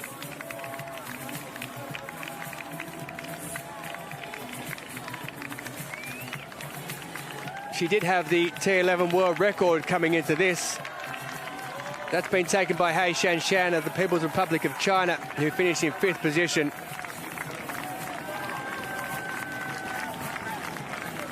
But the 31-year-old who took bronze in the 1,500 metres at these games. She was bronze in Tokyo 2020. Now heads up towards the finishing line.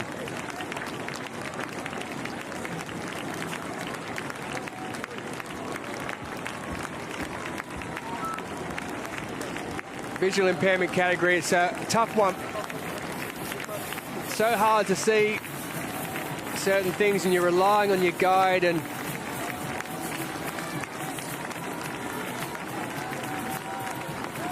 well, she's gritting the teeth and she's getting there eventually. She's going to finish in 9th position, the lady from Bloemfontein in the Republic of South Africa.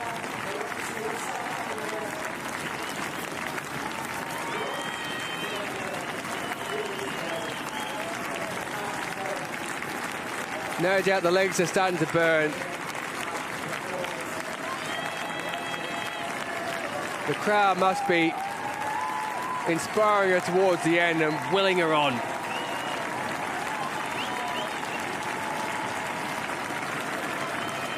South African flags off to the right there.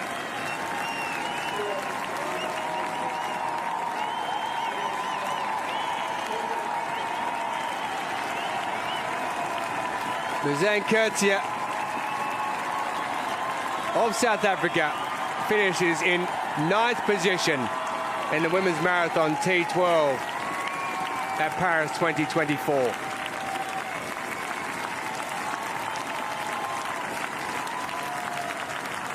Season best time for her.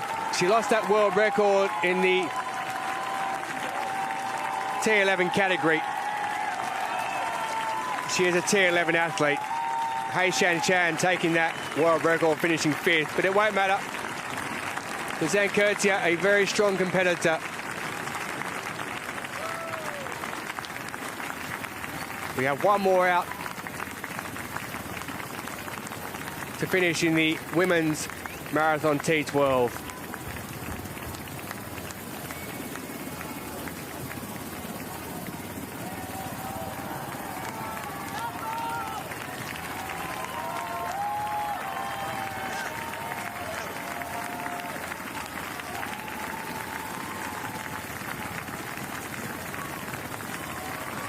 Maria del Carmen, Paredes Rodriguez. Battling on towards the end. She's 61 years of age. She was 9th in the Tokyo 2020 marathon.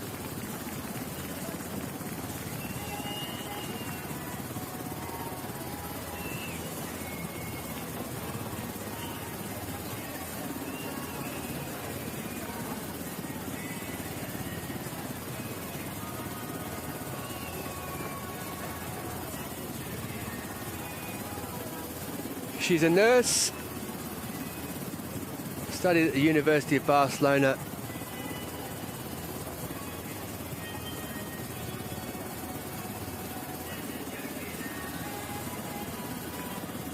And it's actually her husband who's her guide, Lorenzo Sanchez.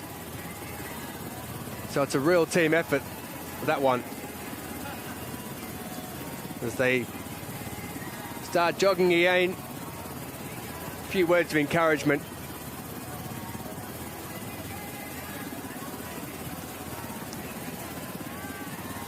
Lucky enough to be the flag bearer for Spain at the 2018 European Championship. She's been around competing for a few years.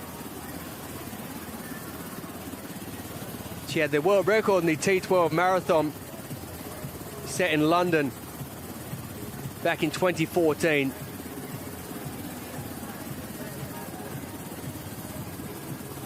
So experience and medals that have gone with it over the years.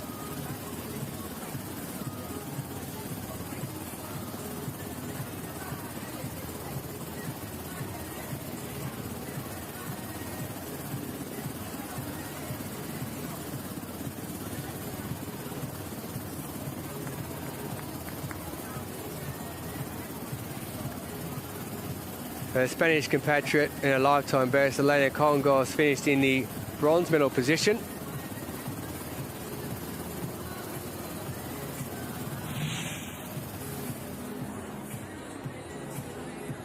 Marcel Hug, after winning the men's T54 marathon, celebrating with 2nd and 3rd, Jin and Suzuki of China and Japan. David Weir, who finished in 5th position. Is that his last Paralympic Games? Hug, though, back-to-back titles for him. Suzuki, high fives around a bronze.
Lizanne Kurtia of South Africa.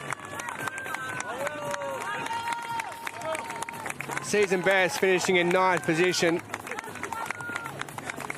in the women's marathon T12.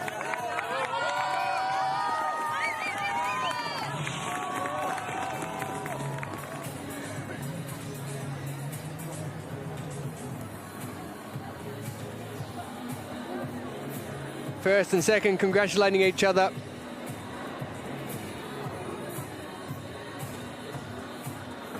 And even for those who finish late on, the joy of finishing is great.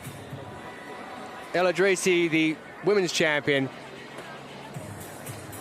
with a world record time.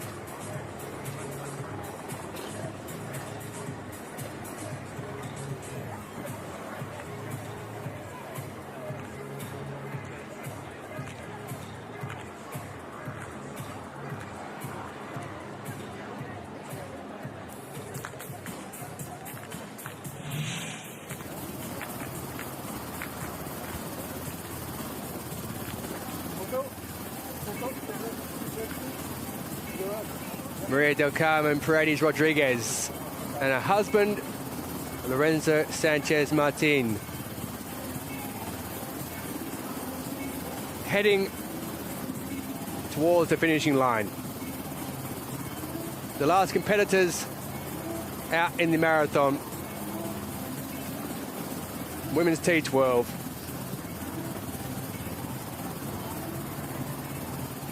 So the marathon is just over the 42-kilometre mark. And at the moment, they're heading down towards the finishing line. We're not far to go at all.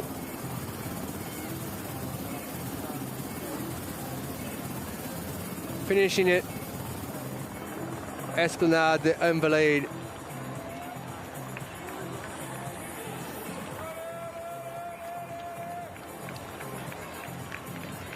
The crowds will be there to cheer them on when they come home.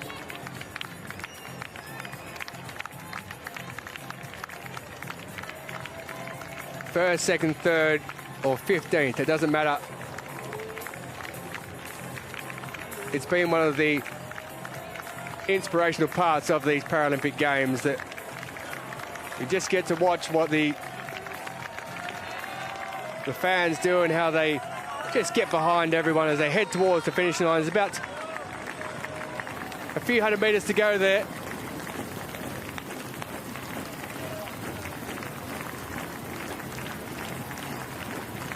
That blue carpet you can see there, right down the middle of the road, is where the finishing line will be.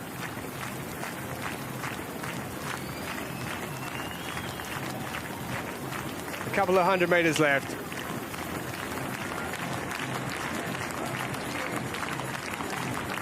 And all of our competitors will have crossed the finishing line. El Idrissi with a world record taking first place. And Nori also Morocco silver. Congos of Spain, the bronze. There was a world record for Hei Shan in the T11 category as well, who finished in 5th. There was a world record for El Idrissi at the top. 2 lifetime bests in 2nd and 3rd, 3 season bests. And Paredes Rodriguez, when she heads across the finishing line, will have brought home all 10 of the athletes who started the women's marathon T12. She's onto the carpet. She's heading to the end.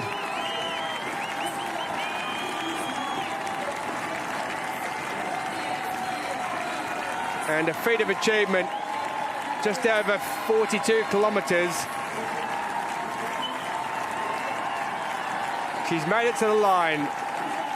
She completes the women's marathon T12 in 10th position. And she realises she's there. Her husband, who acts as a guide, has given her the heads up and said, we're over the line. Well done. Brilliant stuff. And the women's marathon T12 comes to a conclusion, but it's a smile on the face of Maria del Carmen Paredes Rodriguez. 61 years of age, a husband with her who's 65. And that just about sums up the Paralympic Games. She only did take up running as well in her 40s to help with her vision. So it just shows what the power of sport can do for anyone at any age.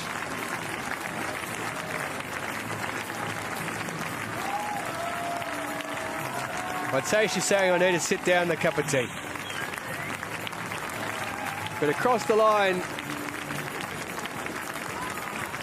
Paredes Rodriguez, you see her husband there saying, "You've done it, you've finished."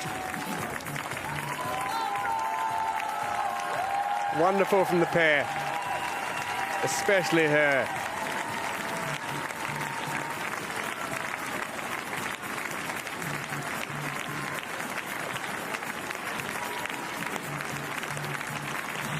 Sunshine, the heat. What a day in Paris.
Men's marathon T54. Marcel Hug taking the gold medal. Jin Hua with a season best with a silver, and Suzuki Tomoki with the bronze. But Marcel Hug retaining his Paralympic title he won in Tokyo 2020.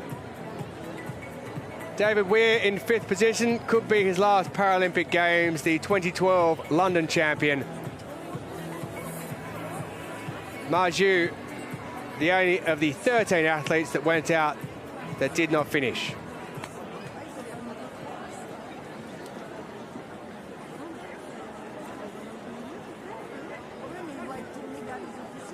Women's marathon T54, won by Catherine de Brunner. From start to finish, she led. Madison de Rosario, the 2020 Tokyo champion, has to settle for silver. And Susanna Scaroni picks up the bronze medal for the United States of America. Edmund Rainbow Cooper of Great Britain, the only one of 16 not to finish in that one.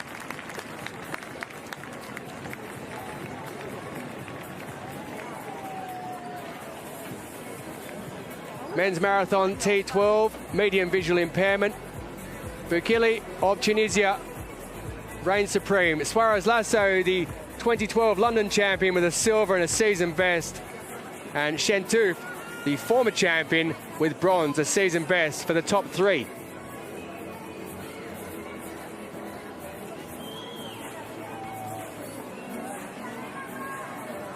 Wadashinya, a T11 Paralympic record for Japan.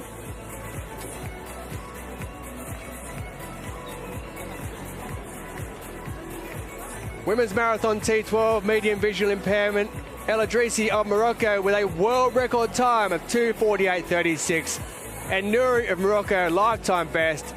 And Michisato Masato has been elevated up into the bronze medal position due to a disqualification.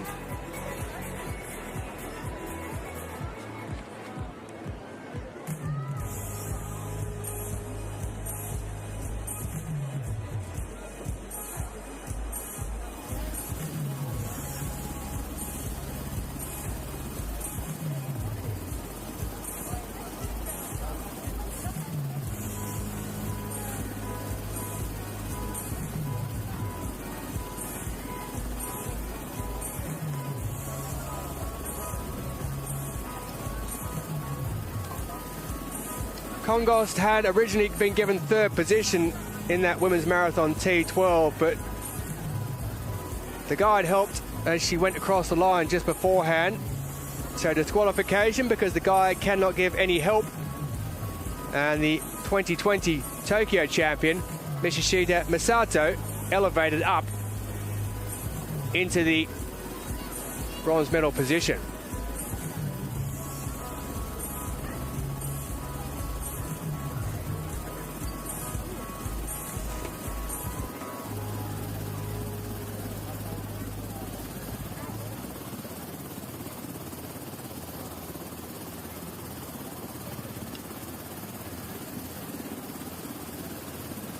Le comité d'organisation des Jeux Olympiques et Paralympiques de Paris 2024 tient à rendre hommage à l'athlète Rebecca Cheptegei. Le 11 août, Rebecca Cheptegei avait participé au marathon olympien femmes de Paris 2024 au sein de la délégation ougandaise. Elle est décédée tragiquement le 5 septembre dernier au Kenya, victime d'un féminicide. The Paris 2024 Olympic and Paralympic Games Organising Committee would like to pay tribute to Rebecca Cheptegei. Rebecca Cheptegei competed in the women's marathon event of the Paris 2024 Olympic Games representing Uganda. She died on September 5th in Kenya as a victim of femicide. To pay tribute to her memory, please participate in a minute's applause. Pour saluer sa mémoire, merci de bien vouloir participer à 1 minute d'applaudissements.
Merci pour ces applaudissements, mesdames et messieurs. Thank you ever so much, ladies and gentlemen. A moment's applause for 33-year-old Ugandan Olympic runner Rebecca Cheptegei, who sadly passed away on Thursday. Just 33 years of age.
Mesdames et messieurs, merci d'accueillir à nouveau notre groupe qui est là pour performer aujourd'hui avec nous, le Roller Band.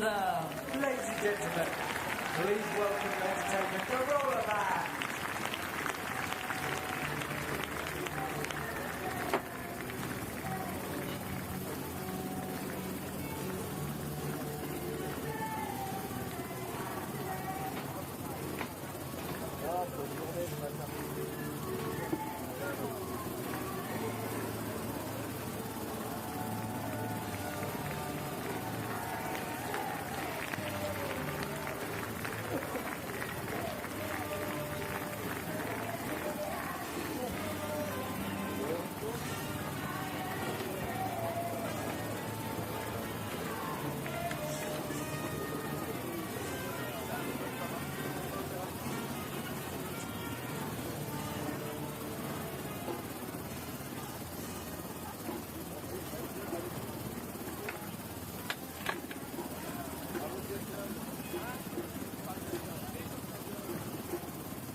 So Marcel Hug taking the men's T54 wheelchair category marathon. Catherine de Bruyne with the women's title in the T54. Sheer joy and emotion for her. 5 gold medals at these games for Catherine de Bruyne.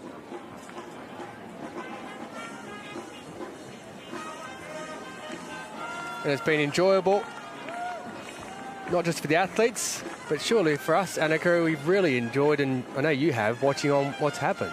Absolutely. You know, these are some inspirational athletes who've put on a really fantastic display during this morning's event of the marathon. And yeah, it's just been such an iconic thing to do amongst the sea of people and during the different historic place points within Paris. So yeah, I might even take up my running shoes again and start the marathon.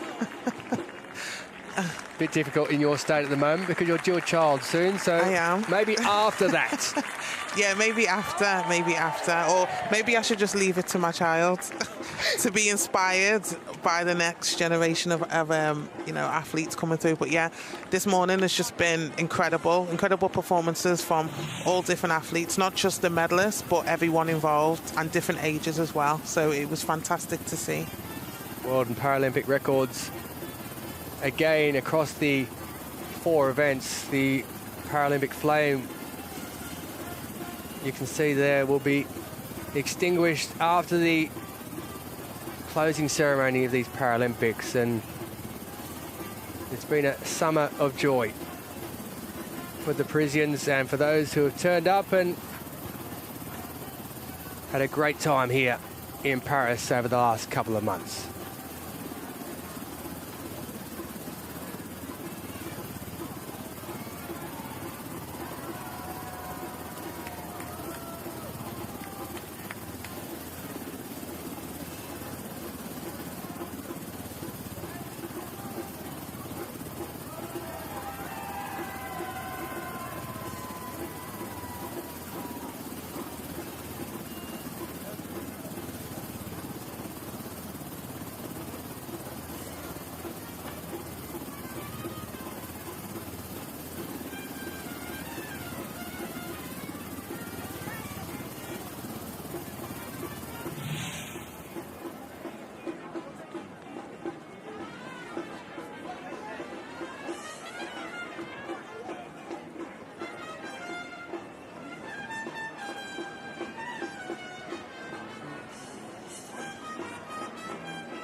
Men's Marathon T54, Marcel Hug taking the victory and retaining his gold from Tokyo 2020.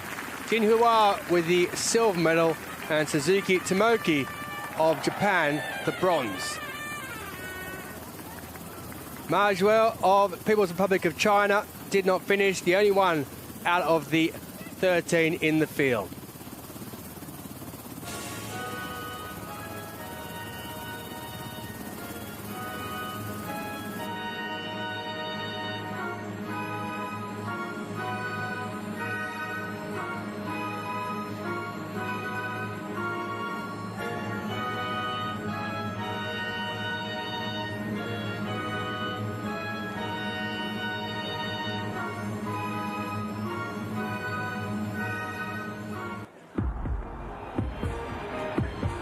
Mesdames et messieurs, la cérémonie des vainqueurs du marathon messieurs T54. Ladies and gentlemen, the victory ceremony for the men's marathon T54.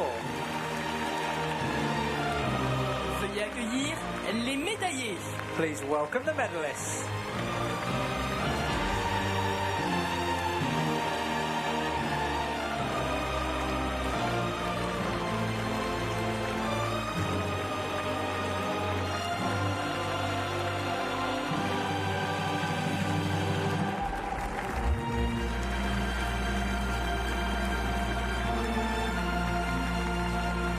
Marcel Hug retaining his men's T54 marathon title from what he picked up in Tokyo 2020.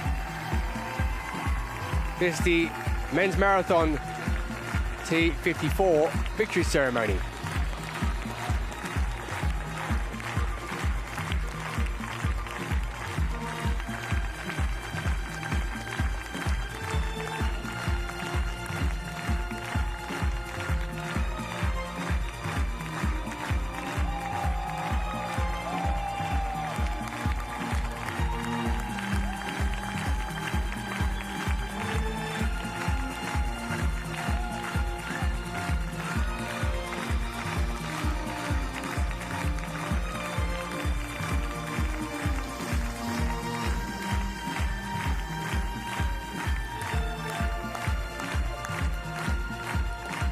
Les médailles seront remises par The medals will be presented by Cédric Beauremont, directeur de la division olympique et paralympique de Toyota Motor Europe. Head of Olympic and Paralympic Toyota Motor Europe. Accompagné par Accompanied by Steve Laranaga, adjoint au maire de Saint-Ouen-sur-Seine, délégué au handicap. Deputy Mayor of Saint-Ouen-sur-Seine in charge of disability.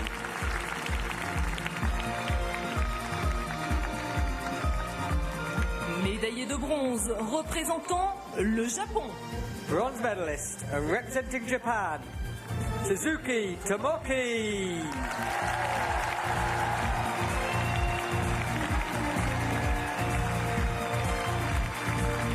Suzuki Tomoki, a bronze medalist in the marathon. 30-year-old from Japan, who was 7th in Tokyo 2020. This time, he's managed to get himself onto the podium.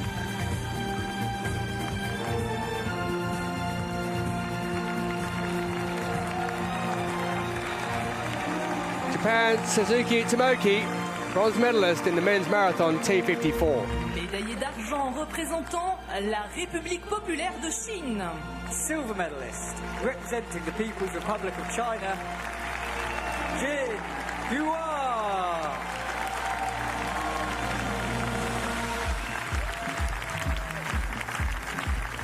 Jin Hua, silver medal in the men's marathon T54 to add to his gold he picked up in the 800 metres and the 1500 metres here at Paris 2024.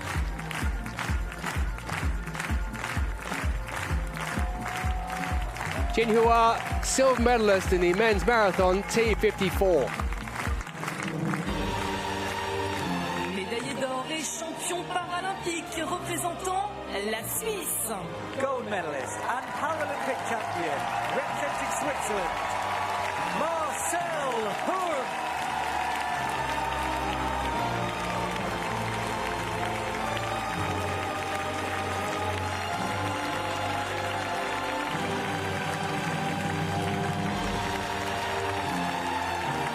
Marcel Hug, back-to-back Paralympic titles in this event.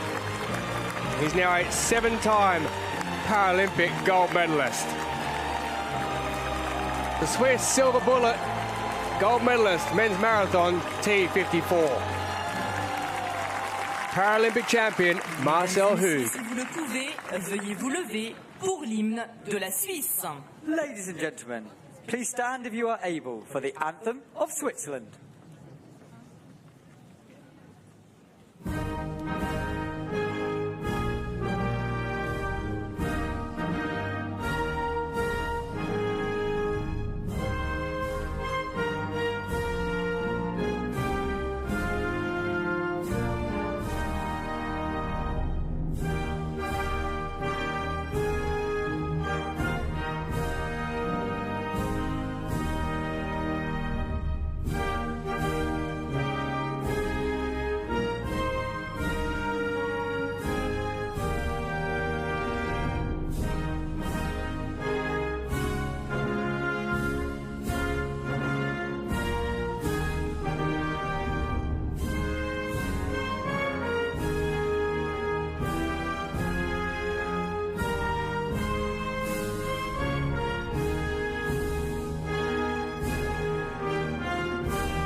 Paralympic champion Marcel Hug with his 7th Paralympic Games gold medal takes the victory.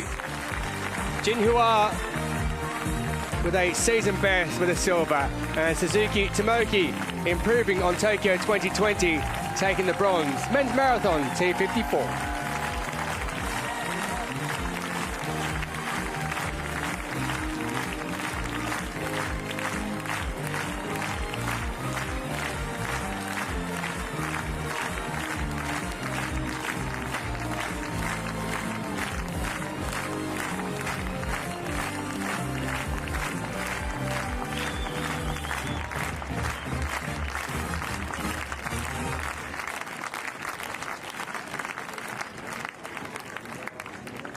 Marcel Hug took 4 golds in Tokyo. This is his only gold here, but he is still the Paralympic champion in the men's marathon. The Swiss silver bullet reigns supreme again.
Women's Marathon T54, Catherine de Brunner taking the victory. Madison de Rosario, the Paralympic champion, formerly of Tokyo, the silver, and Susanna Scaroni of the USA, the bronze medal.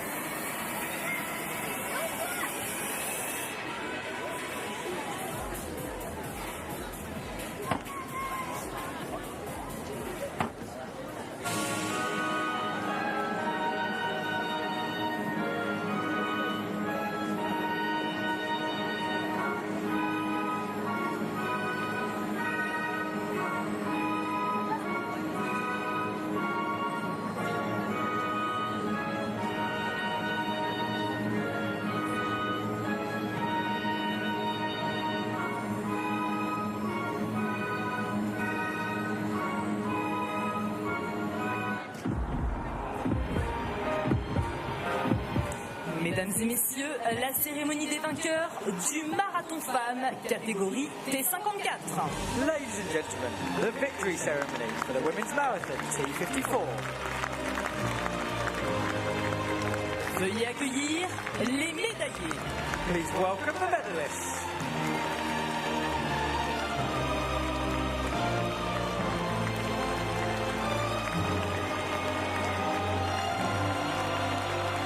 The victory ceremony for the women's marathon T54.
Seront remises par The medals will be presented by Nikki Matheson, membre du conseil d'administration du Comité international paralympique.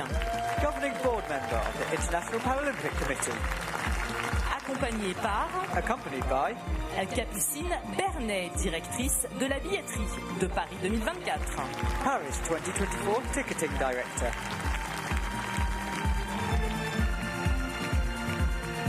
Médaillé de bronze représentant les États-Unis d'Amérique.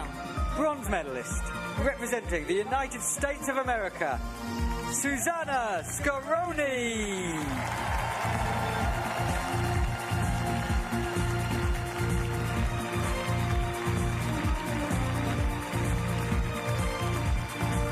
Susanna Scaroni with a bronze medal in the women's marathon T54, her third bronze of these games.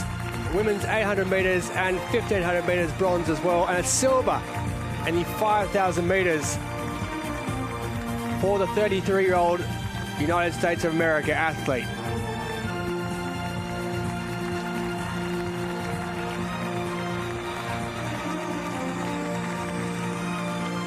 Susanna Scaroni, bronze medalist in the women's marathon T54. Silver medalist representing Australia, Madison de Rosario.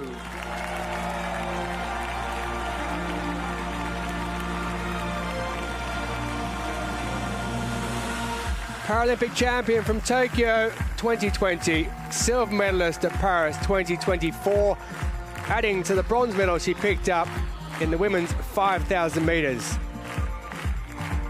Born in Perth, residing in Sydney in New South Wales, now 30 years of age, Madison de Rosario.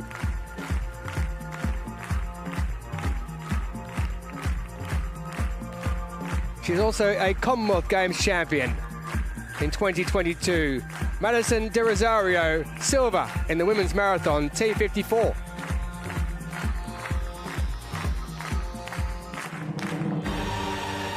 Médaillé médaillée d'or et championne paralympique représentant la Suisse.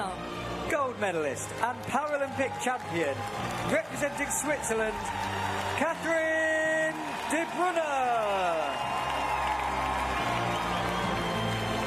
Catherine de Bruyne, a 5-time gold medalist at Paris 2024. 400 metres, 800 metres, 1,500 metres, 5,000 metres, and now the women's marathon. The 29-year-old school teacher who quit that job to become a full-time athlete, and at Paris 2024, she has achieved the ultimate.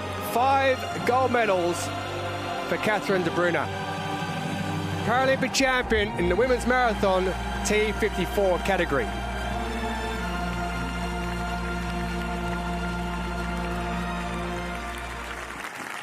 Mesdames et messieurs, si vous le pouvez, veuillez vous lever pour l'hymne de la Suisse. Ladies and gentlemen, please stand if you are able for the anthem of Switzerland.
Mesdames et messieurs, les médaillés paralympiques.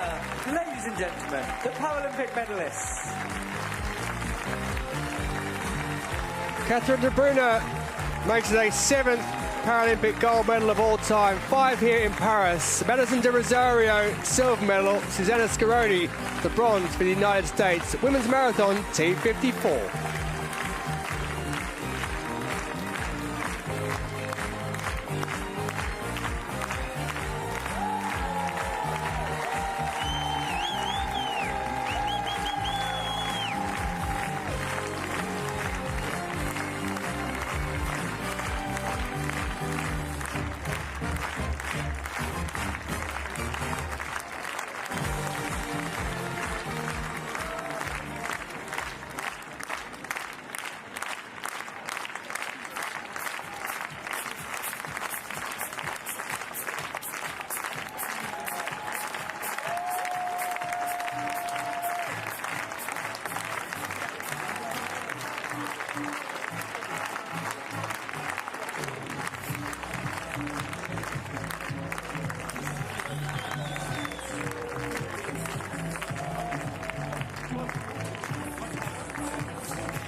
men's marathon T12. Bukali of Tunisia taking the gold, season best. Suarez Lasso, the 2012 champion from London, the silver. Elamine Shentouf, the double defending champion, no longer. Season best though, and a bronze for him. Wadashinya, a Paralympic record for him in 9th position, a T11 complete visual impairment category, different category, so a Paralympic record in the T11. This, the men's marathon T12 medium visual impairment.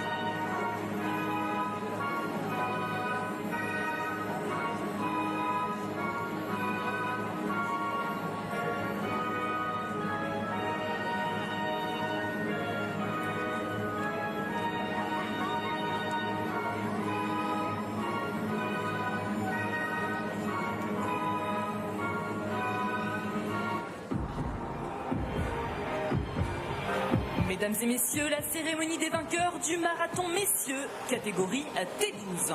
Ladies and gentlemen, the victory ceremony for the men's marathon T12. Veuillez accueillir les médaillés. Please welcome the medalists.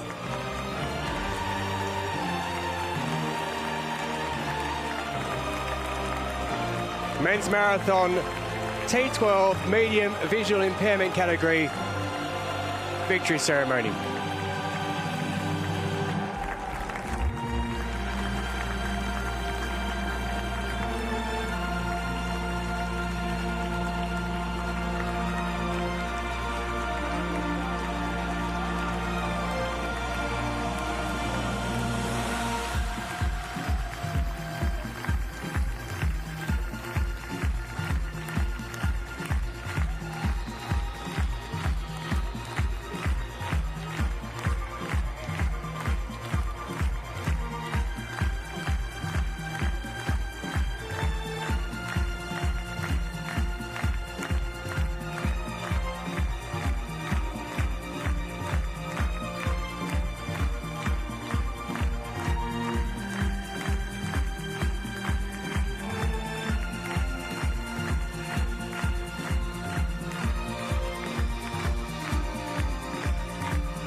Les médailles seront remises par The medals will be presented by Paul Fitzgerald, responsable de World Para Athletics, Head of World Para Athletics, accompagné par accompanied by Laurent Merkert, maire de Montigny, le Bretonneux.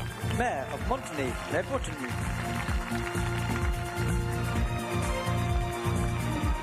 Médaillé de bronze représentant le Maroc. Bronze medalist representing Morocco, Elamine Shentouf.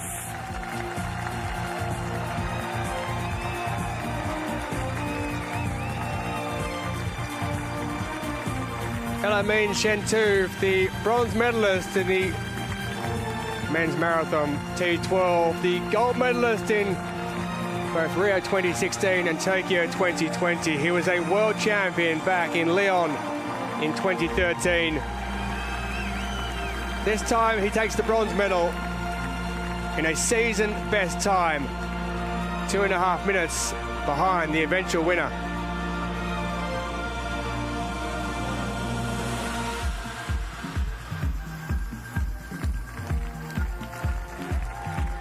So a double Paralympic champion and now a bronze medalist in the men's marathon T12, Elamine Shentouf.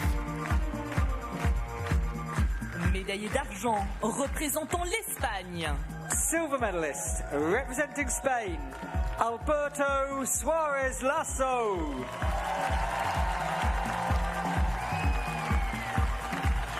Alberto Suarez Lasso has been around. Gold back in 2011 in Christchurch.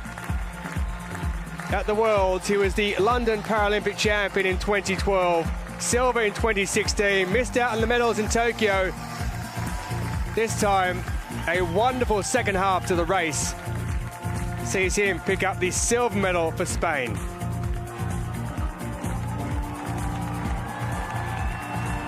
Alberto Suarez Lasso, Spain, silver medalist in the men's marathon T12.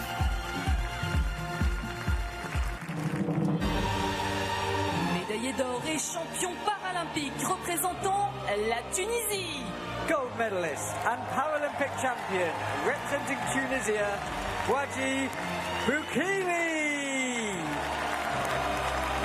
Wadji Boukili of Tunisia, he was 6th at Tokyo 2020. After the opening third of the race here at Paris 2024, he moved away into the distance, winning in the end by almost 2 minutes in a season best time of 2:22.05. Tunisia's Wadji Boukili, the Paralympic champion in the men's marathon T12 category. Mesdames et messieurs, si vous le pouvez, veuillez vous lever pour l'hymne de la Tunisie. Ladies and gentlemen, please stand if you are able for the anthem of Tunisia.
Mesdames et messieurs, les médaillés paralympiques.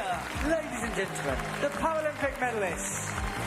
All three of these gentlemen, Paralympic gold medalist Elamine Chateau this time takes the bronze though.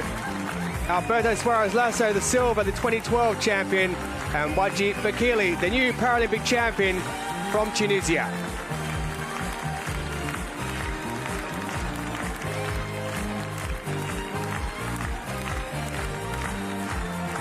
Memories for life for these gents who have all won this at one time or another. But Tunisia hold the gold medal this time. Men's marathon T12 medium visual impairment category.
de ce marathon des Jeux Paralympiques Paris 2024 et le comité d'organisation en Paris 2024 tient à remercier tous les volontaires qui sont là, qui font un travail incroyable depuis 15 jours et qui étaient encore là sur le terrain.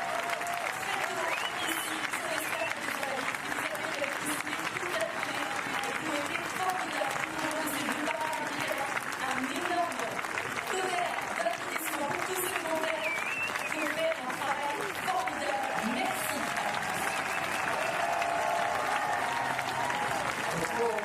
We go ahead with the T12 victory ceremony. We'd like to say a huge thank you to all of our staff and volunteers who've worked so hard on this marathon this morning. Thank you to all of their dedication and commitment. We hope you guys have all enjoyed your morning, celebrating all of our marathon athletes. Once again, thank you to our amazing volunteers.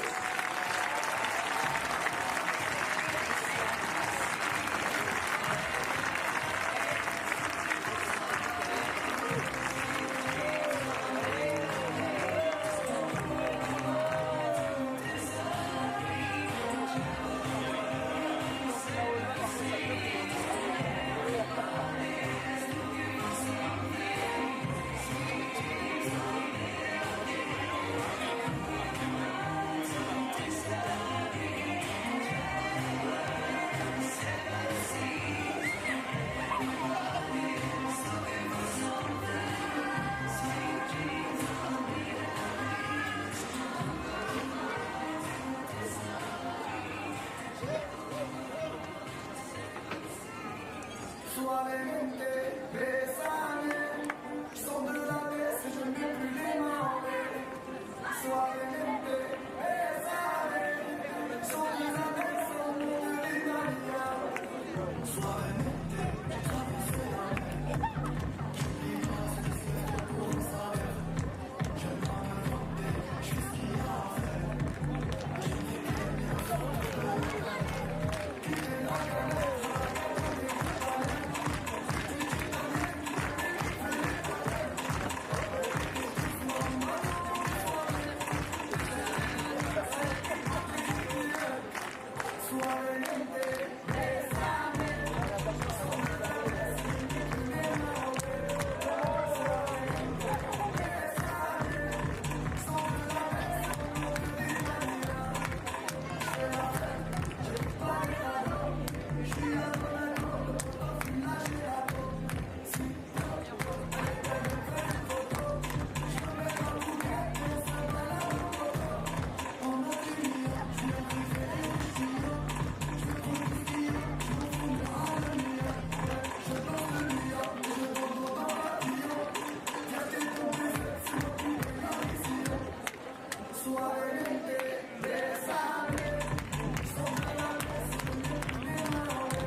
Women's Marathon T12, Fatima Azara El Adrissi with a world record from Morocco, taking that gold. Morocco also with a lifetime best silver.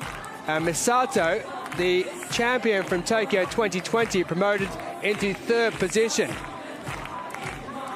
That's because Elena Congos of Spain was disqualified, who had originally finished third. Hei Shan, who set a T11 world record, disqualified as well from the People's Republic of China.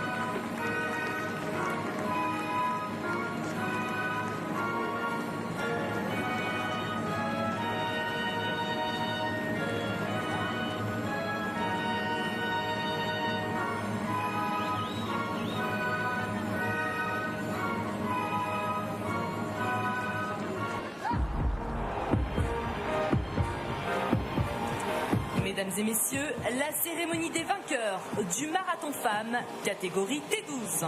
Ladies and gentlemen, the victory ceremony for the women's marathon T12.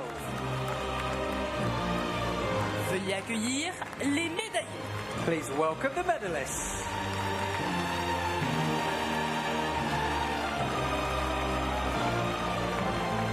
Women's Marathon T12, medium visual impairment victory ceremony.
Les médailles seront remises par The medals will be presented by Corinne Bioret, directrice des finances du Comité international paralympique. Director of Finance of the International Paralympic Committee. Accompagnée par Accompanied by Greg Nugent, membre de l'ordre paralympique. Member of the Paralympic Order.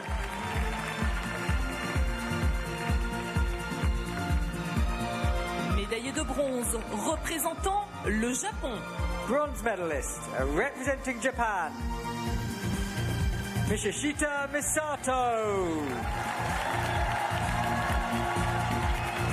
Mishishita Misato, the Tokyo 2020 Paralympic champion, promoted with a season best time of 3:04.23 up into the bronze medal position.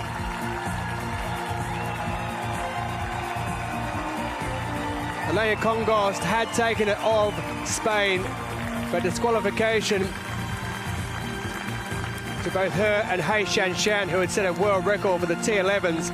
Mishishita, with a season best, takes the bronze medal. In the women's marathon T12, Mishishita Misato of Japan. Médaille d'argent représentant le Maroc. Silver medalist representing Morocco.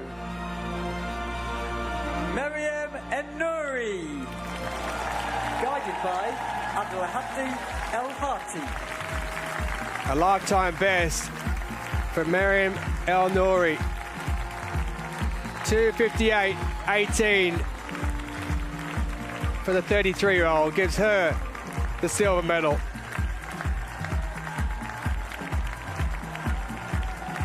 It was a tight fight between both her and her compatriot who took the gold, but in the end it's silver for En-Nouri.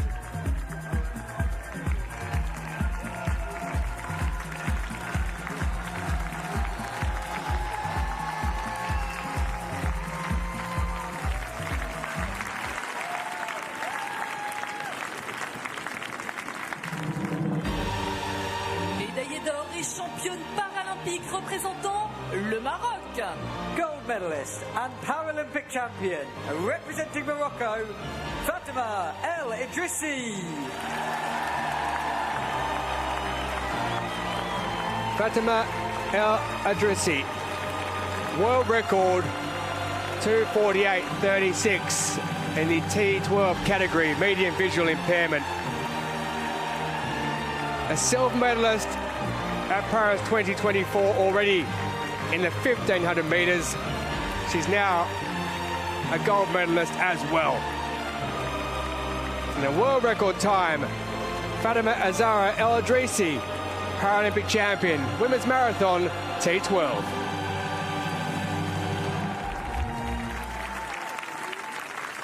Mesdames et messieurs, si vous le pouvez, veuillez vous lever pour l'hymne du Maroc. Ladies and gentlemen, please stand if you are able for the anthem of Morocco.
Les médaillés paralympiques.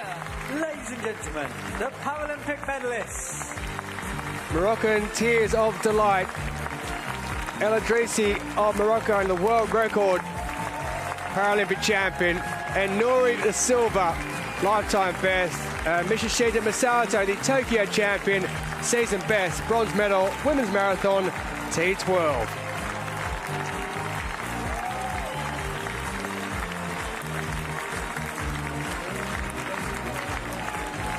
Wonderful emotions and tears to show how much it means to all those athletes in the traditional fighting of the medal.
The last four medal events of the para-athletic schedule on the final day of the Paralympic Games. Paris 2024 has delivered emotion, has delivered world records and Paralympic records, season best and lifetime best, and gold in abundance again. For Morocco, it's been brilliant, it's been emotional. What a day to finish the para-athletic schedule.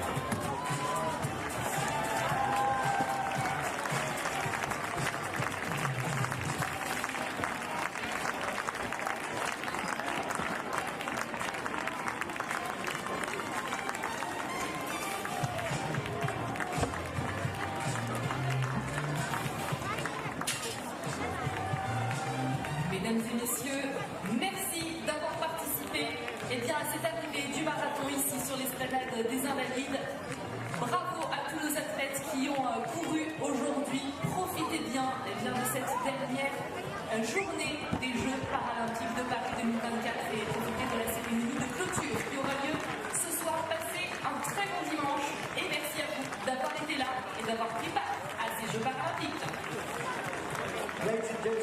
thank you for joining us here this morning at the marathon.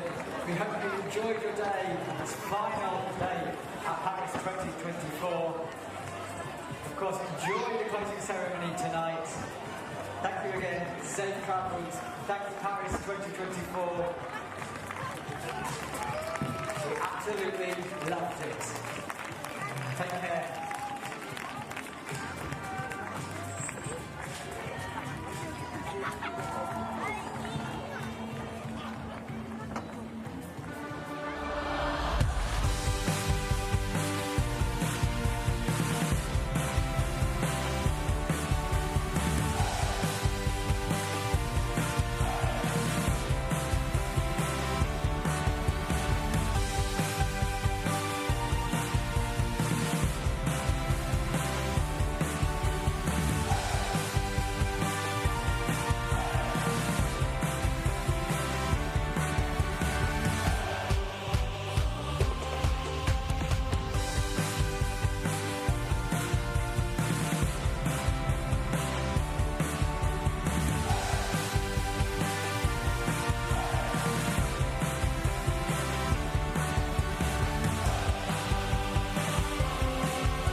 Nine days in the Stade de France and 1 day around the beautiful settings of Paris.